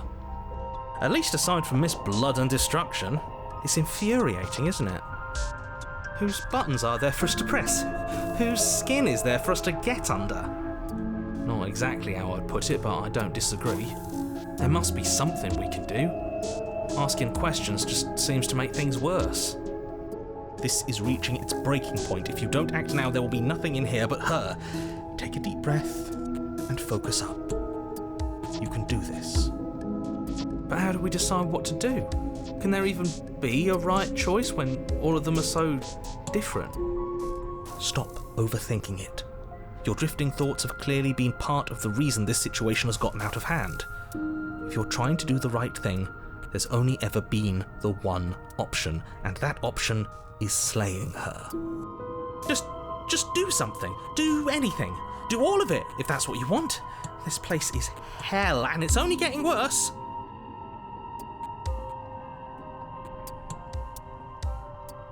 Wait, that's not right. Go on. You take a step forward. Your foot lands, but it lands different. You experience a firm footfall, a gentle tread, a confident stride. You can feel yourself rupture.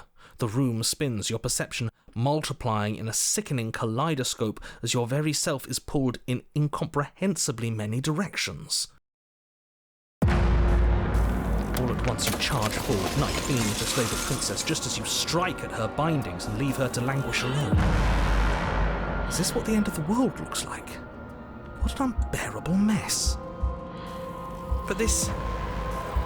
we can't... Do you not have anything witty to say? I could use a good bit of wit right now. No, I don't, because this isn't fun. How are we supposed to have fun if everything is happening at the same time? It's the same as nothing happening, and nothing is excruciating. Luckily for all of us, nothing and everything doesn't go on forever. The world and the princess collapse in on themselves before it all falls apart. I think he's gone. We were never going to salvage this, were we? What happened to us? What are we? There are parts of us that are dead, and the others just don't fit. They just don't fit. We can feel them moving around in spaces they don't belong. It's all so uncomfortable. Did you do this? Did we do this? Can you pull us back apart? Can you fix us? We should help her. I think we did this. How surprisingly sincere. I didn't actually think our actions had consequences. It's a little late for regret, isn't it? Please.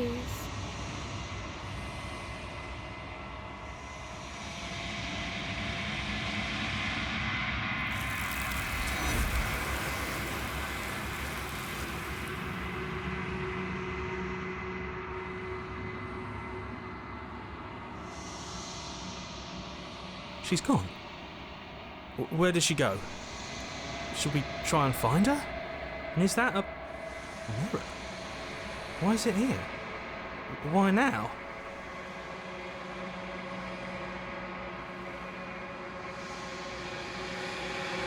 It is. Does that mean the world ended? What are we supposed to do now?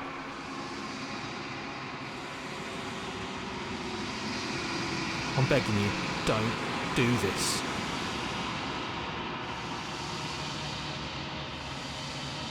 This doesn't feel right. It feels different. Final. Yeah, don't look at it. I don't like that thing.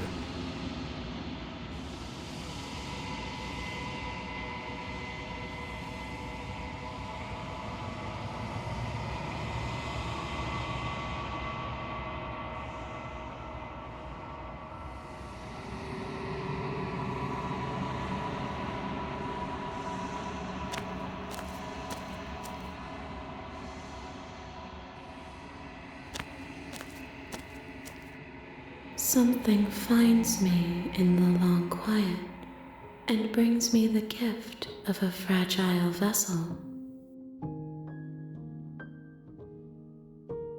Nothing, as we are, but I know that there are worlds beyond us and that we are meant to reach them. There is no exit, but this vessel is a creature of perception. She can make you forget, if only you believe her to be able to. Bring me more perspectives so that I may be whole, and perhaps then we will know our freedom.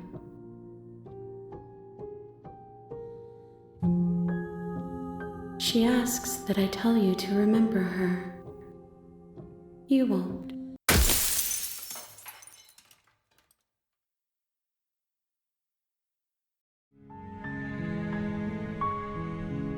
You take the blade from the table. It'd be rather difficult to slay the princess and save the world without it.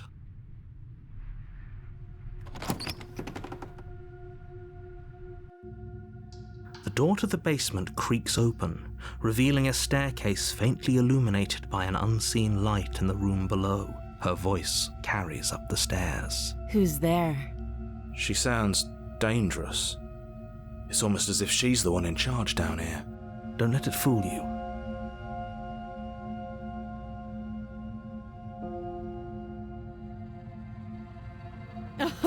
Oh, are you now?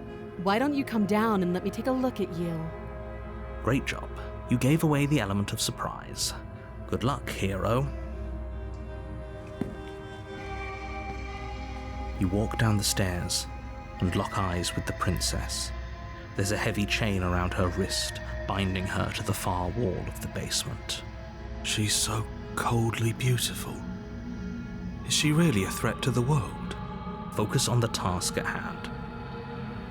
You weren't kidding when you said you were here to kill me.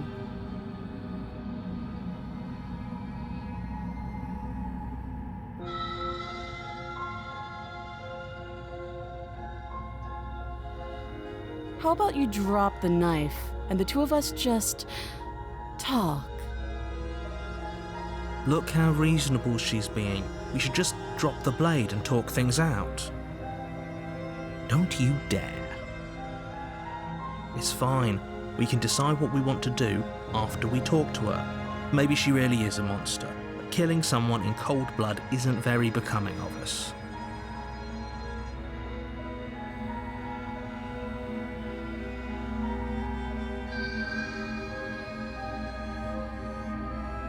You ignore the trembling in your hands and tighten your grip on the blade.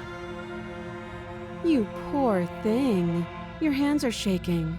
Are you scared of me? Because you should be. You step forward, your grip on the blade tightening as you steel your resolve.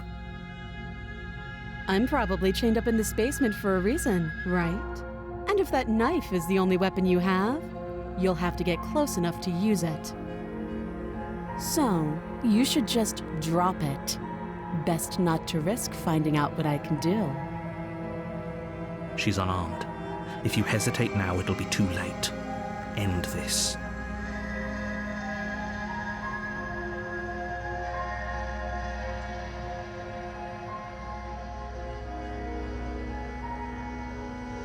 You go into this expecting to die, you're going to die.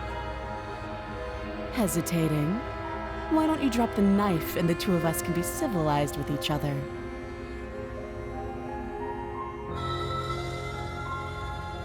Then I'm not talking to you.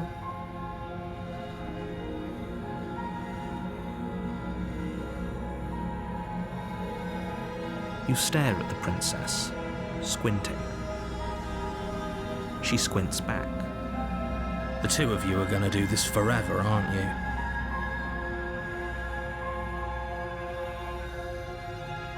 You squint even harder.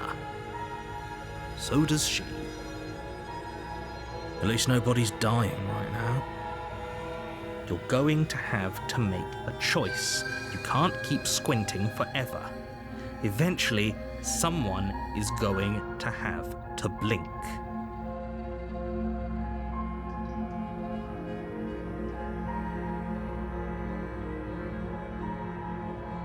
You charge the princess, blade trembling in your hand, but you've already lost the battle.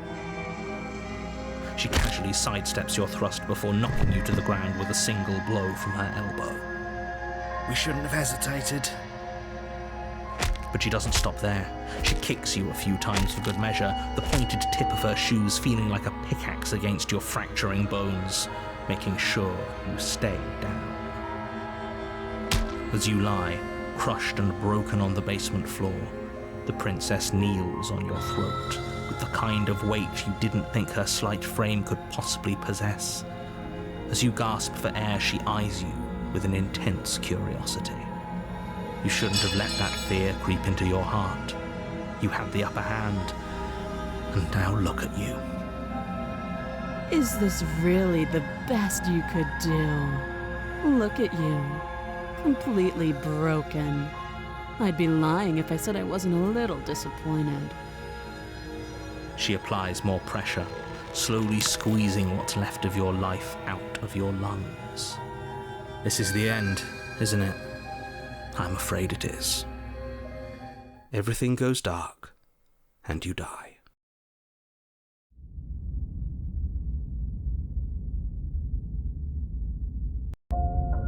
You're on a path in the woods. You're here to slay her.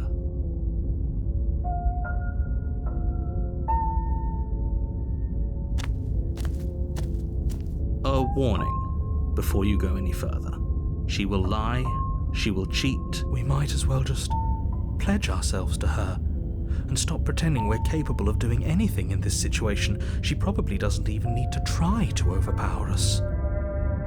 Can we tone down the pessimism just a smidge? I'm not being a pessimist. I'm just being realistic. You're being annoying. Just ignore their bickering, and whatever you do, don't pledge yourself to her. I cannot stress enough how absolutely catastrophic that would be for everyone, yourself included. I agree. If she's wrongfully imprisoned, then we should rescue her, but if he's telling the truth, we shouldn't just hand her the world on a silver platter. Rescue her? Given the stakes of the situation, there isn't really a difference between rescuing her and pledging yourself to her. Either would be terrible. So please try to ignore both of those knuckleheads and focus on saving the world. Let's not make this harder than it has to be. If that's what you want, I guess I don't have a say here.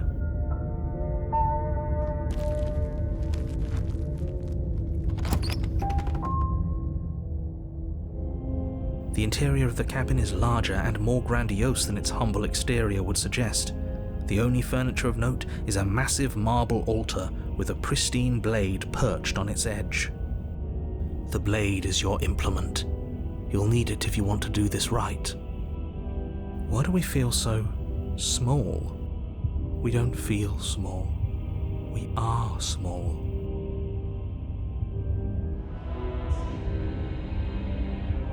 No blade this time. Yeah. Maybe she'll be more receptive if we're unarmed. Blade, no blade, it doesn't matter.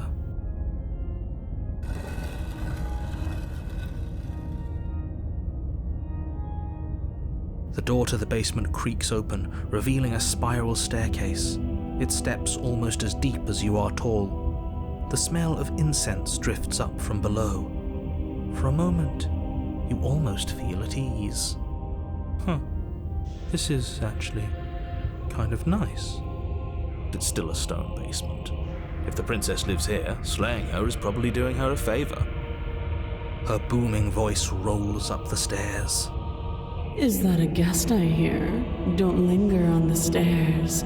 Come down and witness me. You weren't kidding when you said it was booming. She wasn't like this last time. You shouldn't have come down here unarmed. You need to get down there. She wants us to see her. We need to see her. Should we be worried about your sudden change in attitude? Just a few minutes ago you were going on about how pointless everything was. Now you want to go down there. It doesn't matter what that little voice says. He's not the one making the decisions. Though if his ramblings get you to the princess, they get you to the princess.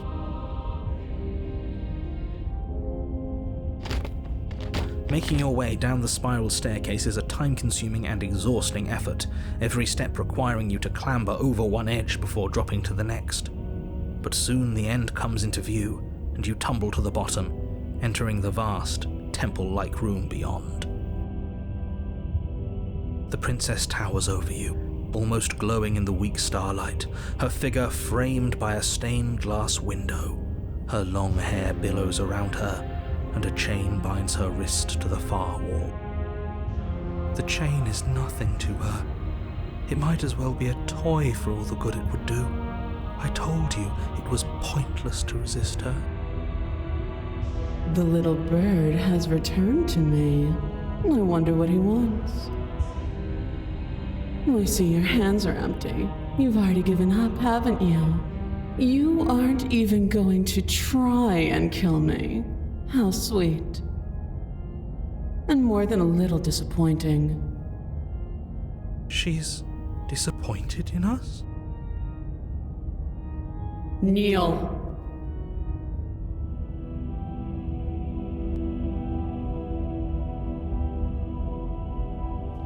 But the words don't leave your mouth.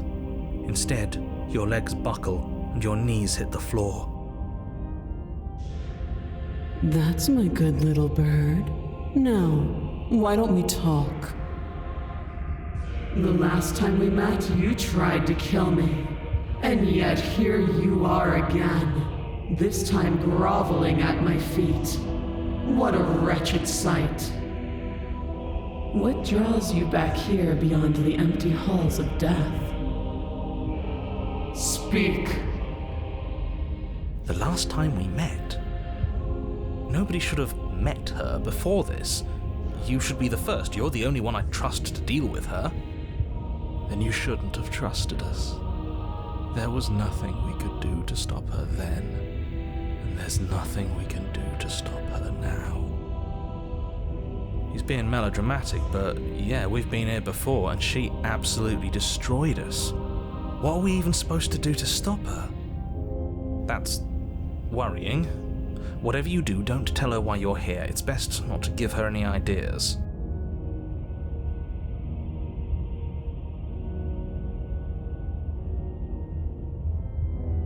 You will. Just do it already. It will feel so much better to do as she says.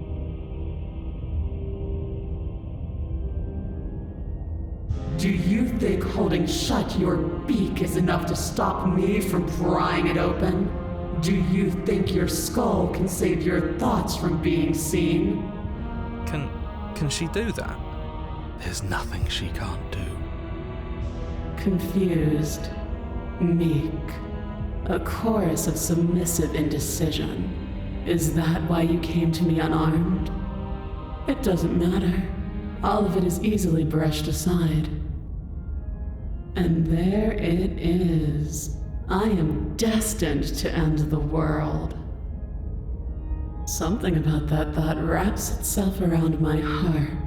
It feels like a fundamental truth to my being that I'd somehow forgotten.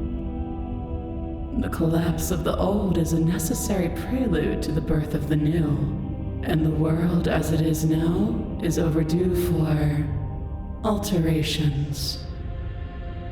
It's time for me to seize my destiny, and you, little bird, will help me seize it. She's inevitable. There's nothing else for us to do but help her. Maybe she'll be nice to us.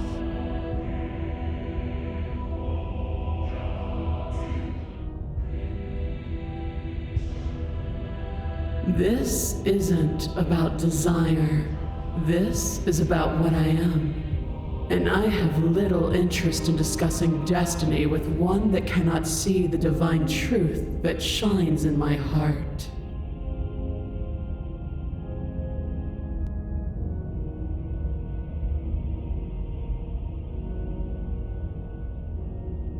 Know the limits of your privilege, little bird. There's an empty place at my side for you to fill, if you'll have it.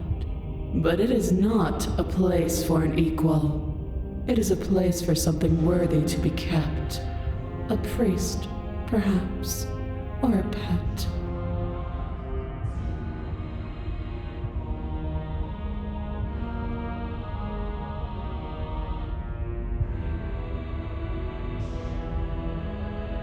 You poor deluded thing.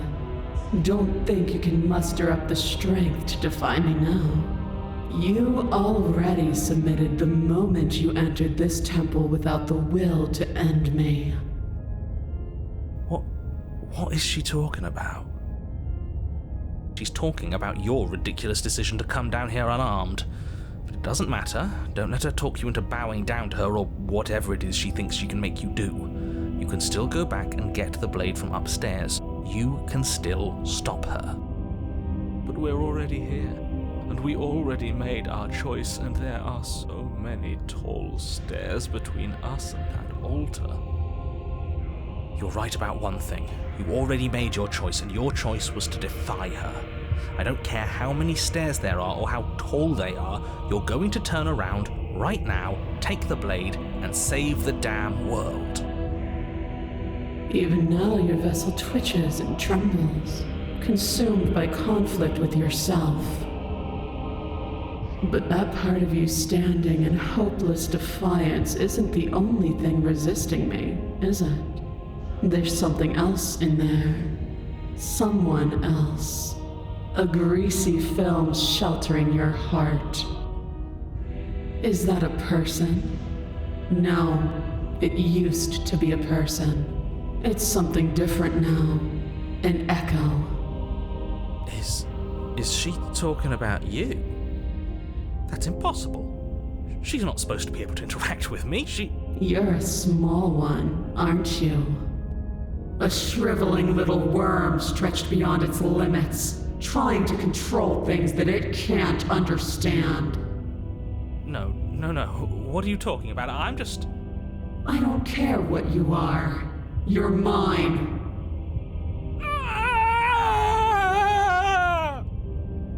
Are you okay? I'm fine. I've always been fine. No, this isn't right. What do? We can't just let her control us like this. I've been trying to tell you this whole time. It isn't about can or can't. It isn't even about will or won't. There is only one path in front of us, and we will walk it. We'll just refuse. Not even he could refuse her in the end. What are you supposed to do? We're all prisoners here. Some of us are just willing to embrace our chains. When I see you again, you'll free me from my chains and deliver me to the destiny that lies beyond this place. We will. I promise. I know you will. Everything goes dark, and you die.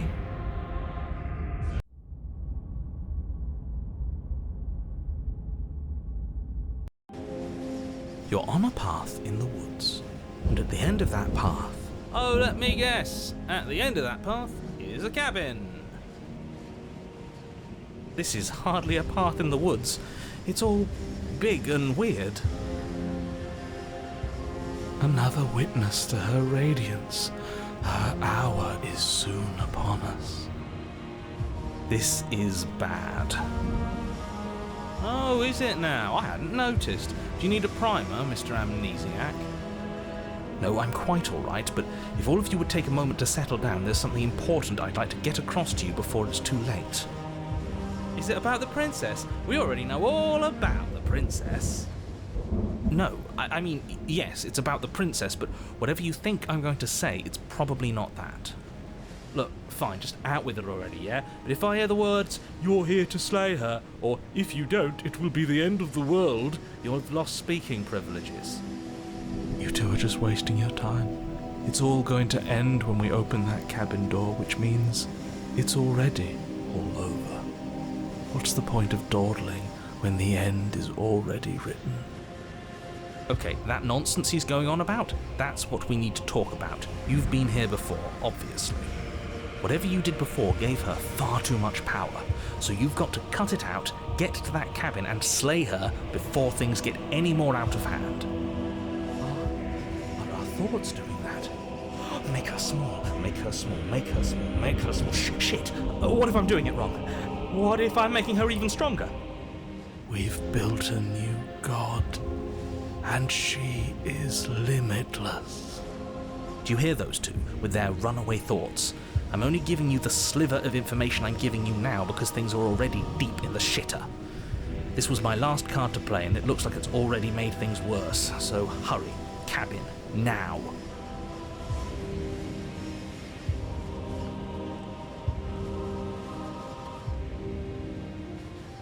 And right now you have neither the time nor the mental acuity to handle a single response. It's now or never. As you finish your inane question, the ground quakes beneath your feet.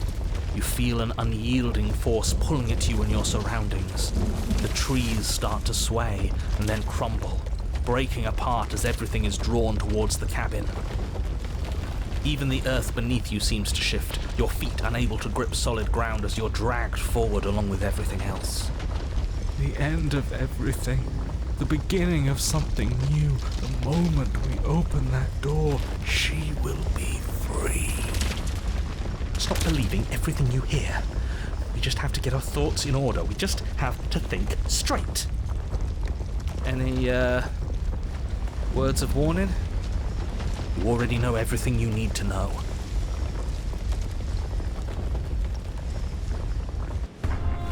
As you step forward, the cabin explodes. You're flung backwards, violently slammed into a tree as debris rains down around you.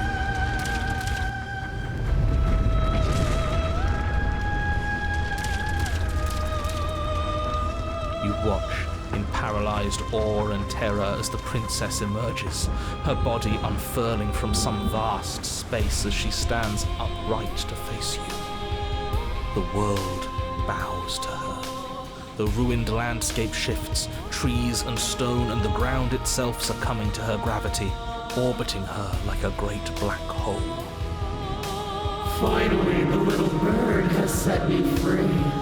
This is always how it was going to end, and this is always how it was going to begin. There's a loud thunk from the tree behind you as something embeds in its shattered bark. Your pristine blade. It's now or never.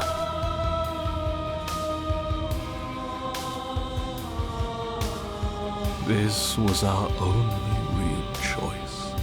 Even the ground itself kneels to her. It was all turned to dust so easily. Is it even real? Fill the empty seat by my side. Join me for a new dawn. You fool. You can feel the pull of her gravity catch you, carrying you from the ground into the violent swirl of her orbit.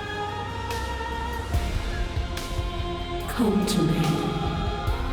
Her words are like a gentle tug, drawing you closer to the mountain of her body. You land softly on her shoulder. Her skin is warm and comforting. This really is the end. Is it the end? We're still here.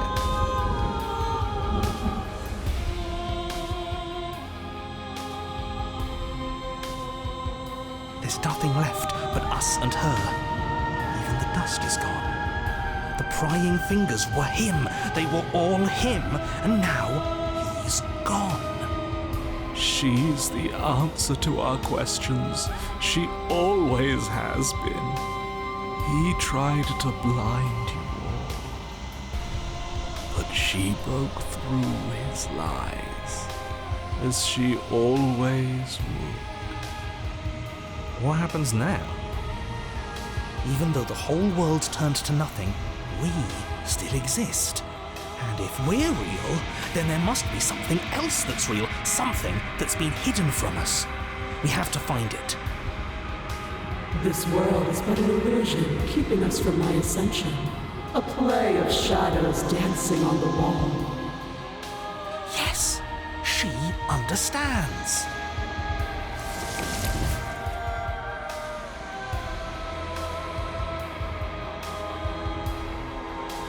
The flame may be snuffed, but the wall remains. This isn't just for my glory. You are a part of this now. See? This is nice. We're safe. She's helping us. She's helping everyone.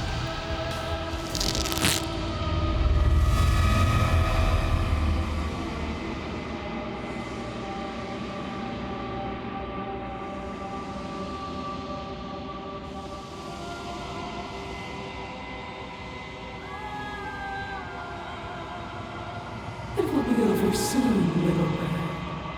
Then your eyes will open, and all of this pain will seem but the fading memory of a distant dream. Soon? Soon? Does that mean there's gonna be more? So many things we believed were real were nothing at all. Just look at the world around us, or lack thereof. Who's to say pain is even real? How about the fact that it hurts?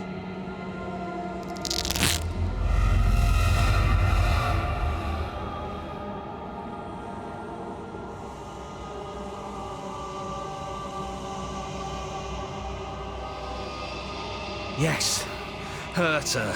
Do something, anything, to make it stop. No, if suffering is what she demands of us, suffering is what we'll give. Why would I doubt our God? We can't endure this. It's all just words and ideas. We're only telling ourselves it's painful. It doesn't have to hurt if we don't think it should.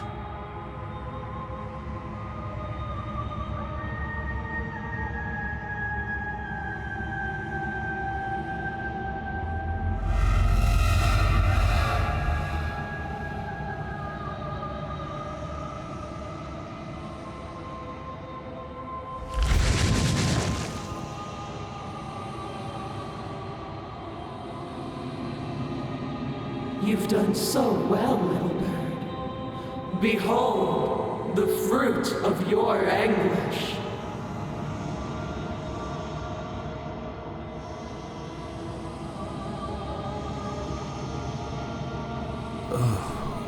Where are we?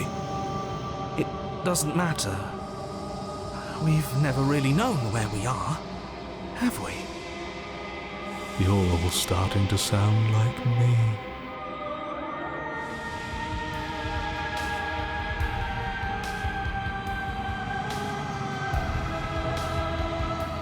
Oh.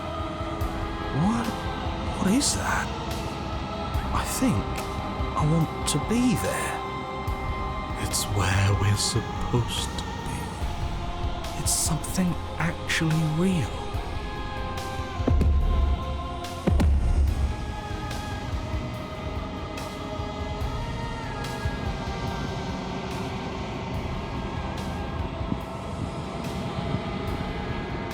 Something is holding us back. Is it one of us? Is it part of her? Is it some part of him that managed to cling to this place? I don't think it's me. Would I know if it was me? After everything I cast aside on my path to ascension, what remnant of the old could possibly be left to defy me?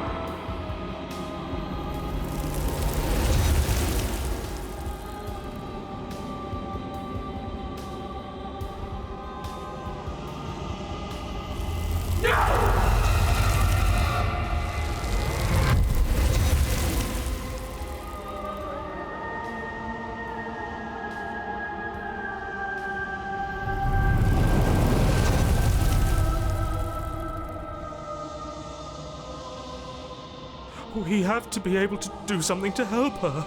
This can't be how it ends. It can't. It can't. It can't. It can't. I think this is the end. I can feel every part of me freezing over.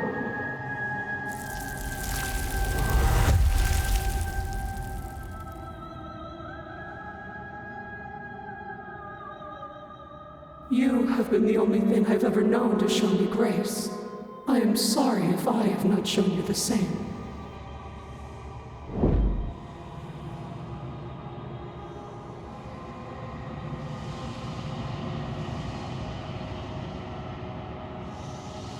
Fly, little bird. No. No. I don't want to be somewhere she isn't. It would always be dark without her. It's what she wants for us. But can we make it? Yeah. We just have to believe. And everything is going to be okay.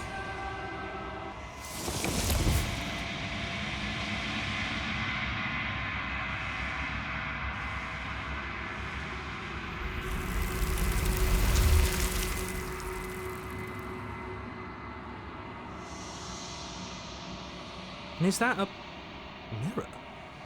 Why is it here? Why now?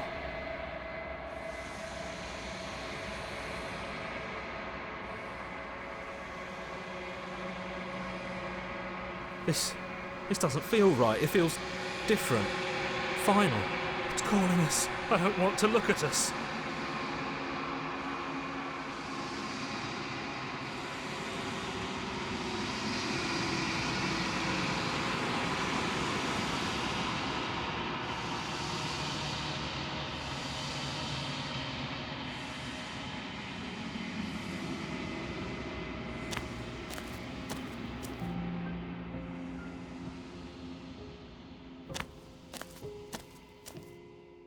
Flickering lights and empty cityscapes become pockets of vitality and movement. I am more than I was before. Whenever you are ready, I will wipe your slate clean once again.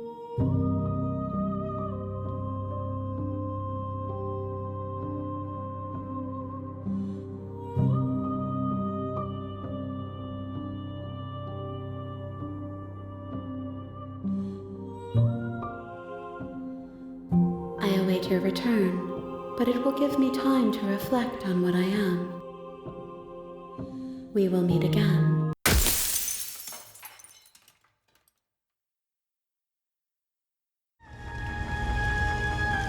Yeah, screw all of this. I'm with you.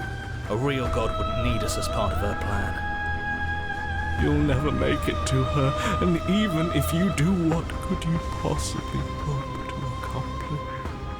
We'll do what we were always supposed to. We'll take this blade and we'll sink it into her heart. Look at the way everything's being flung around her. If we just throw ourselves in her direction, I don't know. Maybe it'll work. If our thoughts are what give her power, maybe it can cut both ways. Maybe we can do whatever we want to do. Maybe none of this is real. With a forceful tug, you yank the blade out from the tree. You close your eyes and take a deep breath, and for a moment you can feel everything around you, like you're a part of everything, and everything is a part of you. And then your eyes open, settling on your target. It's time.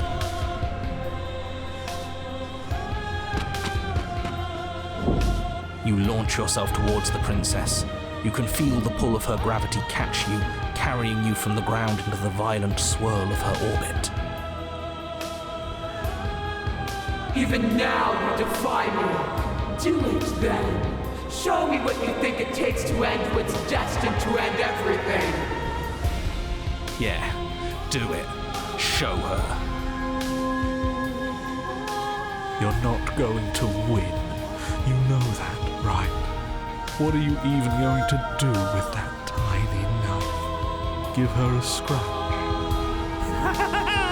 You still don't get it, do you? We can be whatever we want to be. Nothing is real. It all might as well just be a dream. Are you okay? Of course, I'm not okay. I've never been okay. Maybe I needed to never be okay for us to make this happen. As you fall towards the princess, you swing the blade in a massive arc, putting all of your strength behind it. It cuts a shockwave through the very air, splitting everything in its path. It won't be enough.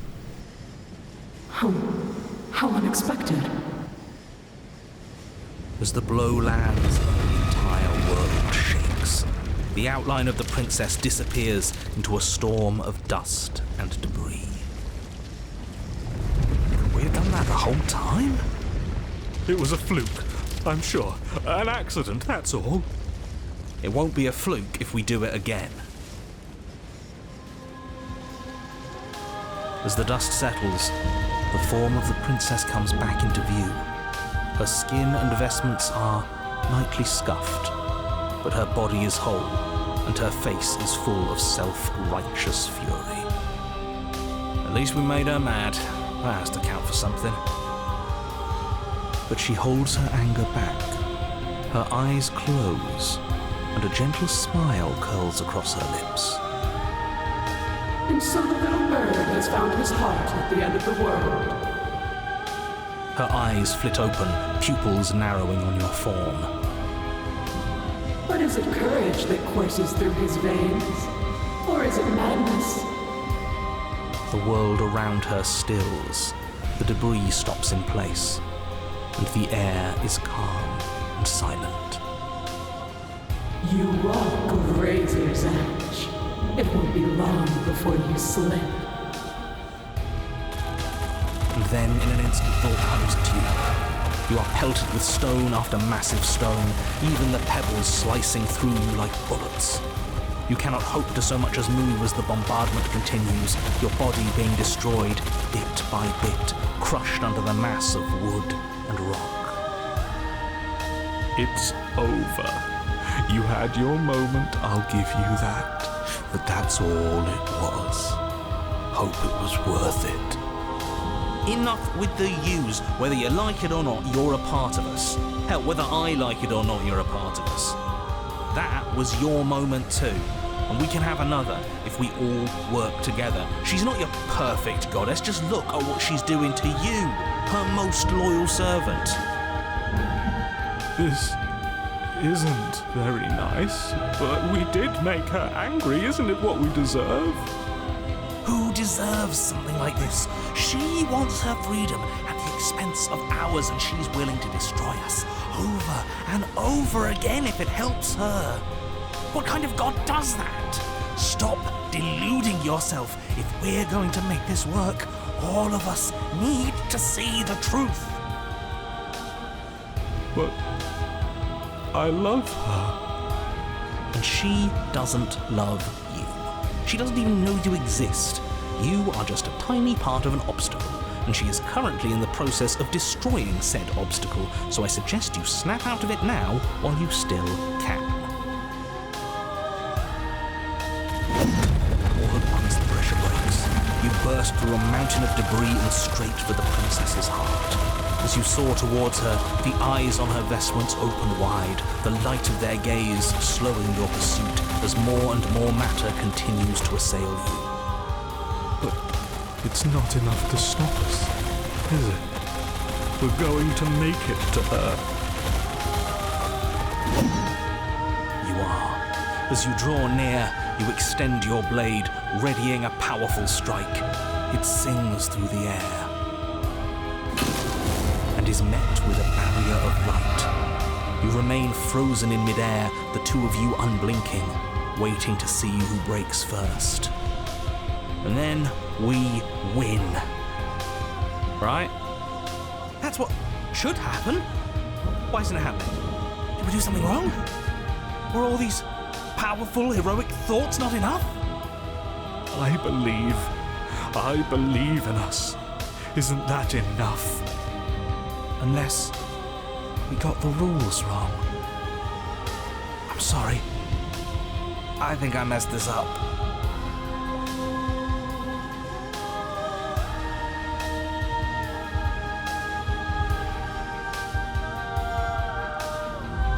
The thing with dreams is that they always end. An admirable effort, but one that would never have succeeded. Come, let us leave this world of illusions. She's trying to undermine you. She's lying. Don't listen to her.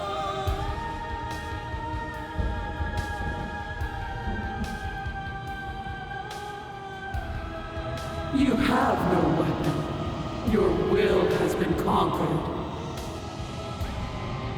Is she going to hurt us now?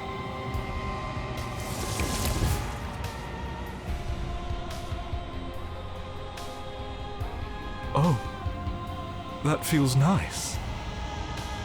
The flame may be snuffed, but the wall remains. This isn't just for my glory. You are a part of this now.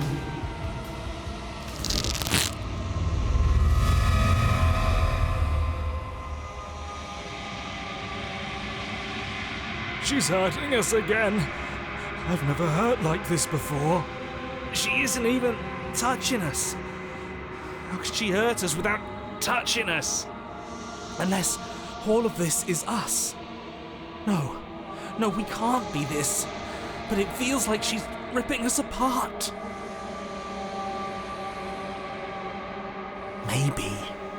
Maybe if we feel all of this nothing, maybe we can use it. Anything to make this stop. Anything to make her feel what we feel.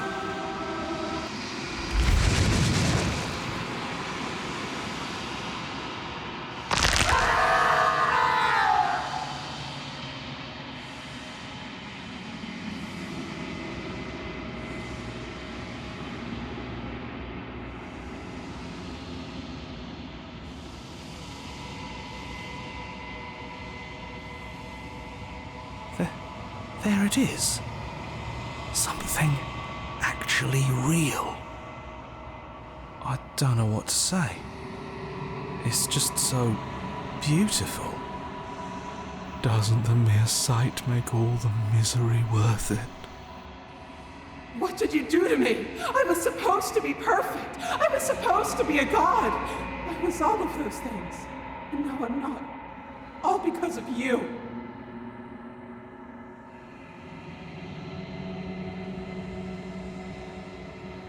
We could have had everything.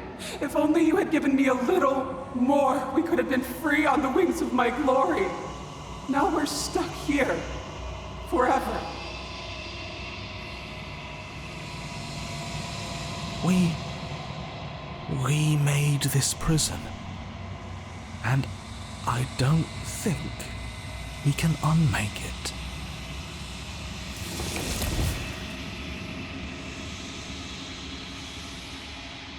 It's gone. No, how do we get it back?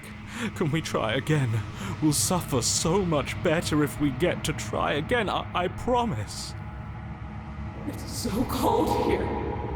If this wasn't enough, then what is?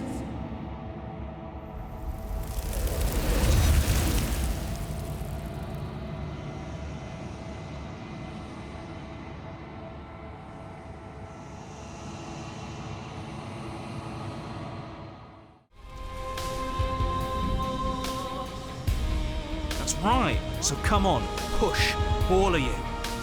I'll do my best. All right, one last try. You continue the struggle, your blade kicking up sparks as it grinds against the princess's barrier.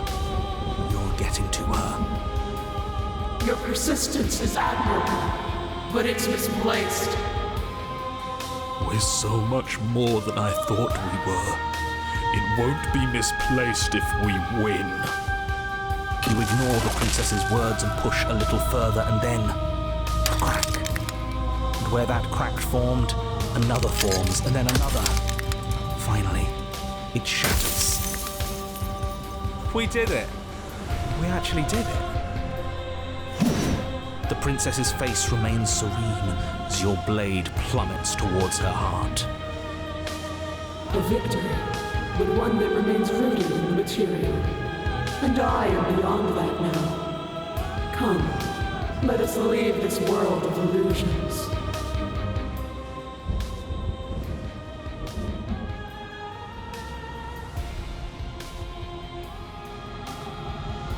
You have no weapon.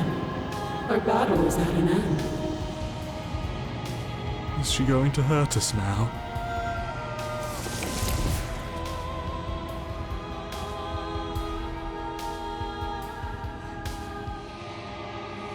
Finally, you have seen my light. All is forgiven.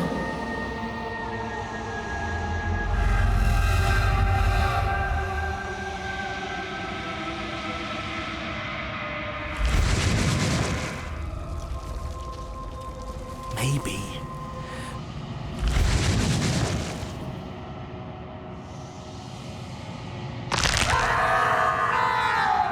But that isn't enough, is it? We can show her more. We can show her what she's done to us. We can make her understand. We can make her feel what we've felt.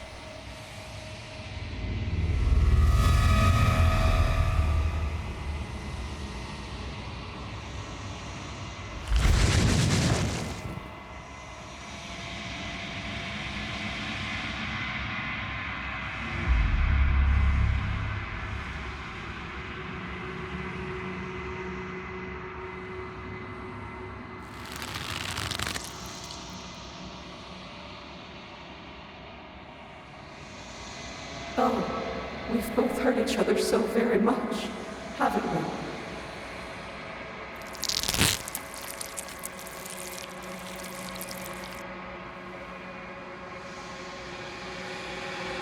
I can hear your voices prattle in my head. I was never going to ascend. This is all so very small. I'm so very small. I'm sorry.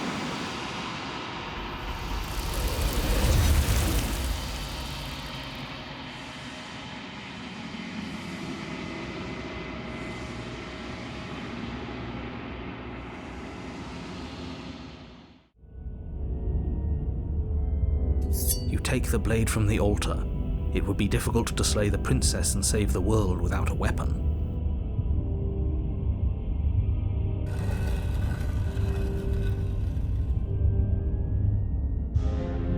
The door to the basement creaks open, revealing a spiral staircase. This is actually kind of nice. It's still a stone basement. If the princess lives here, slaying her is probably doing her a favor. Her booming voice rolls up the stairs. Is that a guest I hear? You weren't kidding when you said it was booming. We need to get down there. Should we be worried about your sudden change in attitude? Just a few minutes ago you were going on about how pointless everything was. Now you want to go down there. It doesn't matter what that little voice says. He's not the one making the decisions. Though if his ramblings get you to the princess, they get you to the princess. Making your way down the spiral staircase is a time-consuming and exhausting effort, every step requiring you. The princess towers over you, almost glowing in the weak starlight. The chain is nothing to her. The little bird has returned to me. I wonder you brought that knife again, even though you know it's useless. Such charming audacity. Drop it.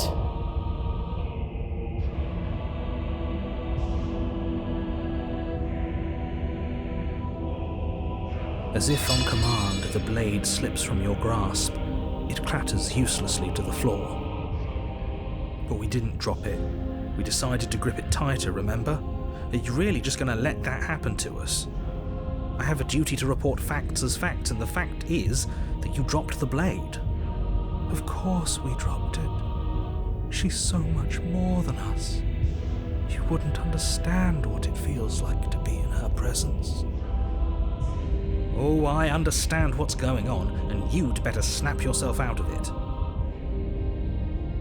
Kneel.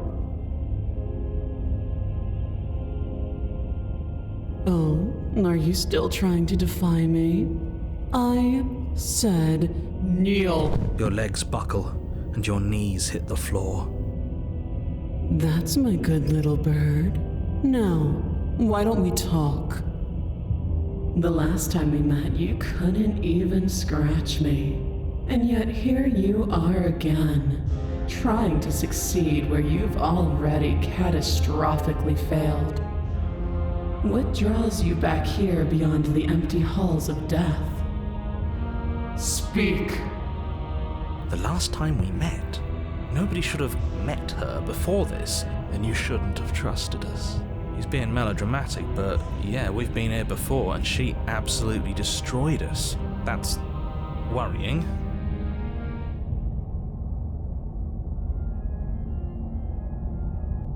Perhaps you need another lesson in submitting to your betters. Pick up that needle. Do it. It's what she wants. No objections here. I don't know what she's planning, and I don't like that we don't know what she's planning, but we might as well pick up the blade. As your eye falls on the blade, you feel a weight. Some divine hand that sits unperceived by your senses, but that manages to push you towards its desires like an unseen puppeteer.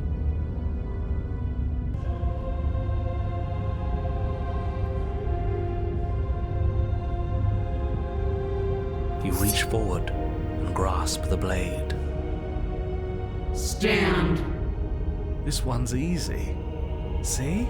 This isn't so bad. Okay, yeah, we can do that.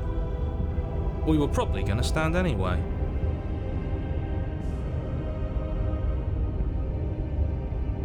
You can feel a creaking tension between body and will as you slowly rise to your feet, like two foes forced into an unhappy truce. The princess eyes you with soft contemplation. The moment seems to last a lifetime, the silent anticipation of what's to come dragging out the long, painful seconds. But all silences are broken eventually. To define me is to claim we stand on level ground. We do not. You are quiet shadow, while I am brilliant radiance. Take that knife in your hand and slit your throat. What? You don't have to listen to her. You're armed. Just steel your nerves, step forward, and end this. Oh, we'll end this all right. Your hand lifts the blade and brings it towards your throat. Okay, I apologize for the unclear language. End her.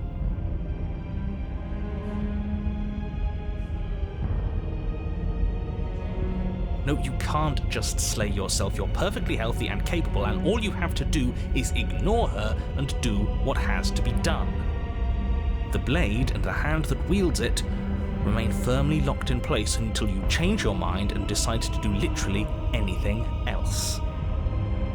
Look at you quaking against my will. An ant defying a god. It's pointless to resist. In the end, everything submits to oblivion. But you're not the one resisting me, are you? There's something else in there. Is that a person? No, it used to be a person. It's something different now. An echo. Is she talking about you? That's impossible. She's not supposed to be able to interact with me. You're a small one, aren't you? A shriveling little worm stretched beyond its limits. No.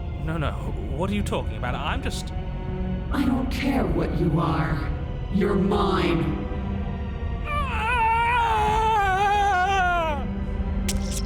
You bring the blade to your neck. You slice through soft flesh, severing veins and arteries, your blood flowing freely down your body. It's a painful lesson in obedience, but the pain won't last forever. No. When I see you again, you'll free me from my chains and deliver me to the destiny that lies beyond this place. We will. I promise. I know you will. Everything goes dark, and you die.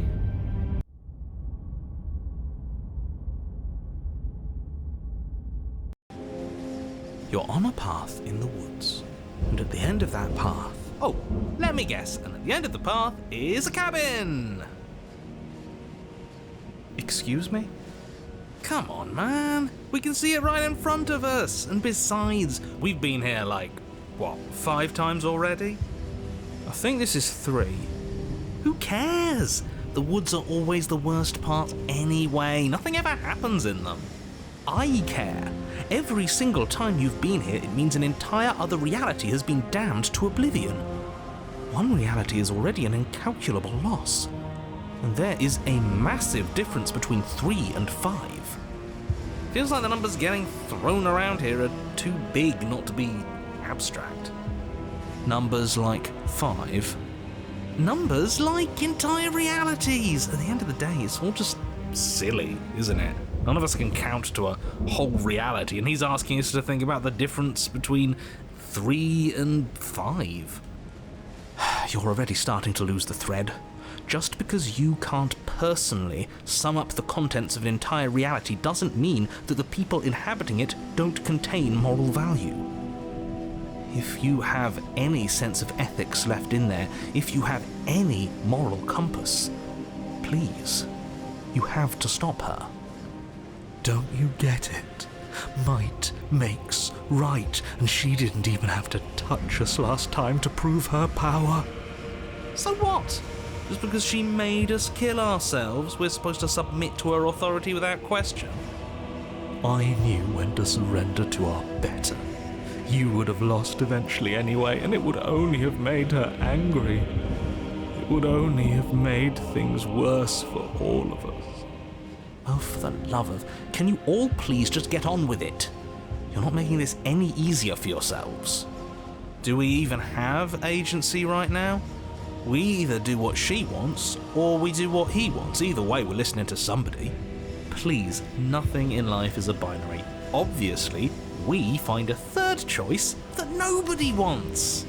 You all talk about choices and freedom, but there is no choice when it comes to the will of a god. I'm going to cut you off right there. She is not a god, and the more times you fail, the harder it becomes for you to succeed. But the fact that you're still here means you still have a chance to pull this off. So, princess, dangerous, cabin, slay, now.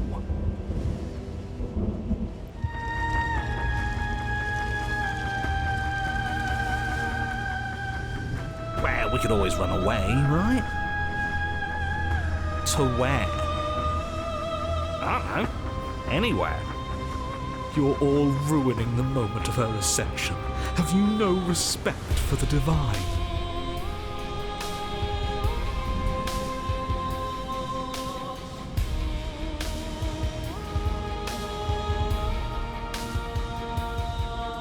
With a grim determination, you yank the blade from the trunk. Yeah, this feels right. She doesn't get to just smugly stand over us like we don't matter. Let's take her down a peg. You're not going to win. You know that, right? What are you going to do with that tiny blade? Give her a scratch? Even if that's all we manage, I'd rather go down swinging. See how everything's floating around her? I bet we could make it if we just jumped really hard. You gather yourself, closing your eyes and shutting out the towering vision of the princess. There is only her and you. That's all there ever was. It's time to face her.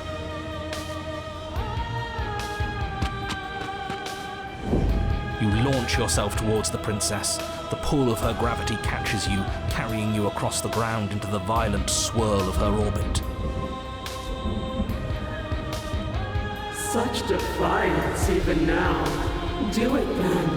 Show me what you think it takes to end that which is destined to end everything. Don't you see how hopeless this is? She fears nothing. That's right, she doesn't! So she has no idea what she's in for. With a heavy thump, you land on her chest. It's now or never.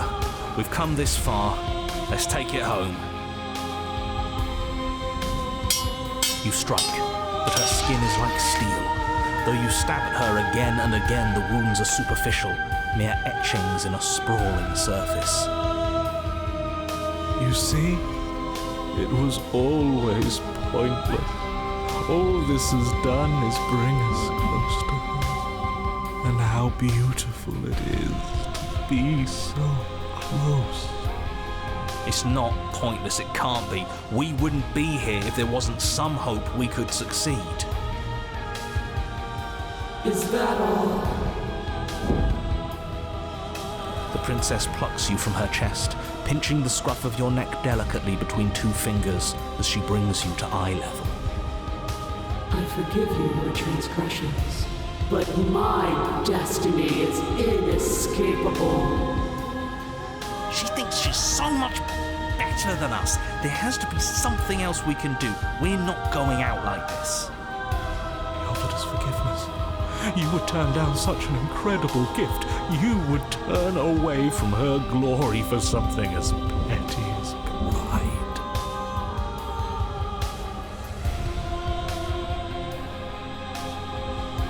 Yes, let's give her something to remember us by.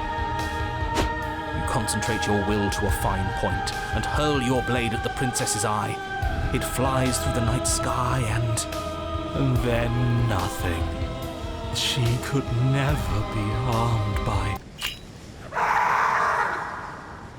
It pierces her cornea.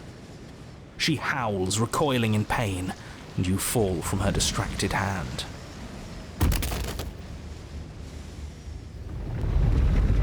Hit the ground with a painful thud. She narrowly misses you as she comes crashing down to her knees. So I've misread you. You are not the willful key that will turn the lock of my liberation. You are an enemy to be smitten by my hand. The princess holds up her monumental hand, its glowing palm radiating a blinding light. It grows and grows until it's all you can see. And then you erupt, your very soul mere kindling to her light. The inferno incinerates everything that is you. And with it... No, that's not right. Why is it hot? I'm not supposed to be able to feel anything. Oh no. Oh no. You leave me no other choice. Suffer for the crime you have committed against my divine body. Damnation will purify us both.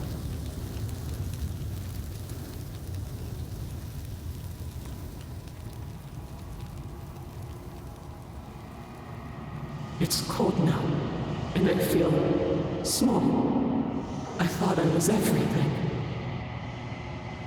But I'm no better than you, am I?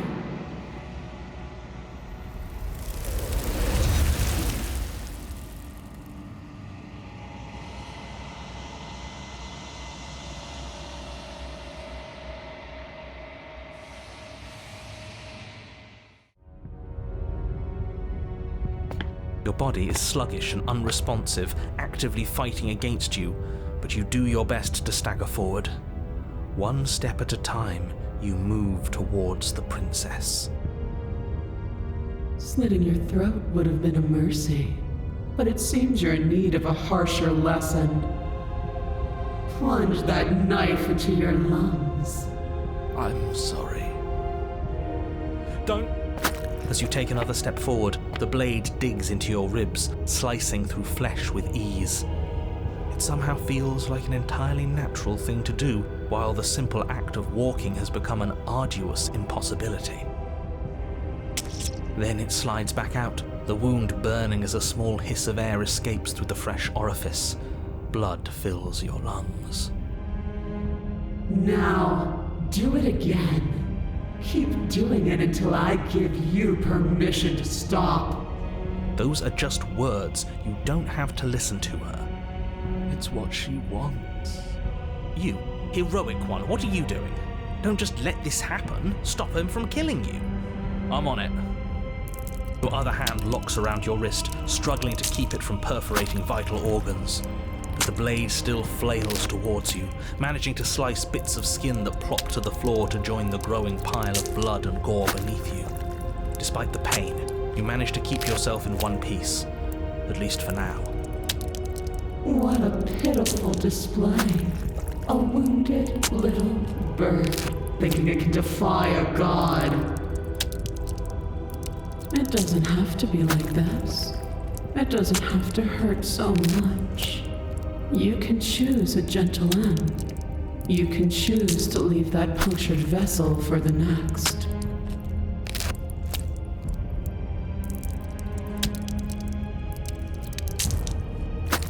Or you can pathetically struggle against yourself until the floor of this temple is painted with the bloody impressions of your futility. You continue to approach the princess, even as the repeated gouges of your blade expose bone and muscle to the open air of the basement. You know, this would be a lot easier if you gave us a hand. My influence only goes so far, and I can only juggle so many things at once. The best I can do right now is to continue to drive you forward. Believe me, this whole ordeal would be so much easier if I didn't have to contend with free will. You're the one making things difficult. You're the one making us hurt. She doesn't want to hurt us. She's just doing what she has to. Stop. As you finish crossing the room, you fall to your knees at the princess's feet, your chest heaving as your blood pools in the crevices of the stone floor, the coppery taste coating your throat. The princess kneels down, lifting your chin with her finger as her face lowers to yours. Your devotion is misplaced.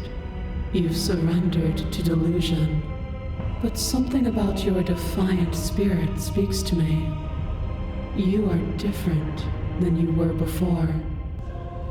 Perhaps, if you've learned your lesson, I can spare you from the release of death. There's a place at my side for you, if you'll have it. Not as an equal, but as something worthy to be kept.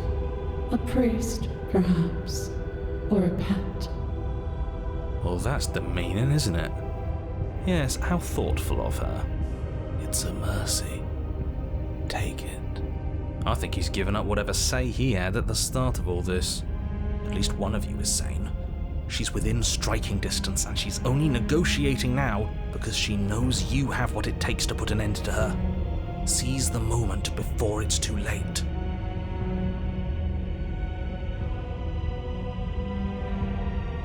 No. Yes, though your body trembles, struggling to defend itself in the face of the princess's overwhelming will, you finally manage to break through, darting to her side before she can react. The wind of your freedom rushes through you, and you channel it into a decisive blow, stabbing into the soft flesh of her ankle and severing the tendons in an act of unyielding defiance. She falls to the floor, crashing unceremoniously to her knees. But you don't give her any time to recover. Your heart pounding with determination, you plunge your blade into her chest. As you find your target again and again, she laughs, crude emotion breaking through her once stony composure as your blade cuts her flesh. We can do this, can't we? You always could. The decision to give you this task was not made lightly. You're here for a reason. It's not too late to pick up the pieces. It's not too late to toss that blade aside and beg for forgiveness. Shut up. I can't believe you would actually strike me. You heathen! You worm! You defiler! You don't know the consequences of your arrogance! Before you can strike the final blow, the princess lashes out, knocking you off your feet. There's an unsettling wet pop as your spine breaks, numbness and pain spreading through your body. As you rebound towards the ceiling in a moment of disorientated lightness, she drives her fist into your chest. Your body is crushed as she pulverizes you into the floor, the ground itself breaking from the impact.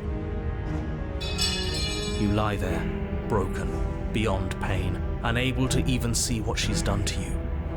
But the princess is succumbing to her own wounds as well. She looks down upon her body in abject horror and disgust.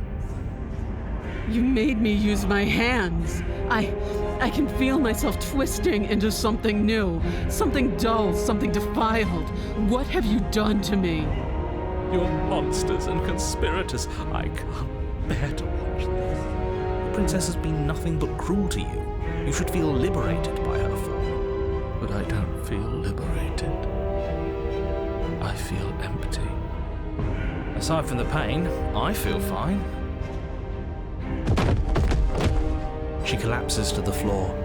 Her glassy eyes watch, unblinking, yet somehow still full of anguish and fear, as the two of you perish together. I suppose we were never gonna get a happy ending here, were we? Don't let those be your final thoughts. You saved the world. That's worth something. I guess. Regardless of how you feel about it, it's finally over. Thank you. Everything goes dark, and you die.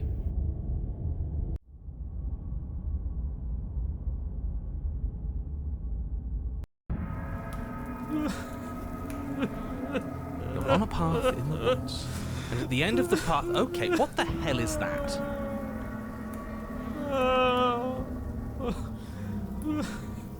I think he's upset. And what's he got to be upset about? We just killed a god. Exactly. You heathens destroyed the most beautiful thing that ever was, and ever will be. I can't say I have much sympathy for you. She was bad for us, and you almost got us killed. You're being too generous. He did get us killed. All right, enough chatter. Got a thing I'm supposed to do, and if you don't mind, I'd like to do it without any more interruptions. Okay, great, you're listening. You're on a path in the woods, and at the end of that path is a... If your thing is telling us about the princess, don't waste your breath. We know all about her, and it's hardly a path in the woods at this point, is it?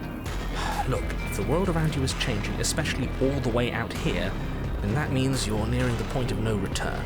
Whatever happens next, that's it. There won't be any more do-overs. So you'd better take things seriously.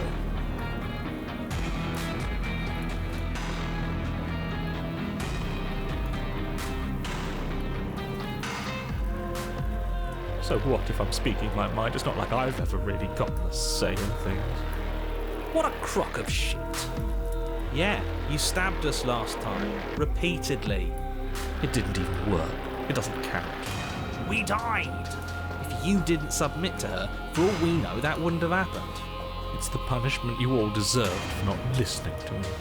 To her. Aside from our sulking friend, I don't think we have much to worry about. You're still the one in charge here, and I don't think that's ever going to change. The second he tries something, I'll put a stop to it.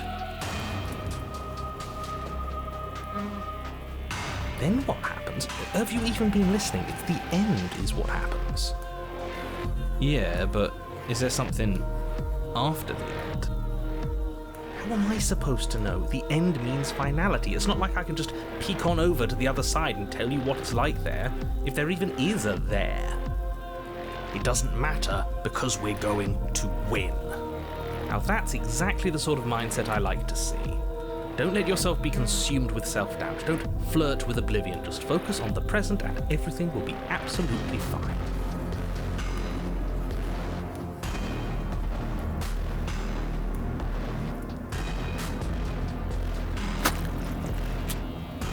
Good, we're all on the same page. It isn't long before you find yourself at the end of the path, staring up at the cabin on the hill.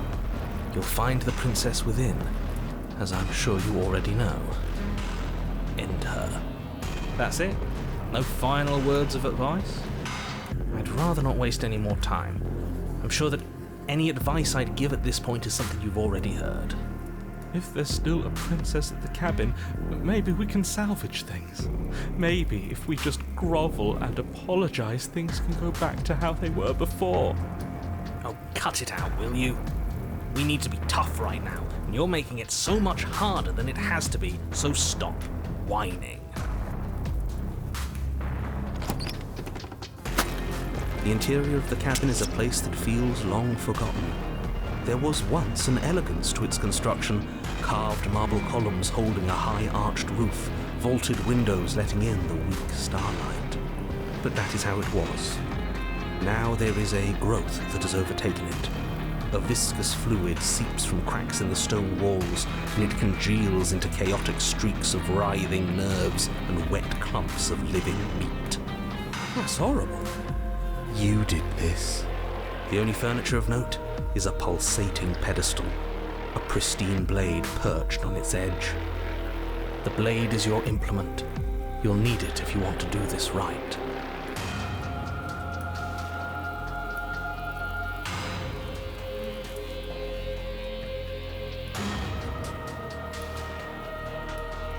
A mirror? There is no mirror. There's the pedestal, the blade sitting on the pedestal, and the door to the basement. Just tell us where the door is. I'd like to get back to fighting, and if you want us to kill her so bad, I'm sure you feel the same. Nope. I don't know what to tell you. There isn't a mirror because I would know if there was a mirror. You're either seeing things, or you're confused on the definitions of door and mirror. Or you're seeing things. That seems far more likely. What are you trying to say, exactly? He thinks we've lost it, that we're succumbing to madness, that something in us has broken. That's an unnecessarily melodramatic way to describe a hallucination, but sure. I'm not going to waste time arguing with any of you. It's in our way. Let's just smash it.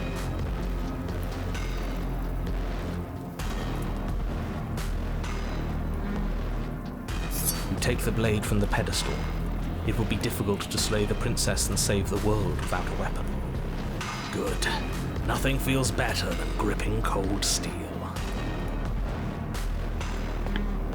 You step forward and approach the door to the basement, hesitating before you open it. As if you don't see it. You really don't, do you? How strange. It's a bit grimy. Why don't we wipe it clean? Wipe what clean? Are you still on about that mirror? It's not real. I'd know about it if it were real. No, we can't doubt our eyes like that. It has to be real. Smash it. Smash it to pieces. It's the only thing keeping us from her. Don't you want to know what we'll see in there? We won't be able to see anything if we smash it. Nah, I'm with him on this one. Smash it! Let's get violent already. Do whatever you want with it. The mirror isn't real, so how you handle it doesn't matter, aside from wasting dangerous amounts of time. You bring your fist crashing down against the door leading to the basement. As if on command, it slowly slides open, scraping against the stone floor, its ancient hinges moaning as it reveals the dim path ahead. Why am I not surprised? You step forward into the darkness. The stairs leading down to the basement are at once both narrow and grandiose. A high-vaulted ceiling stretches up into a gloom beyond your sight, while walls wet with tumorous growths press in uncomfortably at your sides. You feel both unprotected and trapped, at once exposed and claustrophobic. The air is thick, its odor an oppressive violence, the metallic scent of fresh blood twisting with the nauseating embers of charred remains. If the princess lives here, slaying her is probably doing her a favor. Her voice, a bellowing rage, roars up the stairs. Was severing the tendons of my ascension not enough for you? Was it not enough to rend my divine heart? Come, see the horrors you've wrought upon my flesh, and feel my hands set upon your throat. See how you've soured my once divine melody. She's so angry with us. Why? Why did you desecrate her? Why couldn't I stop you? You've got to stop thinking about her like that. It isn't doing anyone any good. She's not some untouchable god. She's an abomination, and we're going to put an end to her once and for all. Whatever she is now is our fault. If she's an abomination, then what does that make us? It doesn't matter what we are. She needs slaying, and we've got the means to do it, so let's get a move on. If I might interject, you didn't make her into an abomination. She's always been what she is. It's why you're here, and it's why your task is so important. You make your way to the bottom of the stairs. The chamber's walls are painted in blood, a deep, sickening red that drips down in clotted streams onto the charred corpses that make up its floor. This place reeks of torment, of ripped skin and burning bone. The princess stands in its center, muscles flayed and bare and weeping, draped in a tattered dress of her own skin. Her heart beats from its place in her open chest. Do you know what I'm going to do to you? There's not so much a moment of hesitation before she steps forward. Her chains pull taut, holding fast as she strains against them. The cuff around her wrist digs deeper into her skin. Blood drips from the place where metal meets flesh. And then, with a nauseating sound, the skin tears. It plops to the ground. She pulls her red, glistening arm free from her bindings. She is loose, and she is coming for you. Let her end it. It's the punishment you all deserve for what you did to her. It's the punishment I deserve for letting it happen. Screw that. We can win. We've done it before, and we'll do it again, only this time we'll make it out the other side. Hell, she's practically done most of the work for us.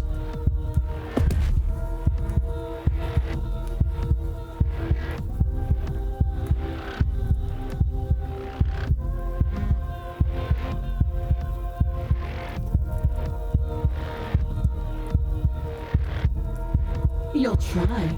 And that's what I've been so excited for. Let's hurt each other. Your heart free of fear, you charge towards the princess, your eyes locked on each other, both of you prepared to lay down your very essence in one blow. It's now or never. Let's make it a beautiful blaze of glory. With a horrifying squelch, you are unwound. No, that's our stuff. She can't just do that. She just did. Unfortunate, I know, but reality is reality. You should all just be grateful she's decided to keep us alive. Even in her defilement, she is merciful. We're not out for the count just yet.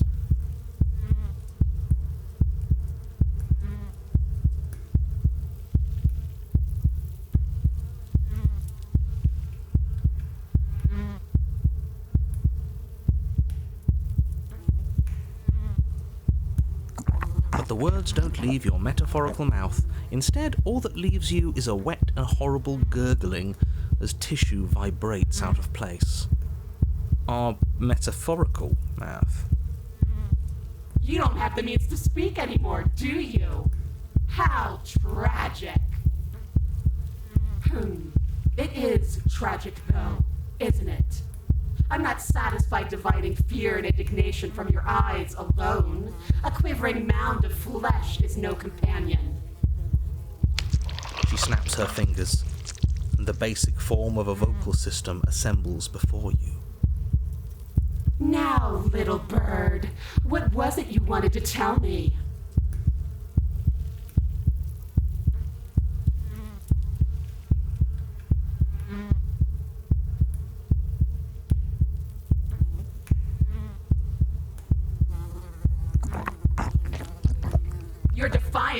robbed me of my end game. You desecrated my divine spirit and plunged me into your realm of flesh. The only thing left for me is your torment. Just submit already. What is there left for us to do?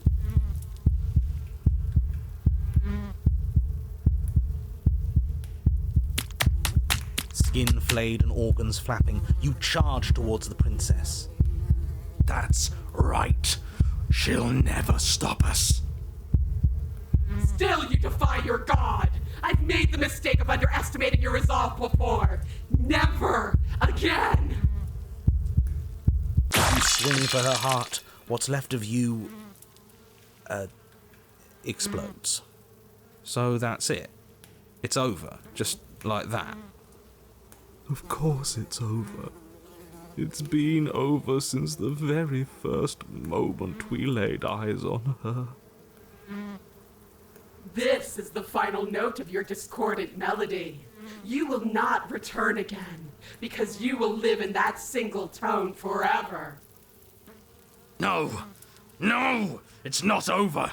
We're a god killer! We've returned from death itself twice! Didn't you hear her? We're not dead. What's the difference? From many perspectives, there isn't one. But functionally, that is, from your perspective, the difference is massive. You are entirely laid bare, spread to each corner of the room, yet you are wholly aware of the state you're in. Incapable of movement, but entirely capable of perception. In fact, perceiving your state is the only thing you can currently do. You are preserved, perfectly, in the amber of her torment. We're more than this. We've lost bodies before. We just have to lose this one and make another.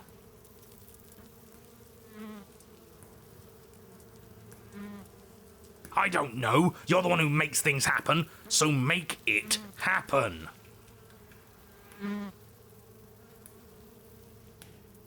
Who said anything about getting to a new cabin? No, we make something new here. It won't matter if you do. She'll just pull us apart again. And preferably, we make something without him. Absolutely not. I refuse to let you just decide to die with your task unfinished. If you die here, the world is doomed.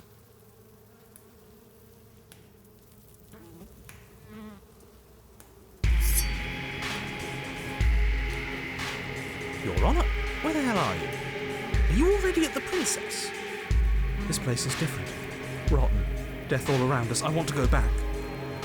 So you've returned already, and I remain here. Is this our final destination? The Princess tilts her head to look at you, and with a gesture, you are unwound. Again? Already? Clearly I left you with too much room last time.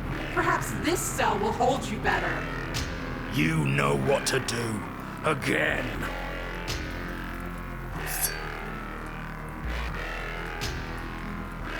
Your Honor, she's gorgeous. Absolutely divine. You, guy who describes things, you better start saying what we do this time. And what are you? Attacking her, obviously. Right. You charge towards the Princess and... There is no spark in you, only matter devoid of life. you explode. Again.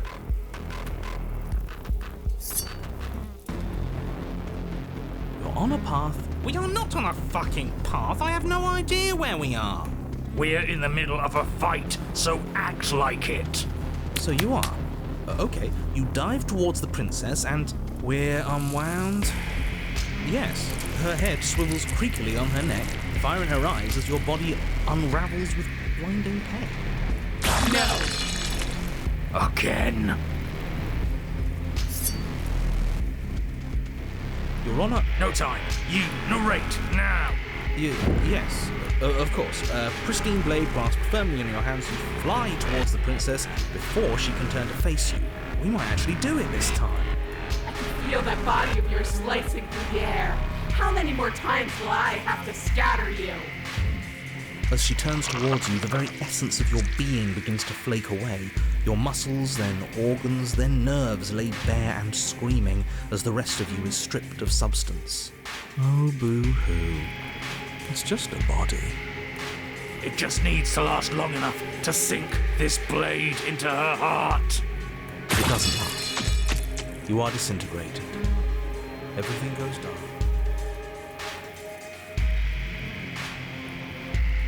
How many times do I need to pulverize you before you finally understand? You are nothing. An empty void that dared to dream it was alive. That feels right.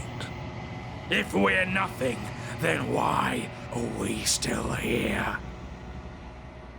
Because we always have been. If we're nothing, then how can we do anything? The same way we always have. Being nothing has never stopped us. Now You cannot win if you cannot be.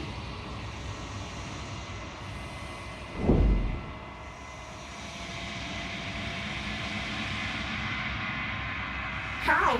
I scattered the atoms you clung to and there was nothing there to find. You can't exist.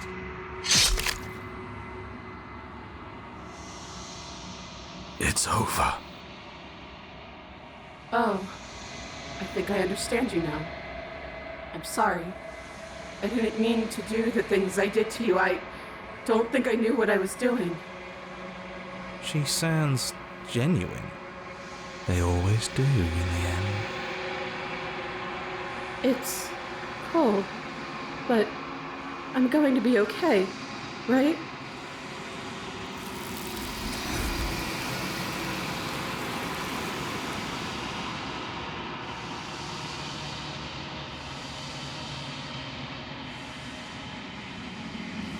She's gone. Where did she go? Should we try and find her? And there's that mirror again.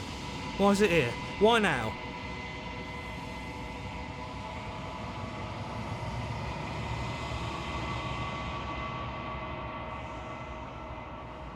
This doesn't feel right. Screw the mirror. We just need to find the princess. Ignore the cowards. You have to look.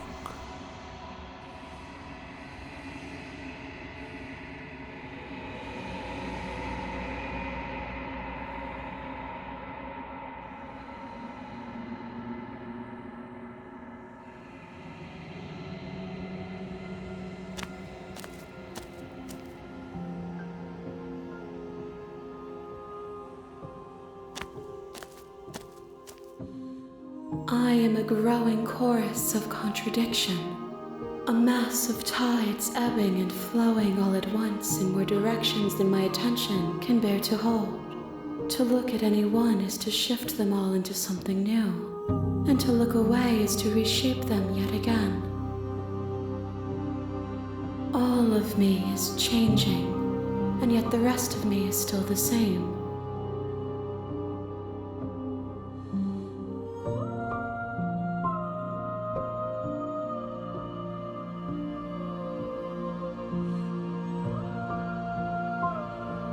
And yet my waters flow and my streets bustle. There are no words that can describe me into non-existence. There is no logic that can bind my multitudes. I am everything that you have known me to be, but I am also none of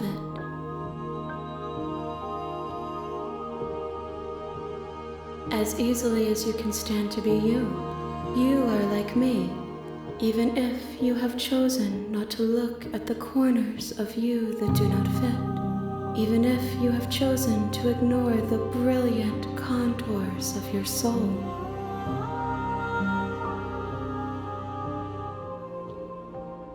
I will be here when it is time for us to meet again.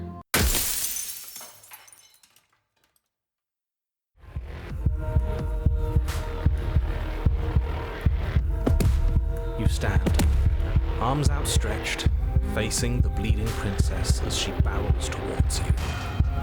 With a horrifying squelch, you are unwound. No, that's our stuff. She can't just do that. Yes, because we knew it was over.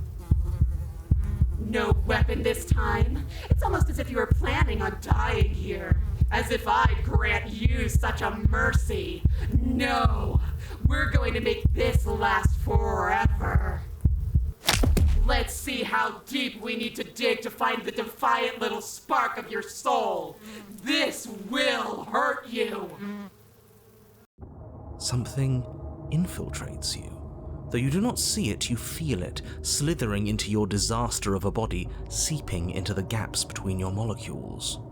The body of a sapient creature has, on average, 30 trillion cells, and each one of those cells is composed of 100 trillion some odd atoms. One of those cells is peeled from the others. 100 trillion atoms are gone. Are you still there? Are you still you? Yes? I think. Then 2 are peeled away. Then 4. This is nothing. Nothing! 8. 16. 32. 64. Whatever is happening to us, it's happening faster. 128. 256. 512. Are you still there? Are you still you? 1024. 2048. 4096. 8192. I feel small. Smaller than before. 16,384. 32,768. You can't just count us into oblivion. 131,072. What happens when it gets higher? Like, really higher? Nothing. Just like nothing's happening now. But something is happening now. Something in us is liquefying. Something that started small but that keeps getting bigger. 1,048,000. The hundreds don't matter anymore. Are you still there? Are you still you? 2,096,000. I don't like this waiting. Waiting for something to happen. But it's taking so long. 16,768,000. 33,536,000. 67,072,000. Your eyes are useless. 134 million. The thousands don't matter anymore. Your blood begins to go places it shouldn't. Are you still there? Are you still you? There's the pain. I can feel it now. But we can handle this. We can't let her win. We can't handle anything. We're at her mercy. 268 million. We don't need to count anymore. Your lungs fill with liquid. You smell things you shouldn't. You choke on pieces of what used to be you. Doesn't matter, because we're still alive. You are deconstructed. You are reconstructed. A square you, a round you, a you with too many legs, a you with many mouths which won't stop screaming. Then all of it pressed into a ball, tightly packed into the size of a fist. What does you even mean anymore? We just keep changing into horrible things we can't control. Make it stop, please. Make it stop. Please make it stop. You means we exist. There has to still be a way for us to win. Otherwise this would be pointless, and all this torture would be for nothing. You're right about one thing. It is torture. Are you still there? Are you still you? No. Yes. The ball is unraveled into the shape of a body. The skin peels off in a corkscrew. The eyes are plucked. The organs arranged in the air in a neat row. Are you still there? Are you still you? No. Yes. You are stretched into a line 12 feet long, then 24, then 48. The line gets thinner as you get longer. A mile. 2, 4, 8. Are you still there? Are you still you? Yes. 16, 32, 64. No. And then, all at once, there is a great rewinding, and all of the disparate threads that once were you fall dutifully back into place. You are whole again, and in your body, the same body you arrived in. The princess stands before you, her dress of skin more tattered than before, her face sullen. It's all hollow. I ripped you to pieces. I broke your will, but it means nothing. I am forever a piece unfinished, a song with no refrain.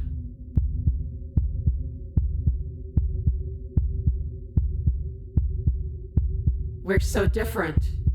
How could I ever hope for you to understand me?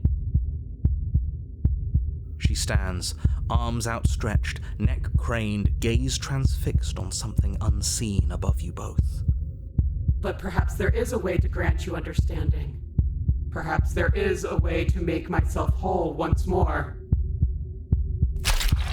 You are unwound again. But it's different this time. Nothing slithers into your cells. You can feel something changing inside of you. But you see her changing too. Threads, strands of you, becoming pieces of something new. Something that's both you and her. Oh no, absolutely not. You have to stop this. Do you hear me? You have to stop this, or the entire world ends.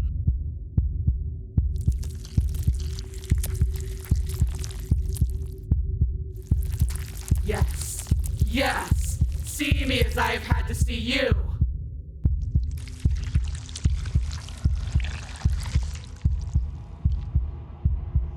No, this isn't right. I feel cold.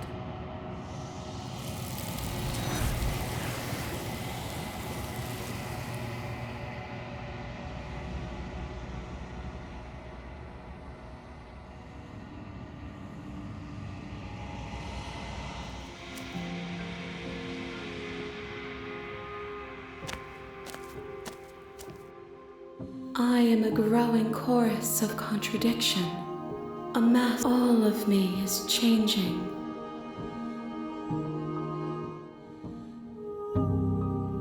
I will be here when it is time for us to meet again.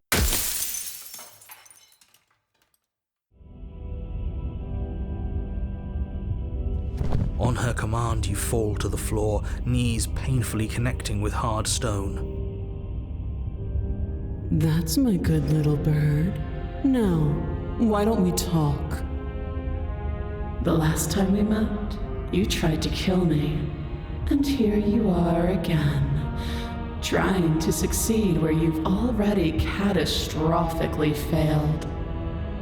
What draws you back here beyond the empty halls of death? Speak. The last time we met, nobody should have met her before this. Then you shouldn't have trusted us. He's being melodramatic, but yeah, we've been here before, and that's worrying. You will. Just do it already. It will feel so much better to do as she says. You weak-willed buffoon. Is that so? The princess closes her eyes in contemplation. Something about that thought wraps itself around my heart. It feels like a fundamental truth to my being that I'd somehow forgotten. The collapse of the old is a necessary prelude to the birth of the new, and the world as it is now is overdue for alterations. It's time for me to seize my destiny, and you, little bird, will help me seize it. She's inevitable. There's nothing else for us to do but help her. Maybe she'll be nice to us.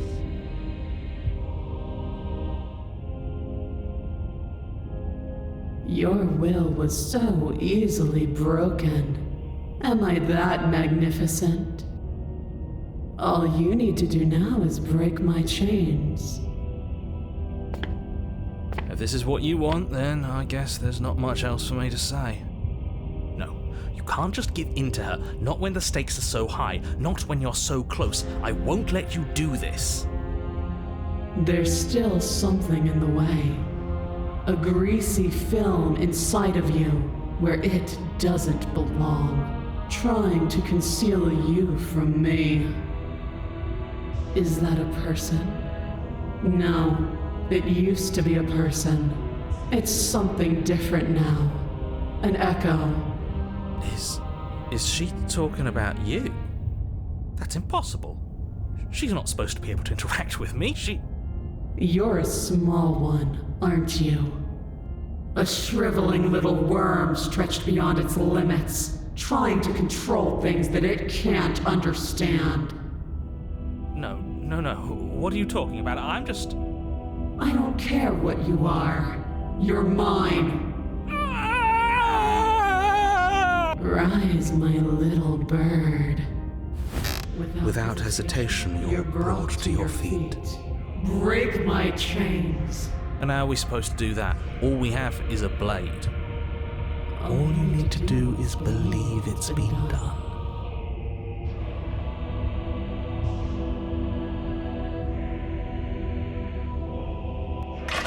Her chains shatter, and the cuff falls from her wrist. She is loose, and the end is upon us.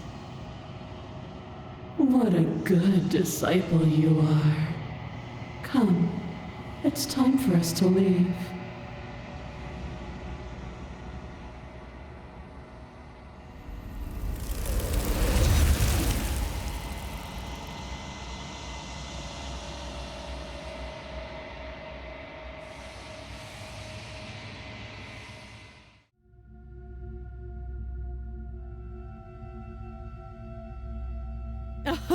Oh, are you now? Why don't you come down and let me take a look at you? Great job. You gave away the element of surprise. Good luck, hero. You walk down the stairs and lock eyes with the princess. She's so coldly beautiful. Focus on the task at hand. You weren't kidding when you said you were here to kill me.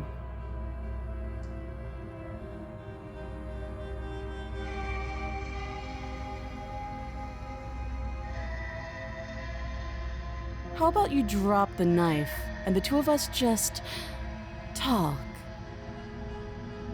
Look how reasonable she's being. We should just drop the blade and talk things out. Don't you dare. It's fine. We can decide what we want to do after we talk to her. Maybe she really is a monster, but killing someone in cold blood isn't very becoming of us. You ignore the trembling in your hands and tighten your grip on the blade. You poor thing. Your hands are shaking. Are you scared of me? Because you should be. You step forward, your grip on the blade tightening as you steel your resolve. I'm probably chained up in this basement for a reason, right? And if that knife is the only weapon you have, you'll have to get close enough to use it. So, you should just drop it. Best not to risk finding out what I can do. She's unarmed. If you hesitate now, it'll be too late. End this.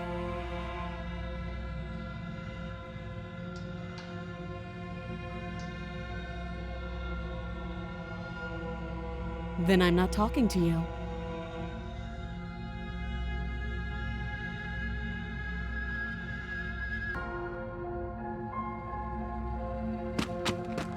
unfortunately clouds your thoughts as you attempt to run her through. A moment of distraction and hesitation is all she needed to sidestep your thrust and deliver a catastrophic blow to your jaw. It feels like you've been hit with a sledgehammer. You can feel bone grinding on bone where your jaw has been fractured. Holy shit, that hurts! Though she's unarmed, the shock of that first strike is enough to stagger you, putting you and the princess on somewhat equal footing. Your blade slashes through the air again and again, and her fists connect with your body as many times or more, each impact as heavy as that first bone-crushing hit. We can still turn this around.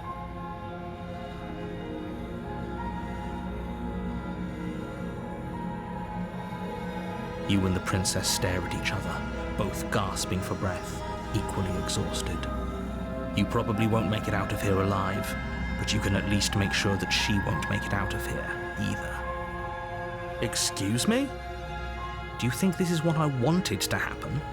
I have a duty to state the facts of the situation, and honestly, it's a miracle anyone is still standing right now. Can you not feel all those ruptured organs bouncing around in there? If the princess doesn't do our friend in herself, internal bleeding is certain to finish the job. The two of you clash for the final time.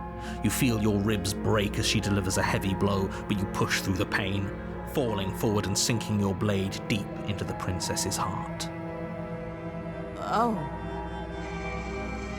The two of you fall to the floor. This was fun.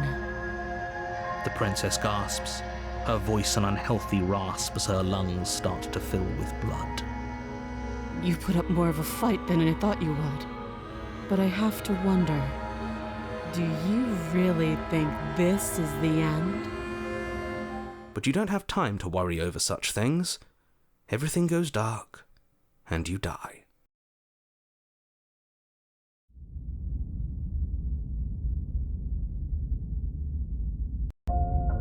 You're on a path in the woods. You're here to slay her. I can assure you that you didn't slay her and that she didn't kill you. People don't just spring back to life after dying, and the two of us are meeting for the very first time. If he doesn't remember what happened, then maybe it's best to keep it that way. You know I can hear you, right? It's going to be a lot harder than you think to keep secrets from me. That's fine. It doesn't matter if he can hear us. The only thing that matters is marching up to that cabin and winning. That's the spirit. There's no point in squabbling when the real threat is just up that hill.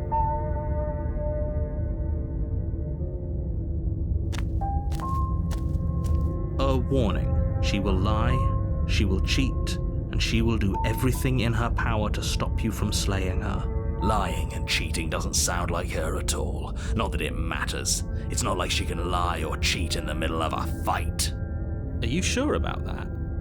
The point of my warning wasn't to start an argument over what circumstances the princess is capable of lying in. It was to give you some broadly applicable advice.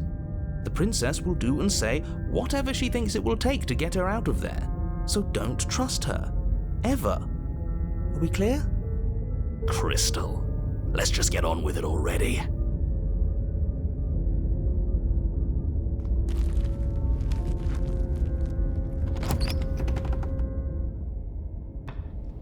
The cabin is tighter than its exterior would suggest. Its cold stone walls press in on you, as if trying to forcefully direct you towards your destination. The only furniture of note is a black iron altar with a pristine blade perched on its edge. The blade is your implement. You'll need it if you want to do this right.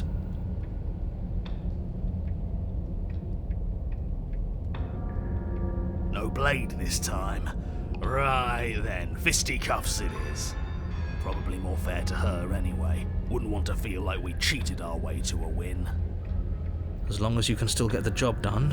And don't forget that the blade is waiting for you upstairs if you happen to change your mind.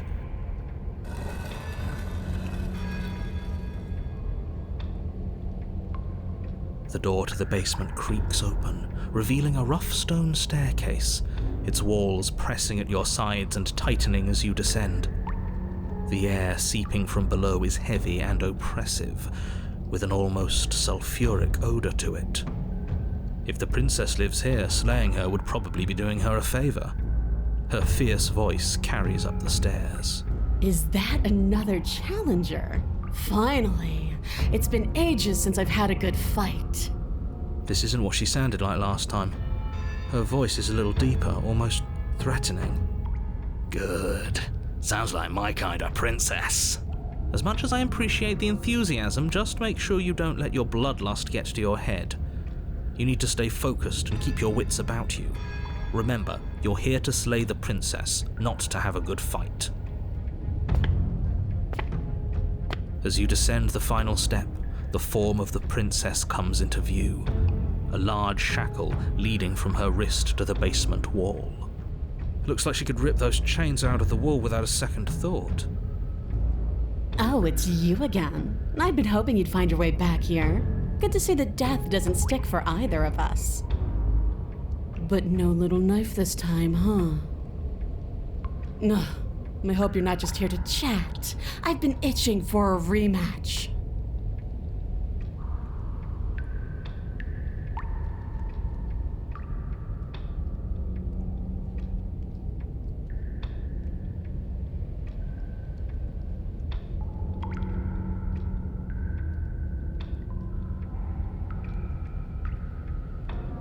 Then why are you just standing there? Fight me.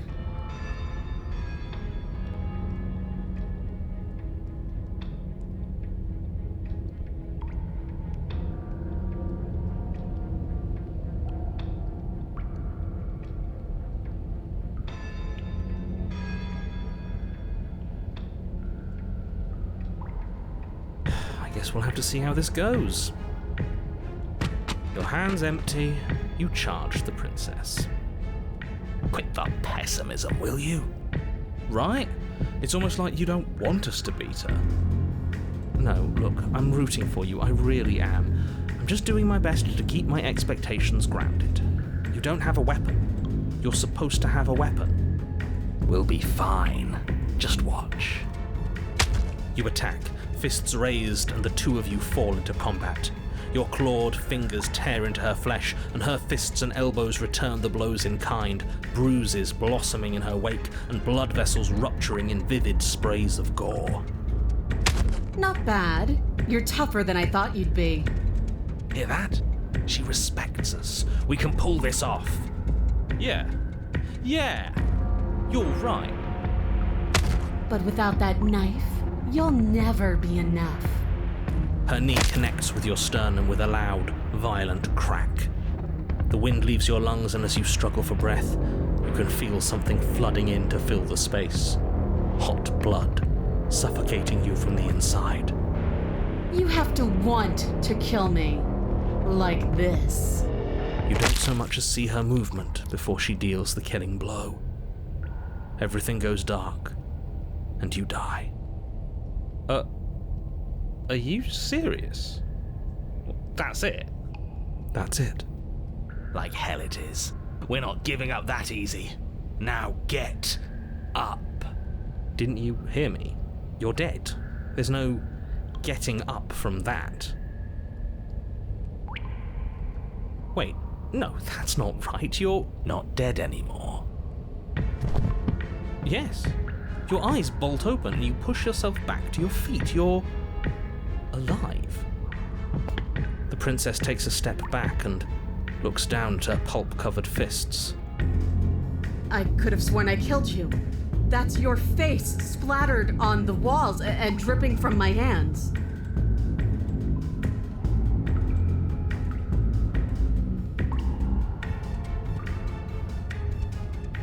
Maybe this will be a good fight after all. The two of you clash once more. It's not as one-sided as I feared, but it's still a far cry from what I'd hoped. Her injuries, though numerous, pale in comparison to yours, and the wounds you've inflicted upon her barely seem to have slowed her down. As much as you're trying to ignore it, adrenaline pushing you far past your limits, every movement burns. This is getting boring. Are you even trying to keep up with me? She lands another devastating, lethal blow. Everything goes dark again. And you die again. You know what I'm going to say. That we're not dead? Yeah, that we're not dead. Come on, get up. If we can just keep going, we're bound to wear her down eventually. Are you sure she can't do what we're doing right now? There's only one way to find out. Once more, you push yourself back to your mangled feet. How are you still moving? How are you still doing anything? Bodies aren't supposed to look like that. An uncharacteristic terror seems to grip her voice. Have we ever seen her afraid before? No, We haven't. this is how we win. We can do this forever. I'm going to put you out of your misery. I don't like looking at you like this. You're all twitching and wrong. I'd like to see her try. We're invincible. Her fist flies towards where your face used to be, your twisted body incapable of moving out of the way. And then you see nothing. Everything goes dark and we die?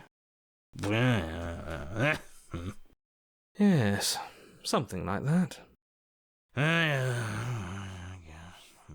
Well, don't you have something to say?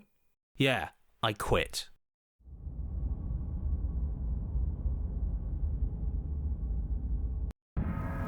You're on a path in the woods, and at the end of that path... All right, change of plans. We're taking the blade this time. Now, why would we ever do that? Because she absolutely destroyed us? She sure did, but what a great way to go. Does it matter? We lost. Oh, why so glum, Rage Boy? I thought you were brave. I thought you were proud. Was all that bravado just hot air? Look, it was just... The fight was better the first time, and the first time we had a weapon. Well, this is just great. Let me cut to the chase. Clearly you've already been here. Yeah, you think? What does here even mean, though? You've told us about the path of the princess and all of that already, but this is a very different path than the last one. That's a good point. Everything here is a little... off. Look, if the world around you is changing, especially all the way out here, then that means you're nearing the point of no return. Whatever happens next, that's it. There won't be any more do-overs. So you'd better take things seriously.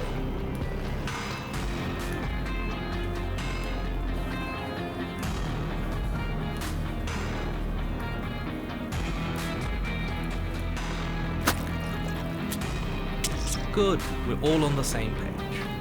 It isn't long before you find yourself at the end of the path, staring up at the cabin on the hill. You'll find the princess within, as I'm sure you already know. End her. That's it? No final words of advice? I'd rather not waste any more time. I'm sure that any advice I'd give at this point is something you've already heard. Don't be so hard on yourself. We all wind up in creative ruts now and then. I'm sure if you put your mind to it, you could think of something worth telling us. The interior of the cabin is a place that feels long forgotten.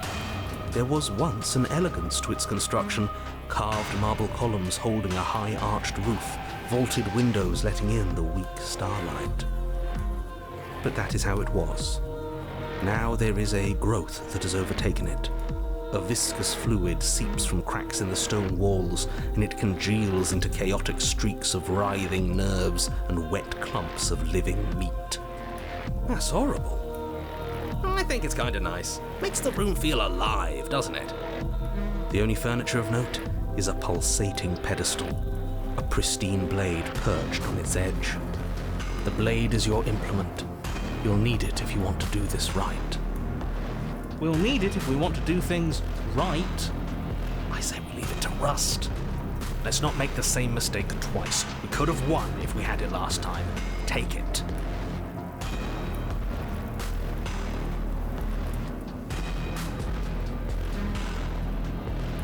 You take the blade from the pedestal.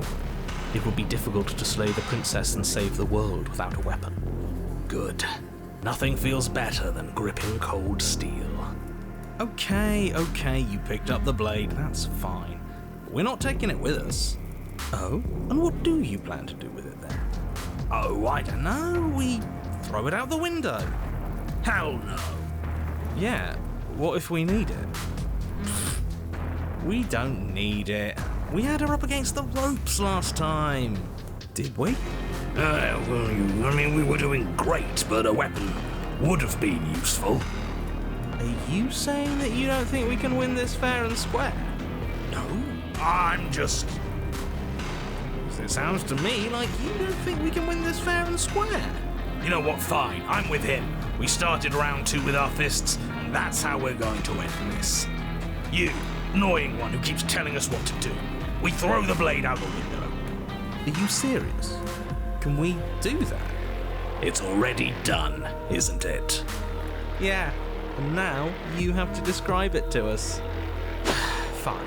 With an unceremonious whoosh, the pristine blade flies out into the night, never to be seen again. Your destiny, and the destiny of the entire world, awaits.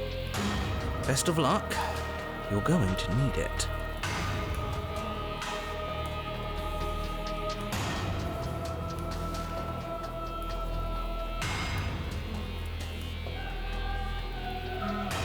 Let's just get on with it. I'm itching for that rematch.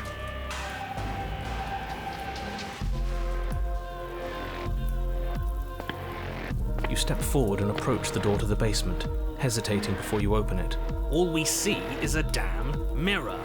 It's a bit grimy. Why don't we wipe it clean? Wipe what clean? The door? The mirror. What are you talking about? You're standing in front of a door. Whatever non-door thing you think you're looking at, it isn't real, because if it were real, I'd know about it. But it has to be real. It's right there. Does it matter if it's actually real or not? Talking about it gets under his skin. That's all that matters. We should talk about it even more. Let's just smash it and get it over with. I'm ready to get violent. We won't be able to see what's in there if we smash it. Do whatever you want with it. The mirror isn't real, so how you handle it doesn't matter, aside from wasting dangerous amounts of time. You bring your fist crashing down against the door leading to the basement. As if on command, it slowly slides open, scraping against the stone floor, its ancient hinges moaning as it reveals the dim path ahead. Why am I not surprised? You step forward into the darkness. The stairs leading down to the basement are at once both narrow and grandiose. The air is thick, its odor an oppressive violence. Her voice, a bellowing rage, roars up the stairs. So you've returned. Do you intend to weakly claw your fingers across my skin? Or have you finally decided to try and kill me properly? I think you'll find it won't be so simple. I've changed. The way your flesh felt grinding beneath my fist, it woke something in me. A fight is a song, but there was no music in our conflict. There was no beauty in what we did to each other, and now there's no beauty in me. Come down and see what you've done. Do you hear that? Well, sounds like we got to her last time. Let's keep pushing, see what else we can make happen. You make your way to the bottom of the stairs. The chamber's walls are painted in blood, a deep, sickening red that drips down in clotted streams onto the charred corpses that make up its floor. The princess stands in its center, muscles flayed and bare and weeping, draped in a tattered dress of her own skin.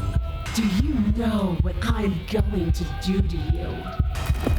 There's not so much a moment of hesitation before she steps forward. Her chains pull taut, holding fast as she strains against them. The cuff around her wrist digs deeper into her skin. Blood drips from the place where metal meets flesh. And then, with a nauseating sound, the skin tears. It plops to the ground, and she pulls her red, glistening arm free from her bindings. She is loose, and she is coming for you. She wants us to be afraid because she wants us to think she can make us suffer. Don't give her the satisfaction. That's right, no fear. She's bigger than the last time, but she's pulling herself apart. She's practically done most of the work for us.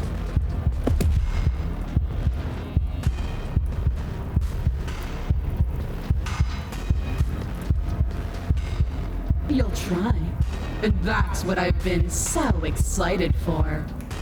Let's hurt each other. Your heart free of fear, you charge towards the princess, your eyes locked on each other, both of you prepared to lay down your very essence in one blow. It's now or never. Let's make it a beautiful blaze of glory. With a horrifying squelch, you are unwound. No, that's our stuff. She can't just do that. She just did. Unfortunate, I know, but reality is reality. Pah, who needs stuff anyway? Look at us! We might be all over the place, but we're fine. That's the first thing you've said that's made any sense. We may be down again, but we're not out for the count yet. Still, you fall to pieces. What is the point of all this power if there's no challenge to using it? This is a numb existence.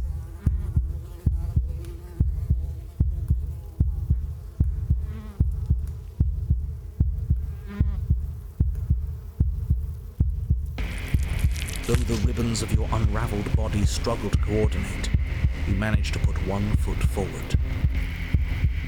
Oh, so there is some challenge left in you.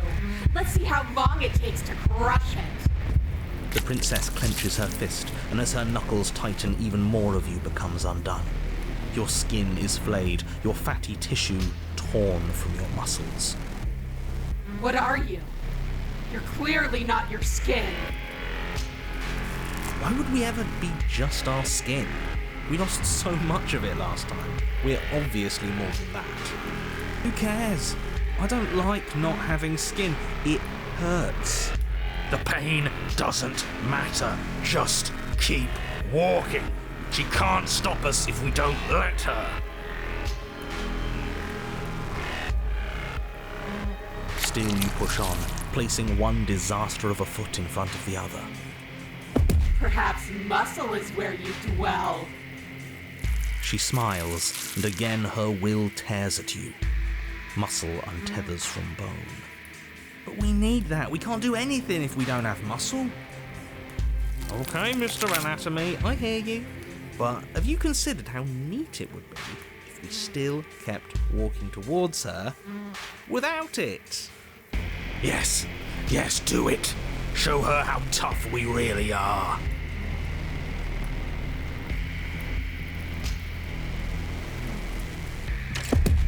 You shamble on, a mass of organs suspended in bone, all held together by the thinnest strands of connective tissue. I really thought that losing your muscle would be the end of you. This is exciting. We're in uncharted depths. I can't wait to see how much more of you I can take before you finally stop moving. The less that remains of your body, the more fiercely your spirit struggles against that of the princess. But her power is immense. As your organs slip from between your ribs, she takes another step back. Only now, there is nowhere left for her to go. She's within your reach, if only you have the determination to reach her. Of course we have determination. We made it this far, didn't we? What does this make us? How can we lose so many vital parts of who we are and still be here?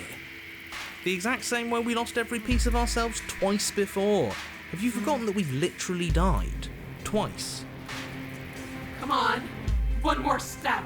Do it. Hit me. Show me what you're made of.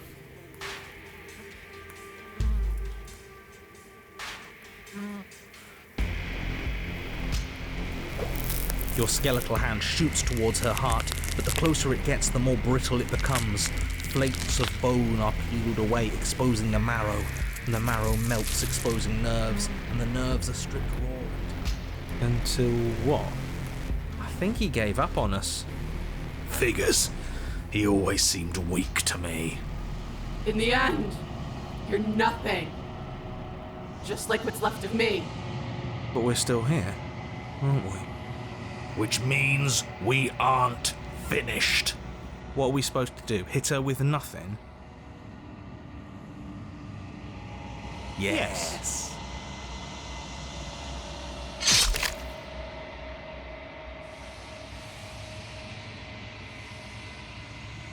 Huh.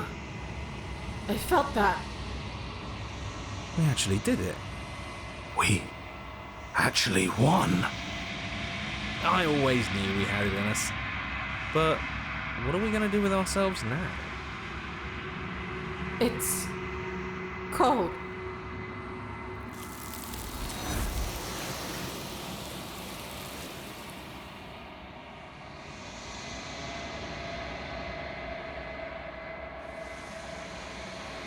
She's gone. Where did she go? And there's that mirror again.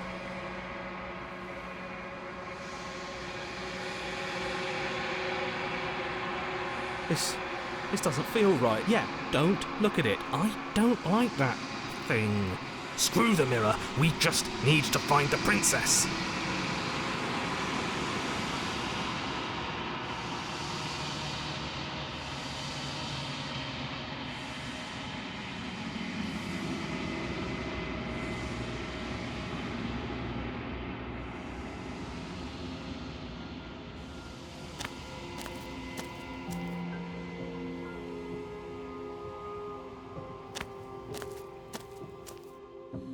I am a growing chorus of contradiction, a mass of tides ebbing and flowing all at once in more directions than my attention can bear to hold. To look at any one is to shift them all into something new, and to look away is to reshape them yet again.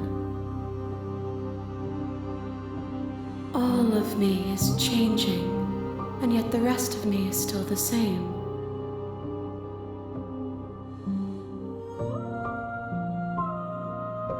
I will be here when it is time for us to meet again.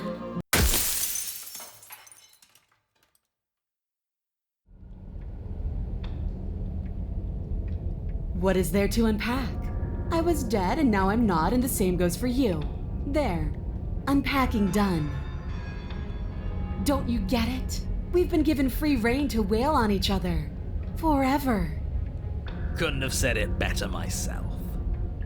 All right, fine. If you're not going to address it, I will. What? You've already met the princess has already met you. The two of you killed each other. Did you think you'd be able to just openly talk about all that without me noticing? Maybe. You did seem to just gloss over the whole thing for a while. Of course I glossed over it. When a colleague says something insane, glossing over it is one of the best ways to stay focused and keep moving forward. But enough is enough, I believe you, and that's all the more reason to take this seriously. You don't know that whatever brought the two of you back to life isn't a fluke. And beyond that, do you know who doesn't remember anything that happened last time? Me! I don't remember. Are you okay? Of course I'm not okay! As far as we're all concerned, the fate of my world is still very much on the line. Not all of us have the luxury of jumping over to a parallel universe the second we die.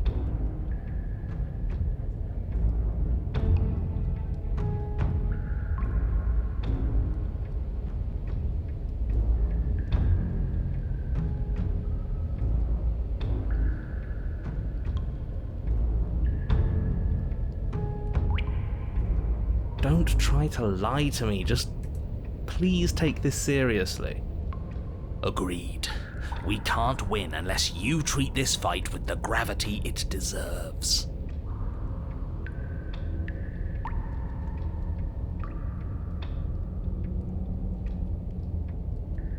And why not? You decided what to do with me quickly enough last time. Are you scared I'm going to kill you again?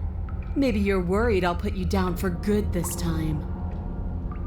If you want to talk, I guess I can talk. But you should come a little closer first.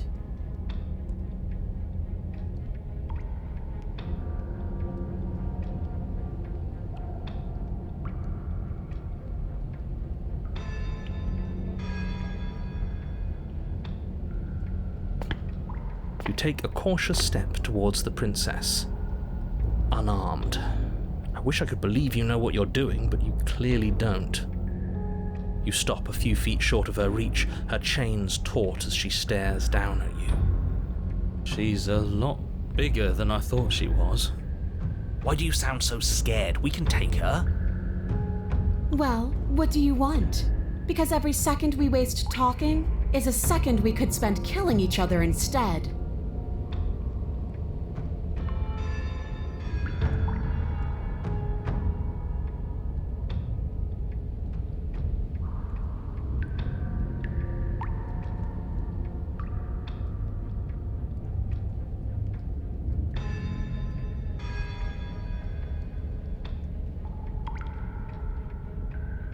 What are you trying to do? Do you think pacifism is going to win her over? Because it won't.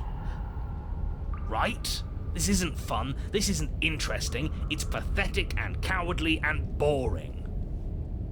Is that so? Let's see if you still feel that way once I start beating you. She's still bound by those chains. All we have to do is take a step back and she won't be able to do anything to us. All that does is put the two of you at another impasse. You can't stall forever. Do you really think those chains will stop her? She's not the type to hand out empty threats. She's honest. It's what makes her so interesting. But she has to be bluffing, right?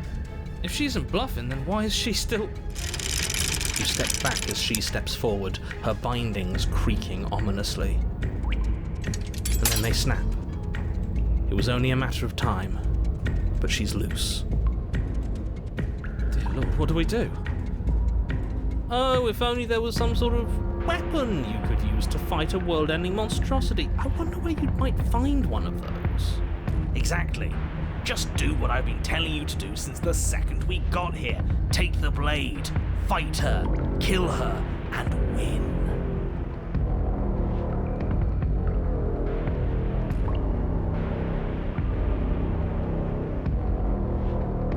I suppose there isn't much I can do to stop you, is there? You don't see the impact. You can't say for sure if you even feel it, but you hear your bones splinter. You can feel your feet leave the floor as you're hurled bodily into the unflinching stone wall. We're fine. Are we fine? Are we really? No, you're obviously not fine. Your body is broken. Enough games. Go upstairs, pick up that knife, and fight me.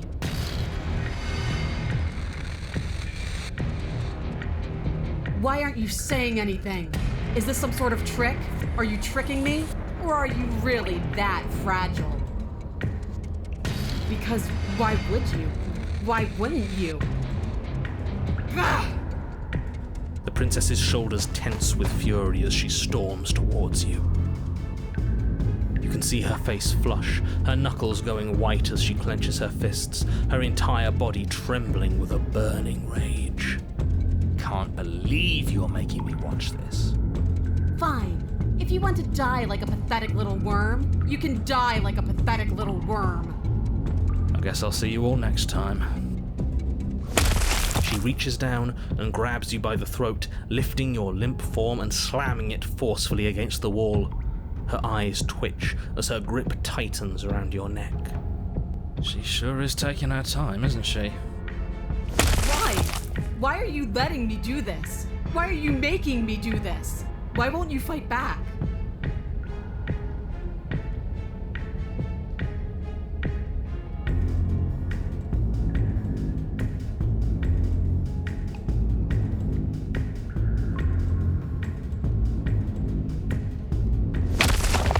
What more can there possibly be? What are you trying to do? I don't want to think. Why are you trying to make me think?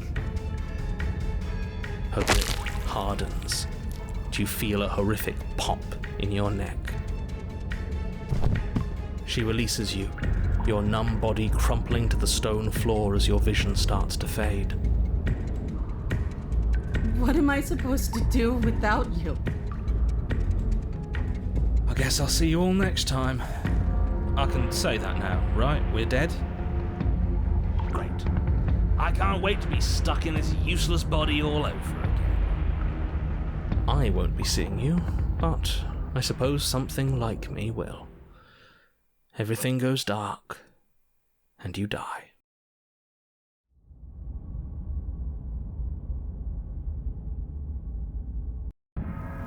You're on a path in... I think I've heard this one before. Does it involve a princess? Are you trying to get us to do your dirty work? Yes, so you've been here before, and died here before. Yeah. Twice.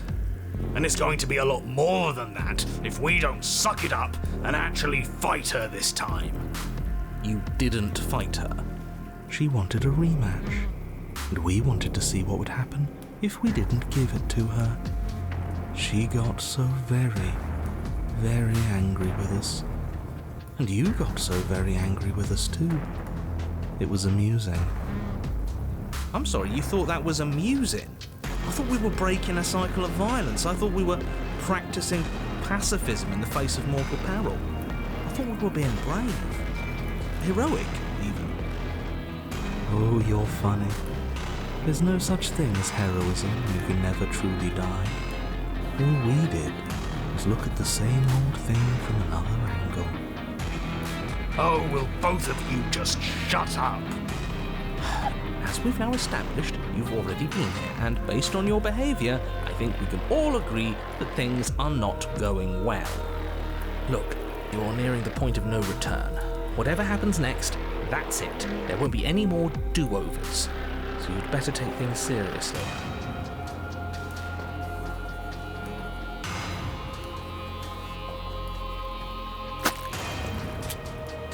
Good, we're all on the same page.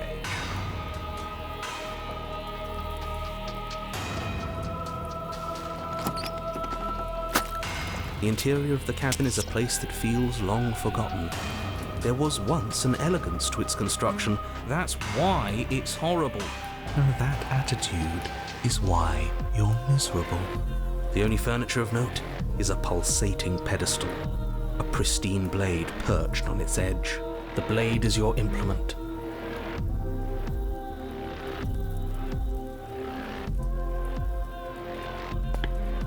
You step forward and approach the door to the basement, hesitating before you open it. Do whatever you want with it. The mirror isn't real, so how you handle it doesn't matter, aside from wasting dangerous amounts of time. You reach forward and drag your hand across the door leading to the basement. As if on command, it slowly slides open, scraping against the stone floor, its ancient hinges moaning as it reveals the dim path ahead. Why am I not surprised?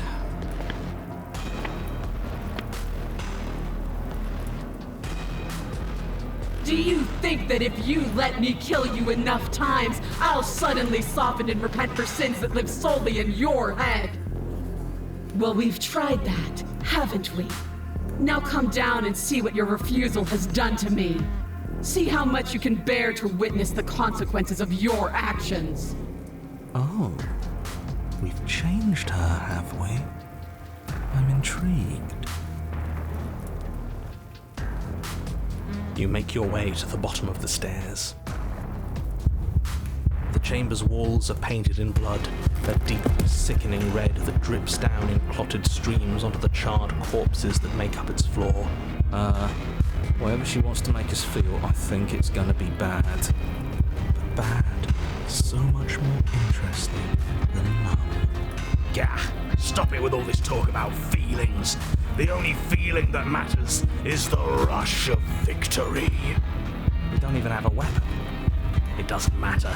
I refuse to go out any way that isn't kicking and screaming.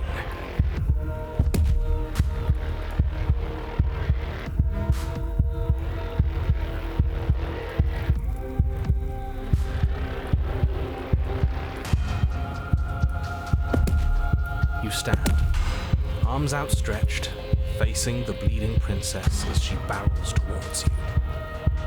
With a horrifying squelch, you are unwound.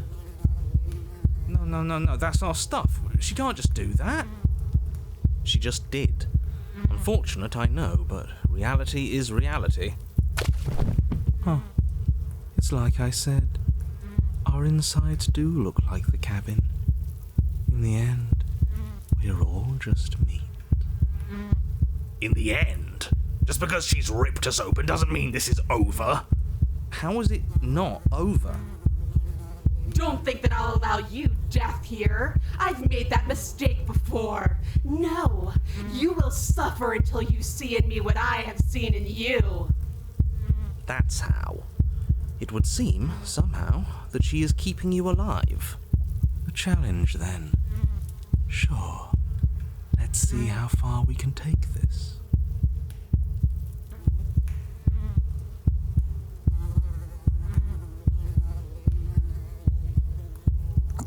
The words don't leave your metaphorical mouth. Instead, all that leaves you is a wet and horrible gurgling as tissue vibrates out of place.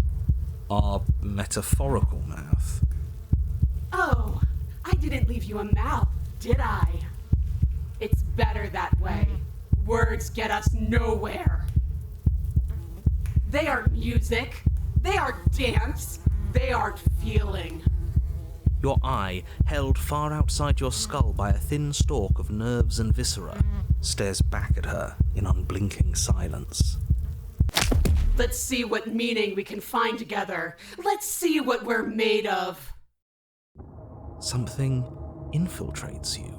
Though you do not see it, you feel it, slithering into your disaster of a body, seeping into the gaps between your molecules. The body of a sapient creature has, on average, 30 trillion cells, and each one of those cells is then 2 are peeled away. Then 4, 128, 256, 16,384. Or nothing happens, just like nothing is happening now. 1,048,000. The hundreds don't matter anymore. 16,768,000. 33 million. You means we exist. If we exist, then there has to be a way for us to win. Yeah, she's torturing us. That's the whole point of this exchange. Haven't you been paying attention? Are you still there? Are you still you? Yes. The ball is unraveled into the shape of a body. The skin peels off in a corkscrew. The eyes are plucked. The organs arranged in the air in a neat row. Are you still there? Are you still you? No. Yes. You are stretched into a line, 12. I'm still here. I'm still me. You are stretched and stretched and stretched until you are longer than the world itself. You wrap around it again and again and again. A tense line of microcosmic tissue held together by forces that are far too weak for the task they've been given. Are you still there? Are you still you? Do I have to keep answering? And then the forces disappear. The bonds holding your cells together break. You are 30 trillion little pieces, all of them separate, and all of them falling. Are you still there? Are you still you? You sit in these 30 trillion places, each second passing in each of them before you arrive at the next. Each second passing as 1 million years. And so, you wait. That's all I have. And then all at once there is a great rewinding, and all of the disparate pieces that once were you fall dutifully back into place. You are whole again, and in your body, the body you had before all of this happened, and the princess sits against the wall, her dress of skin more tattered than before, her face sullen and disappointed. You left me, and there's nothing I can do to bring you back. Oh, she's been like me this whole time. She's just been hiding it.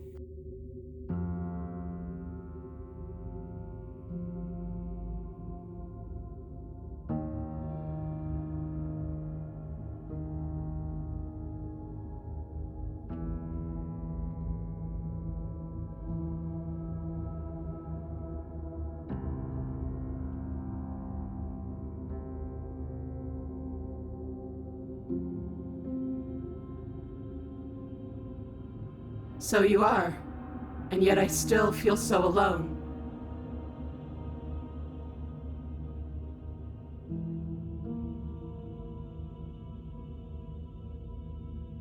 After everything I've done to you, you'd really take me with you?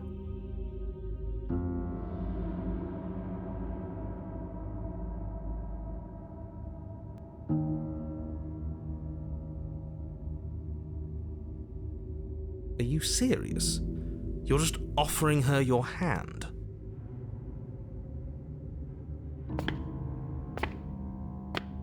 You cross the room towards the princess, extending your hand to her.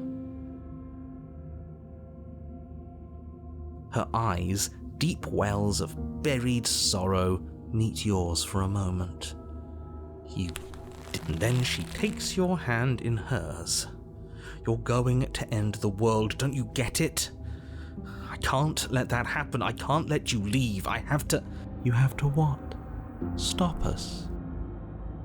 You leave me no other choice. You are nothing but a witness.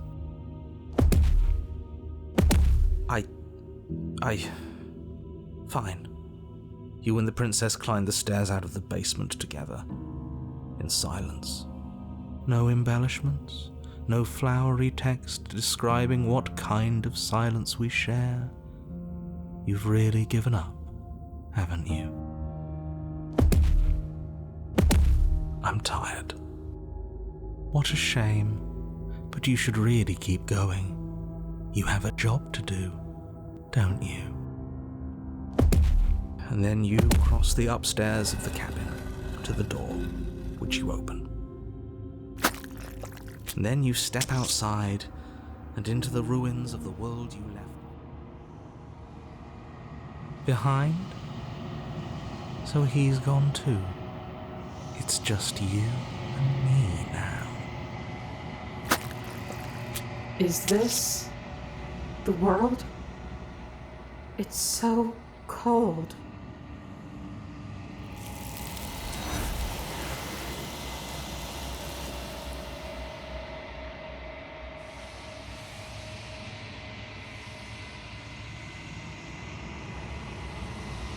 So that's a wrap. I didn't think we'd ever get here. There's only one thing left to do.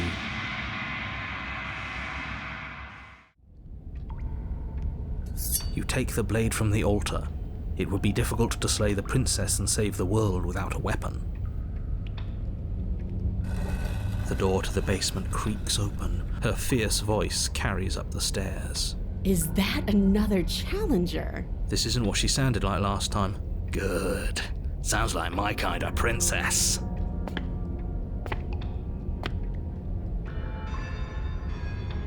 I'm going to have fun breaking you into little pieces.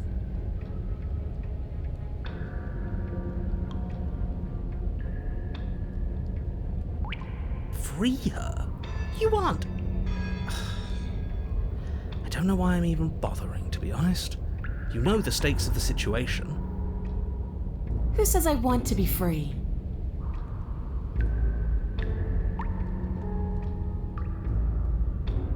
Are you sure we want to look a gift horse in the mouth right now? If she doesn't want to leave, doesn't this whole situation just work out for everyone? There's nothing out there for me. The only thing I care about is right here. All I want is to keep knowing what it feels like to kill you and be killed by you.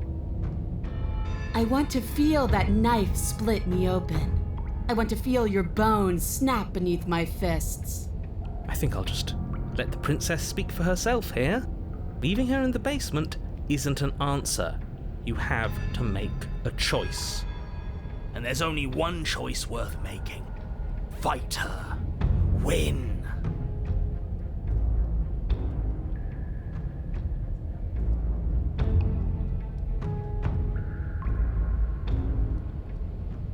I'm sorry, did I hear that right? Did you just say you're going to try and free her? She doesn't even want to be free. Exactly. So beyond the apocalyptic moral implications of letting her out, how do we even think that's going to work? I mean, we have a weapon, right? We could always just cut her out, yeah? While she's trying to kill you. Yeah, why not? And then what? Do you think she'll just follow you out of here? Maybe. I don't know. It's worth a shot, isn't it? No, it's not.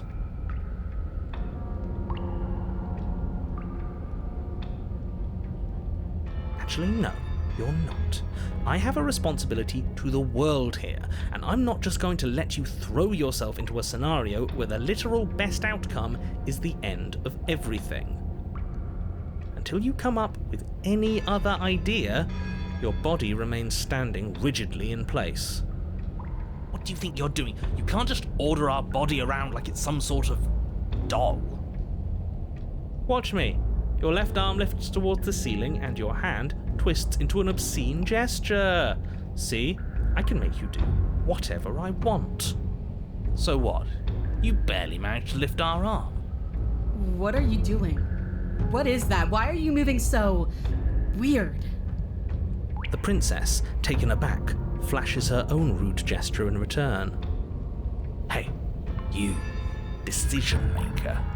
I want us to fight her as much as he wants us to kill her, but this is boorish. Just ignore him. If you want to try and free her, I don't think there's much he can do to actually stop you.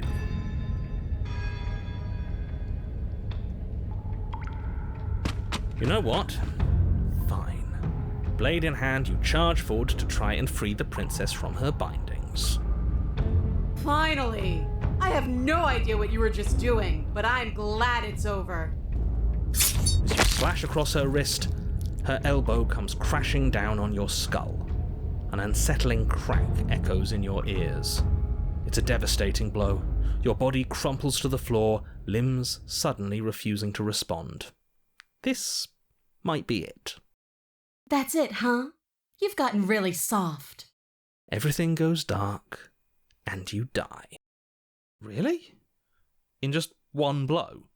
Yes. Oh, come on, that's hardly fair. We're not dead. You're just flipping the table over. It is what it is. You're dead. Finished. Over. All right, fine. This whole thing's a frustrating mess anyways. We're better off with a fresh start. I'll see you two next time.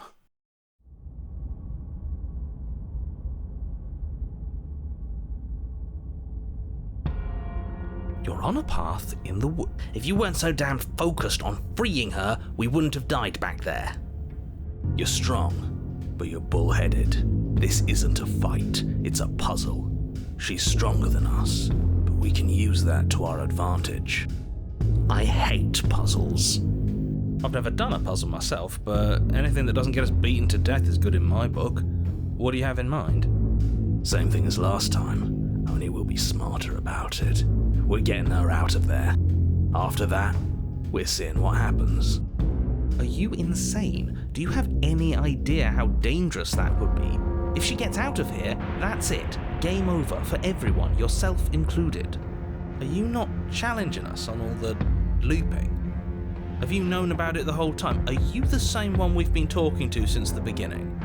Sorry to disappoint what I'm sure must feel like a grand revelation, but that's not what's going on here. We've never met. Enlighten me then. I have no memory of meeting you, but you've clearly seen things you weren't supposed to have seen. You'd only be saying the things you've been saying if you'd already been here. Mm-hmm. So where does that leave us? It leaves us exactly where we started, and where I'm sure you've already been before. The princess, left unhindered, will bring about the end of the world. You have to put a stop to her. The only way to do that is to slay her. Screw it. I'm sick of this smug asshole telling us what to do. If you need help busting her out of there, I'm your man. Welcome aboard. And if things go bad once we get her out of the cabin, well, at least you'll be able to get the fight you wanted. The rest of you had better keep those two in check. They're far along the edge of a dangerous path. Don't let them go any further.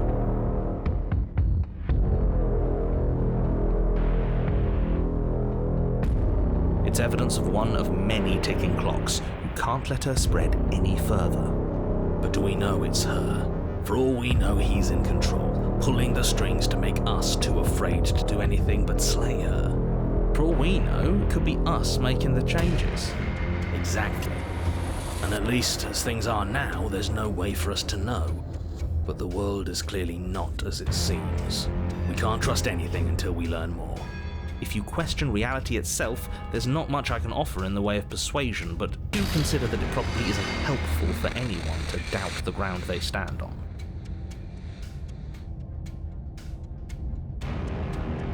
It's up to you in the end, isn't it? It'd be best if you bought in, but there's not a whole lot we can do to stop you if you decide to do something else. These are just powerless thoughts and opinions. You don't need to let them drag you and the world to ruin.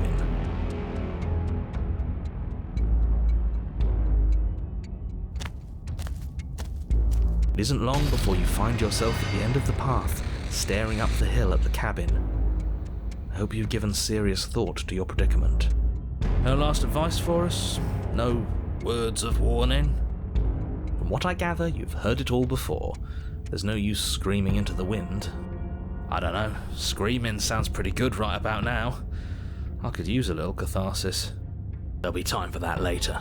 For now, you know what you have to do. The interior of the cabin is suffocatingly tight, more of a glorified tunnel than a building. Its stone walls squeeze against your sides, leaving you no choice but to press forward.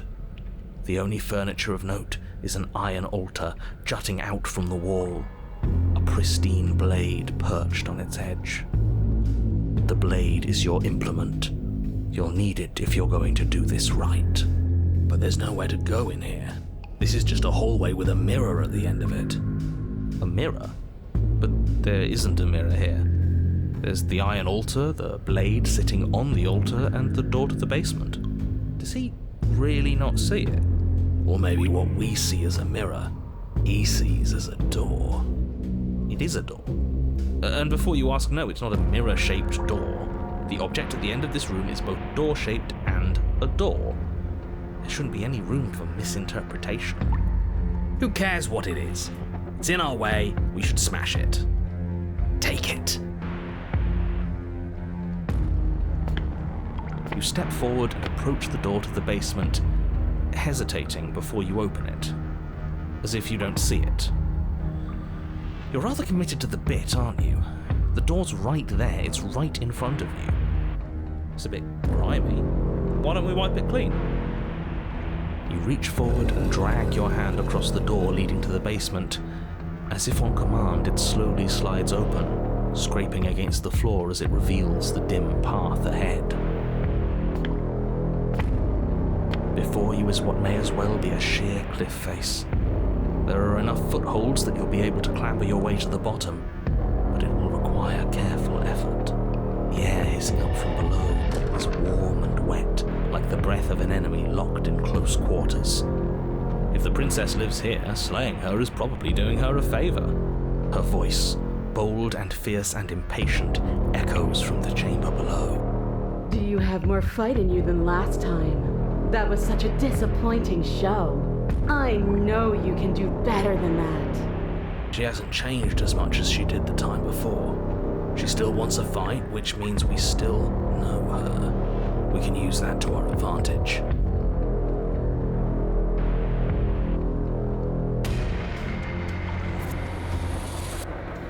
Dead certain. Everything inside of me screams for it. This is getting us nowhere. Agreed. We'll have to go down there. You've nowhere to go but down. You start the difficult journey, gripping the stone, lowering yourself foot by grueling foot. But soon, there is solid ground beneath you. We best remember how to get back up. The last thing we want is to be stuck between a wall and a raging devil. You turn to face what lies at the end of the narrow tunnel. The princess, imposing and tightly muscled, grins back at you from the darkness. Her face droops. There you are. But this time you don't even have that little knife. Do you think this is a joke? Do you need me to break those fragile bones again to remind you how serious this is? Good. You don't even have to goad her. She's doing it all herself. Let her break those chains and then run. Lead her out of here. She'll chase us without a second thought. You know what? I should have tried to intervene earlier because I can't let you do that. I won't. Tough shit. We're the ones in control here. It's not the... Yeah, doesn't feel nice to be yanked around against your will, does it? Bloody desire in her eyes, the princess rushes forward, ignoring her chains as they bend and snap. Okay, she's taken the bait. Now let's get out of here. Without hesitation, you turn back the way you came and scramble up the ledge towards the tunnel entrance. As you near the top, hands desperately clawing at jagged stone, you glance back. The princess is right on your heels. She doesn't bother to scale the wall as you do, instead digging deep into the rock of the cliff face with her fingertips in her rabid pursuit. Anywhere you go, I will follow! We're planning on it. You reach the ledge and hoist yourself up into the tunnel, the cabin door finally in sight, at once within your grasp and infinitely distant. What is all of this for? What's the point? You and I are always going to end in violence, so why bother to run? I know what I am. Why can't you be the same?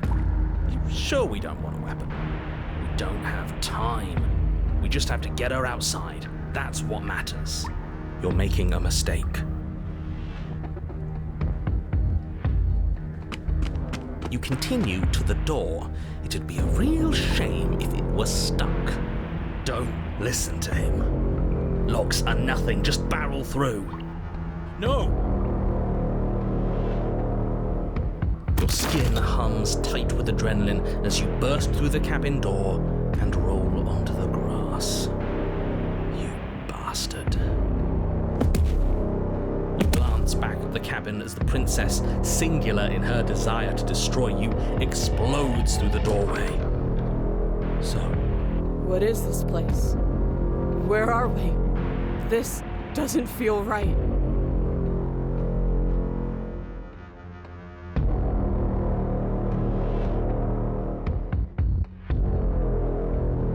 Free? This is just... What is this? This is just another place. I don't care about places. I only care about you. Is this what you wanted? For me to see this? Fine then. I've seen it. Are you happy? Are you finally going to come back to me? Are we finally going to fight? She readies her powerful legs to charge you, but then she slumps. But I don't feel like fighting anymore. I am cold. It feels like this is where I'm supposed to be, like stepping out of that door with some driving purpose I've long forgotten. But I don't want to be here. I don't want to be here. I'm so confused. I'm sorry.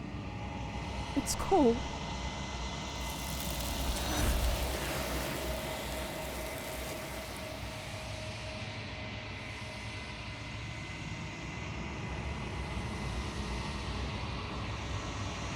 She's gone. Where does she go? And there's that mirror again.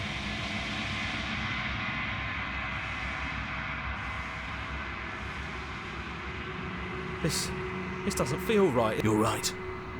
Part of me wants the truth, but something stronger is holding me back. Fear. Screw the mirror. We just need to find the princess.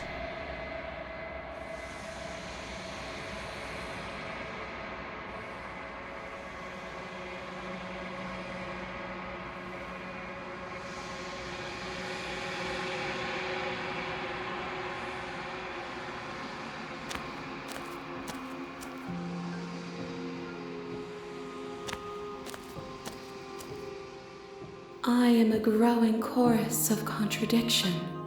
All of me is changing.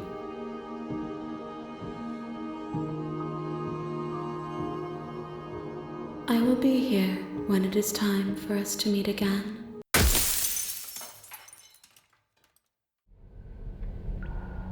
Change your plans, boys.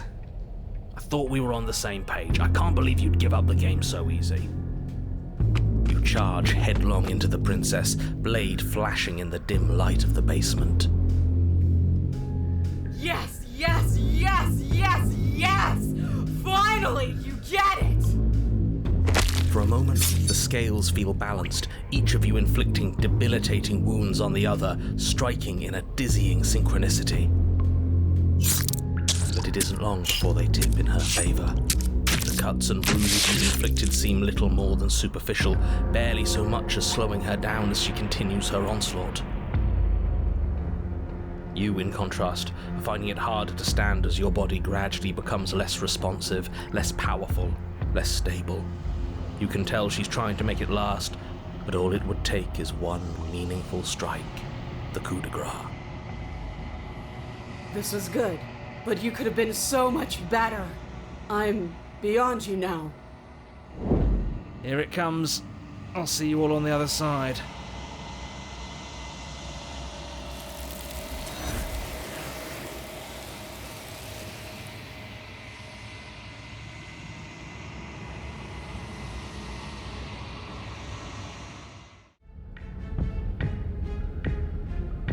You pull back on the blade's hilt, doing your best to free it from its sinewed prison. But as you tug the blade free, the princess slams you down onto her knee.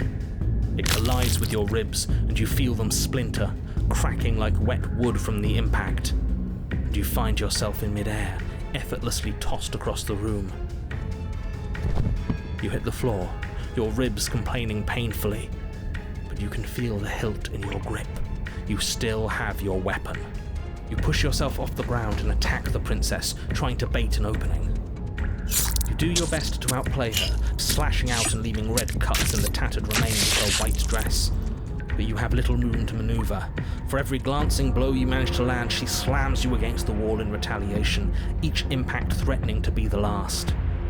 This weak little dance isn't working. Just toughen up and overpower her. She's throwing us around like a ragdoll. I think overpowering her is a little out of the question. Did you think you could stop me with a few cuts? All this dancing around is doing nothing but annoying me. I own this place, and I own you. The princess's arm shoots forward, her palm wrapping around your head, fingers gripping your skull. How disappointing. She squeezes, the pressure unbearable as her fingers dig into your scalp. The last thing you hear is the unsettling crack of your skull, and the sickening churn of what was your grey matter. Everything goes dark, and you die.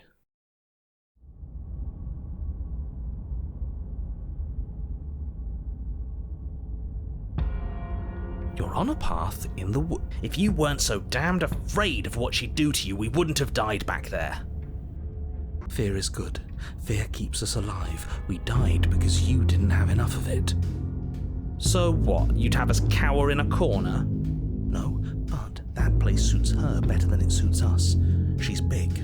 We can't hope to find holes and openings down there. We need more room if we're going to survive. Are you suggesting luring her into the woods? Do you have any idea how dangerous that would be? If you lose sight of her, if she manages to slip away, that's it. Game over for everyone, yourself included. Are you not challenging us on all the looping? Sorry to disappoint what I'm sure must feel like a grand revelation, but that's not what's going on here. It doesn't matter. We could go in circles forever. I don't like staying still for too long. Let's get to the cabin, see this through. It's good to know that at least one of you is still capable of reason. We may have the same destination, but we're not the same. You are still an other, and I don't trust you.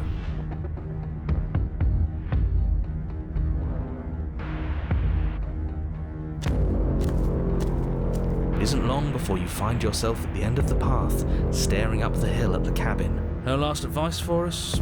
No words of warning? From what I gather, you've heard it all before. I don't know. Screaming sounds pretty good right about now. I could use a little catharsis. Catharsis is for when we're finished. For now, we need to hold it out in front of us, something to chase. The interior of the cabin is suffocating is your implement. See? We have even less space than before. We need space or she'll kill us. And the only space is out there. Take it!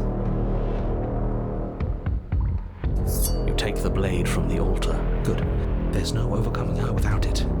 We need every part of us to survive, and that steel claw is as much a part of us as any.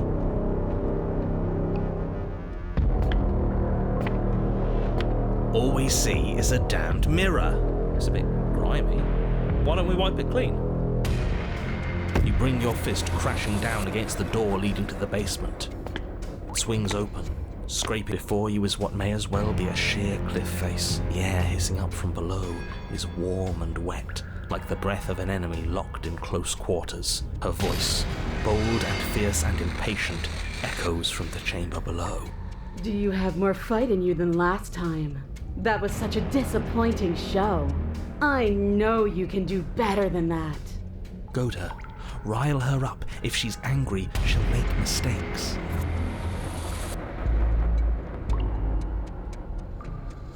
That's not how this works. I'm all chained up, remember? How about you come down here and fight me? We'll need to show ourselves. Make her boil over and forget her metal bindings. Fine by me. You've nowhere to go but down. Remember every crack and crevice. We'll need to be faster than her. You turn to face what lies at the end of the narrow tunnel. The princess, imposing and tightly muscled, grins back at you from the darkness. Her face widens into a broad grin. There you are, knife in hand. How thrilling! Attack me, bleed me, twist the blade in my flesh, break your bones against my body. I want a real challenge this time.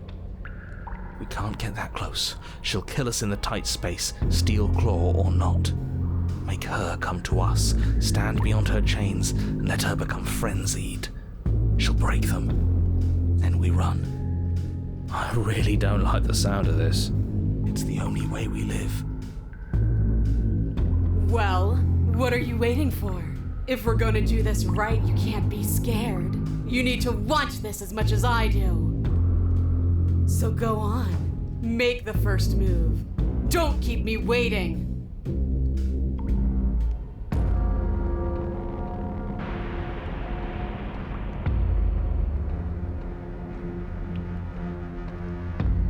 The princess scoffs. Oh, you're up to something tricky, aren't you? You're teasing me with what I want, but I'm sick of waiting. I'm not going to let you give me another bad fight. I'm going to get what I want. Bloody desire in her eyes, the princess rushes forward, ignoring her chains as they bend and snap. Run. Without hesitation, you turn back the way you came and scramble up the ledge towards the tunnel entrance. As you near the top, hands desperately clawing at jagged stone, you glance back. The princess is right on your heels. She doesn't bother to scale the wall as you do, instead digging deep into the rock of the cliff face with her fingertips in her rapid pursuit. Anywhere you go, I will follow. Good. You reach the ledge and hoist yourself up into the tunnel, the cabin door finally in sight, at once within your grasp and infinitely distant. What is all of this for? What's the point? You and I are always going to end in violence, so why bother to run? I know what I am. Why can't you be the same? Little bird, where do you think you're going? We're almost there. Don't think about almost. We're there when we're there. And we'll take the fight with us. Your skin hums tight with adrenaline as you burst through the cabin door and roll onto the grass. You glance back at the cabin as the princess, singular in her desire to destroy you, explodes through the doorway. You are walking a dangerous path. If you waver once, it's all over. So get it right. There's nothing left to slow me down. Do you think this is better for you? Do you think this space gives you an edge? Then show me! Show me that you've been worth all the room you've taken up in my head. Do it! Be swift, strike true, be where she's not. Let your body move you.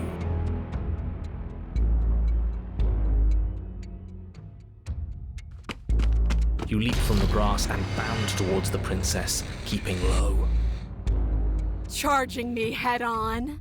Brave and foolish. Her body braces for impact, anticipating the clash. That's where you're both wrong. Left, now! As the princess strikes, your body swerves to the left. She overextends, stumbling as her balance shifts unexpectedly. Strike. Before you can finish the thought, you lash out, the blade slicing through her leg. She turns to swing again. Right. You move out of the way, but this time it's not quite as clean. You can feel a bruise already blooming where her elbow crashed into flesh. It's nothing. A scratch. Yes, it could be worse. And you manage to gift her another cut in return. I'll be damned. We're actually going to pull this off, aren't we? You just might. But don't let it get to your head. Not until it's over. Yes, finally! This is the hole I felt in my heart. This is what I've needed. This is what I've been missing. This is how it always needed to end. Both of us giving it our all, beating and bleeding each other to death. The two of you engage in a devastating flurry of blows, each of you wounding the other again and again. She's stronger, but you're faster, and the deeper the both of you fall into your lethal dance, the more your edge shines over hers. She's slowing down, blood pouring from wounds, splattering at her feet, leaving her weak and unsteady. More! Keep going! We can't stop now! You spy an opening, but this time she's waiting for you. She lets you sink the blade deep, trapping you in place long enough to wrap you in her impenetrable arms. You're slammed to the ground. Nothing! These blows are nothing to us! But her gambit wasn't enough to close the gap. It wasn't enough to kill you. She stares you down, coughing up a splash of blood as she gasps for breath. You've outplayed me, haven't you? Something feels wrong. Something. And? Then what happens?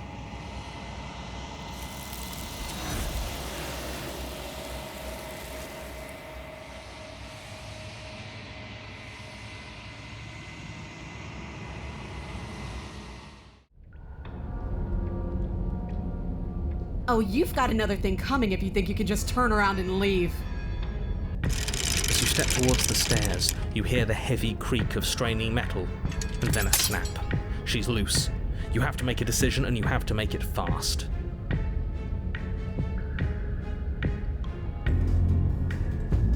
You do your best to scramble up the stairs before the princess can reach you. You coward! You practically feel her steamy breath on the back of your neck, but you manage, just barely, to throw yourself over the threshold and slam the heavy stone doors behind you. You're safe, if only for a moment. Do you think this door is enough to hold me? You're not getting out of this. I don't care how many things I have to break. I'm getting the fight I want. The entire cabin shakes as the princess throws herself against the basement door. It's huge and made of stone. We're fine, right? Of course we are. Any second now she's gonna break through that entryway. And we're finally going to get to do what we came here to do. Impact shakes the cabin, a massive gash splitting its way up the stone doors. She comes. The doors explode outwards, shards of stone clattering against the walls as the princess emerges from the basement. Stop running. We're doomed! In a fit of violence, the princess explodes across the room and closes the gap between you. You do your best to defend yourself from her onslaught, but you're sorely outmatched. For every wound you inflict on her, she inflicts 2 on you until, finally, you're no longer able to so much as stand. Your body is giving out. Giving out? No, nobody's giving out. We're just getting started. Don't be delusional, it's over. You fall to your knees. Is that it? You're supposed to be tougher than this. Come on, get up. Keep fighting me. Look, this isn't right. Listen to me. Listen to her. We can do this. We can't. Why won't you get up? She kicks you in the chest, splinters from your shattered ribs stabbing into your heart and lungs. Your vision starts to swim. Finally, her face, twisted into an expression of disappointment and fury, fades. Everything goes dark, and you die. Good. With a singular focus, you launch off the wet stone floor of the basement and catapult yourself headlong towards the princess. Here we go. Let's make this count. Oh, we'll make it count, all right. You can feel flesh give way before a sudden impact blunts your momentum, your weapon tightly lodged in the bone of her arm. Pull it out. We'll try a different angle. No, we can do this. Just keep pushing. We're not gonna win if our weapon's stuck in her arm. The princess's grin widens as the two of you push against each other, her fire... Yes, you get it, don't you? Nothing exists outside of us. It's just you and me, dying and coming back, clashing against each other. Forever. That's not what's going on. Yes, the fate of the world doesn't matter. The only thing that matters is this fight. The only thing that matters is getting stronger. And the only way to get stronger is to win, even if it takes us forever to get there. Your balance is suddenly thrown off as the princess pulls you into her knee. It collides with your ribs, and you feel them splinter. As she strikes you again, you hear the whine of straining metal, and then a snap. We're fine. You barely have enough time to notice before the princess follows up and smashes her forehead against yours. Your grip loosens from the impact. I said we're fine. I didn't say you weren't fine. You might not have said as much, but you certainly implied it. It really doesn't matter. You forgot this. She tosses it at your feet.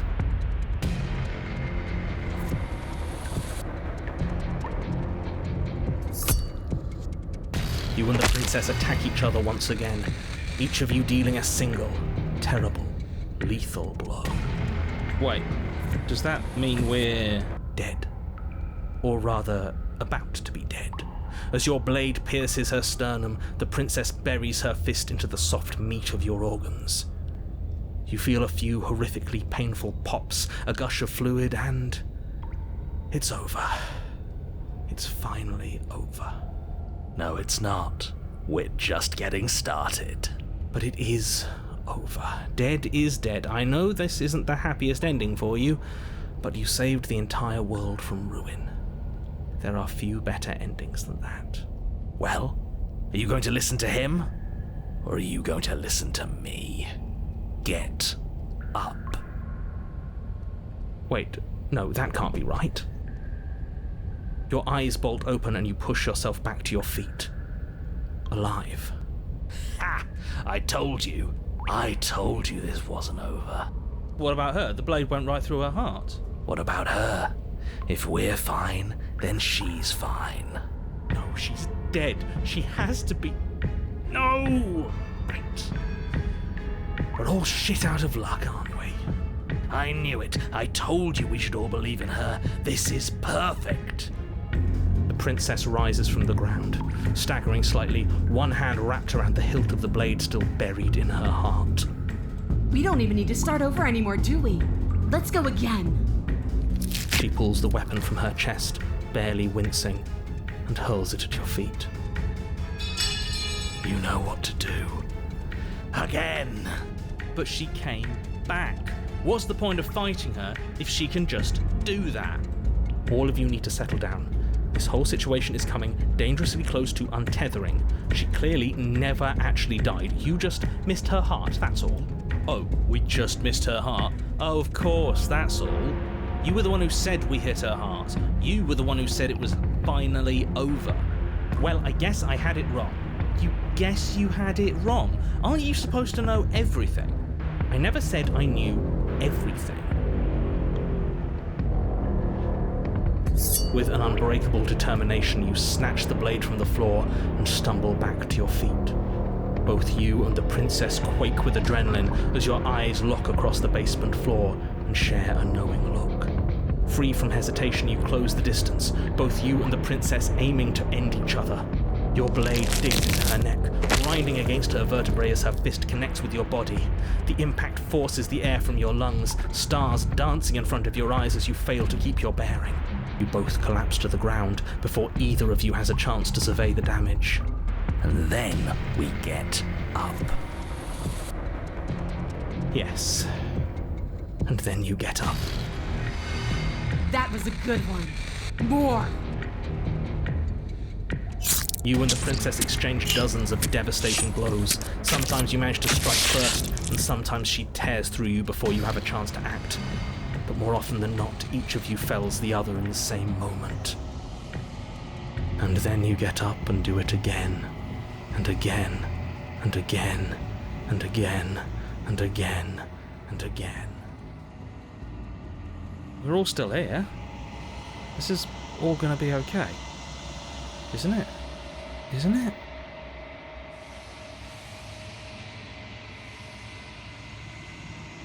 What are you waiting for? I'm right here. Do you think this is... What is this place? Did we do this? Huh. I didn't think we had it in us. But I guess that stuck-up control freak was right. It's the end of the world, isn't it? It's the end of everything. Far from it. We're still here. And she's still here too. I feel so tired.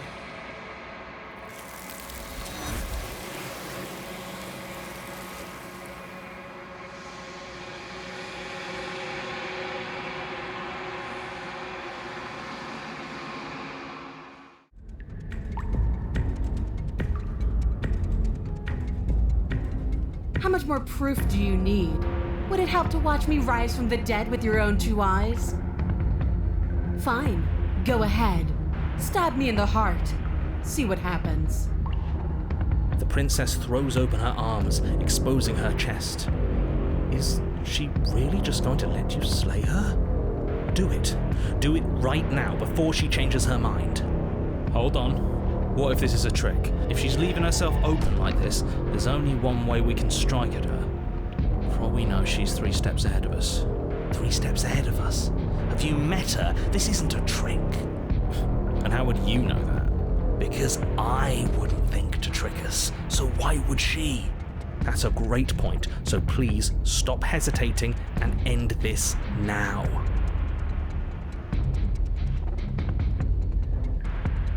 The princess remains unflinching as you run her down, her stoic expression once again curving into a knowing smile as the pristine blade buries deep into her heart.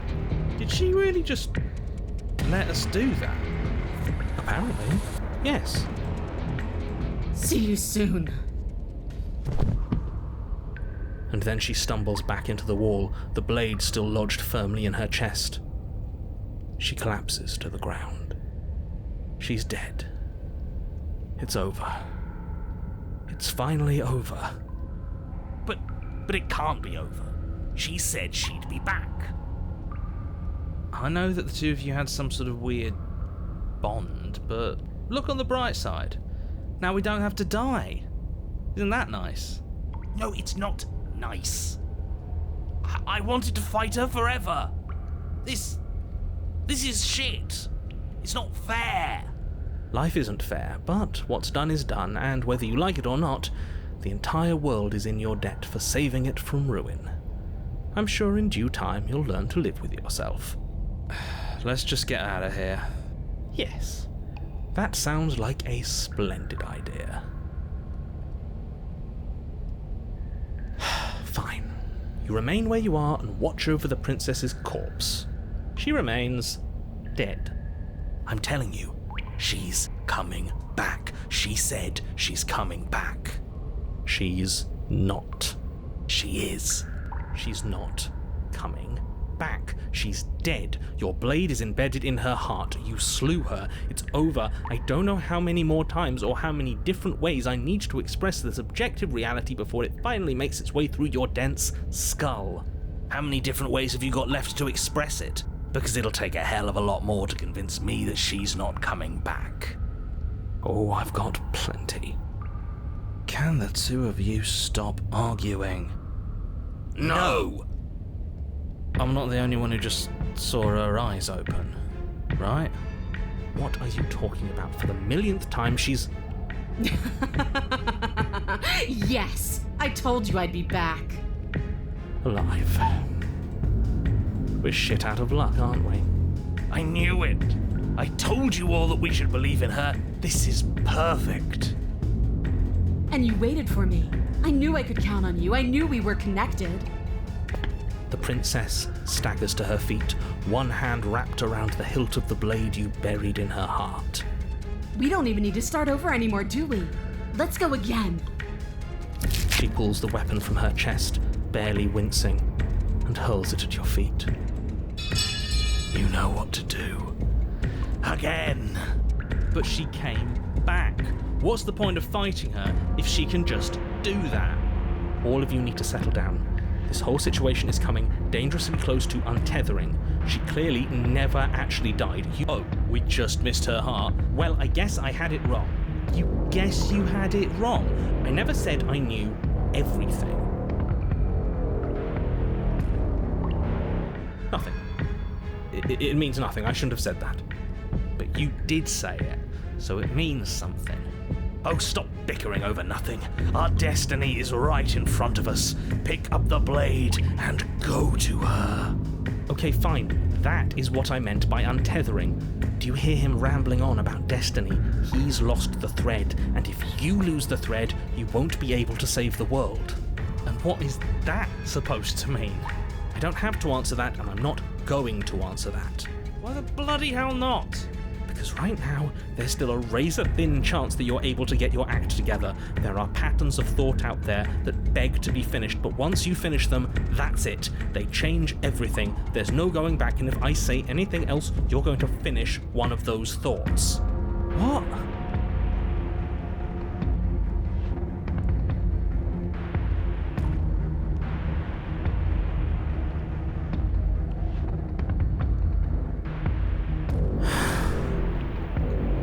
Yes, exactly.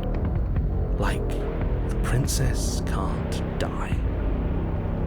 I tried, you know. I tried very hard to make this work.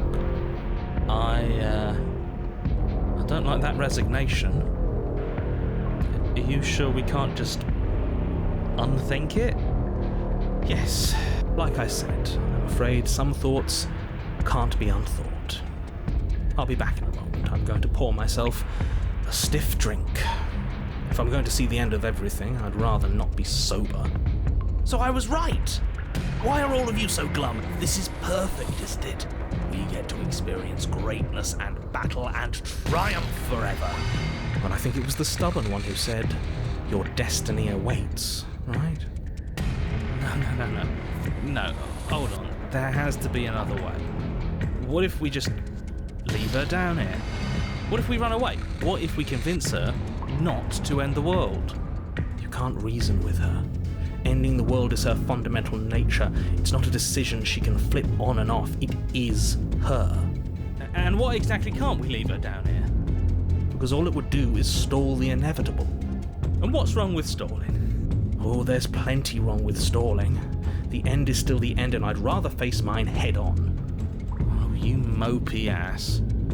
Why did you even ask us to slay her if it was going to end like this? Because it didn't have to end like this. If you don't mind, I'd rather not spend everyone's last moments arguing with you. It's time. Yes, I suppose it is. If we fight her forever, then maybe she can't end the world. Maybe everything can still work out. I guess we'll just have to see how things play out. Don't you get it? You don't have to shuffle your feet. What comes next is going to last forever. With an unbreakable determination, you snatch the blade from the floor and stumble back to your feet. Both you and the princess quake with adrenaline as your eyes lock across the basement floor. Oh, indulge me, will you? Me knowing how this is going to play out is exactly why I'm being flowery. Let me have just this one thing, alright? Alright. Here it comes. The big finish. Free from hesitation, you close the distance, both you and the princess ready to end each other. Your blade digs into her neck, grinding against her vertebrae as her fist connects with your body and... Wait, no, really? What happened? Why did everything go dark? You died. That blow was apparently lethal. How anticlimactic. Well... You and the princess exchange dozens of devastating blows. Sometimes you manage to strike first. What are you... I feel so... tired.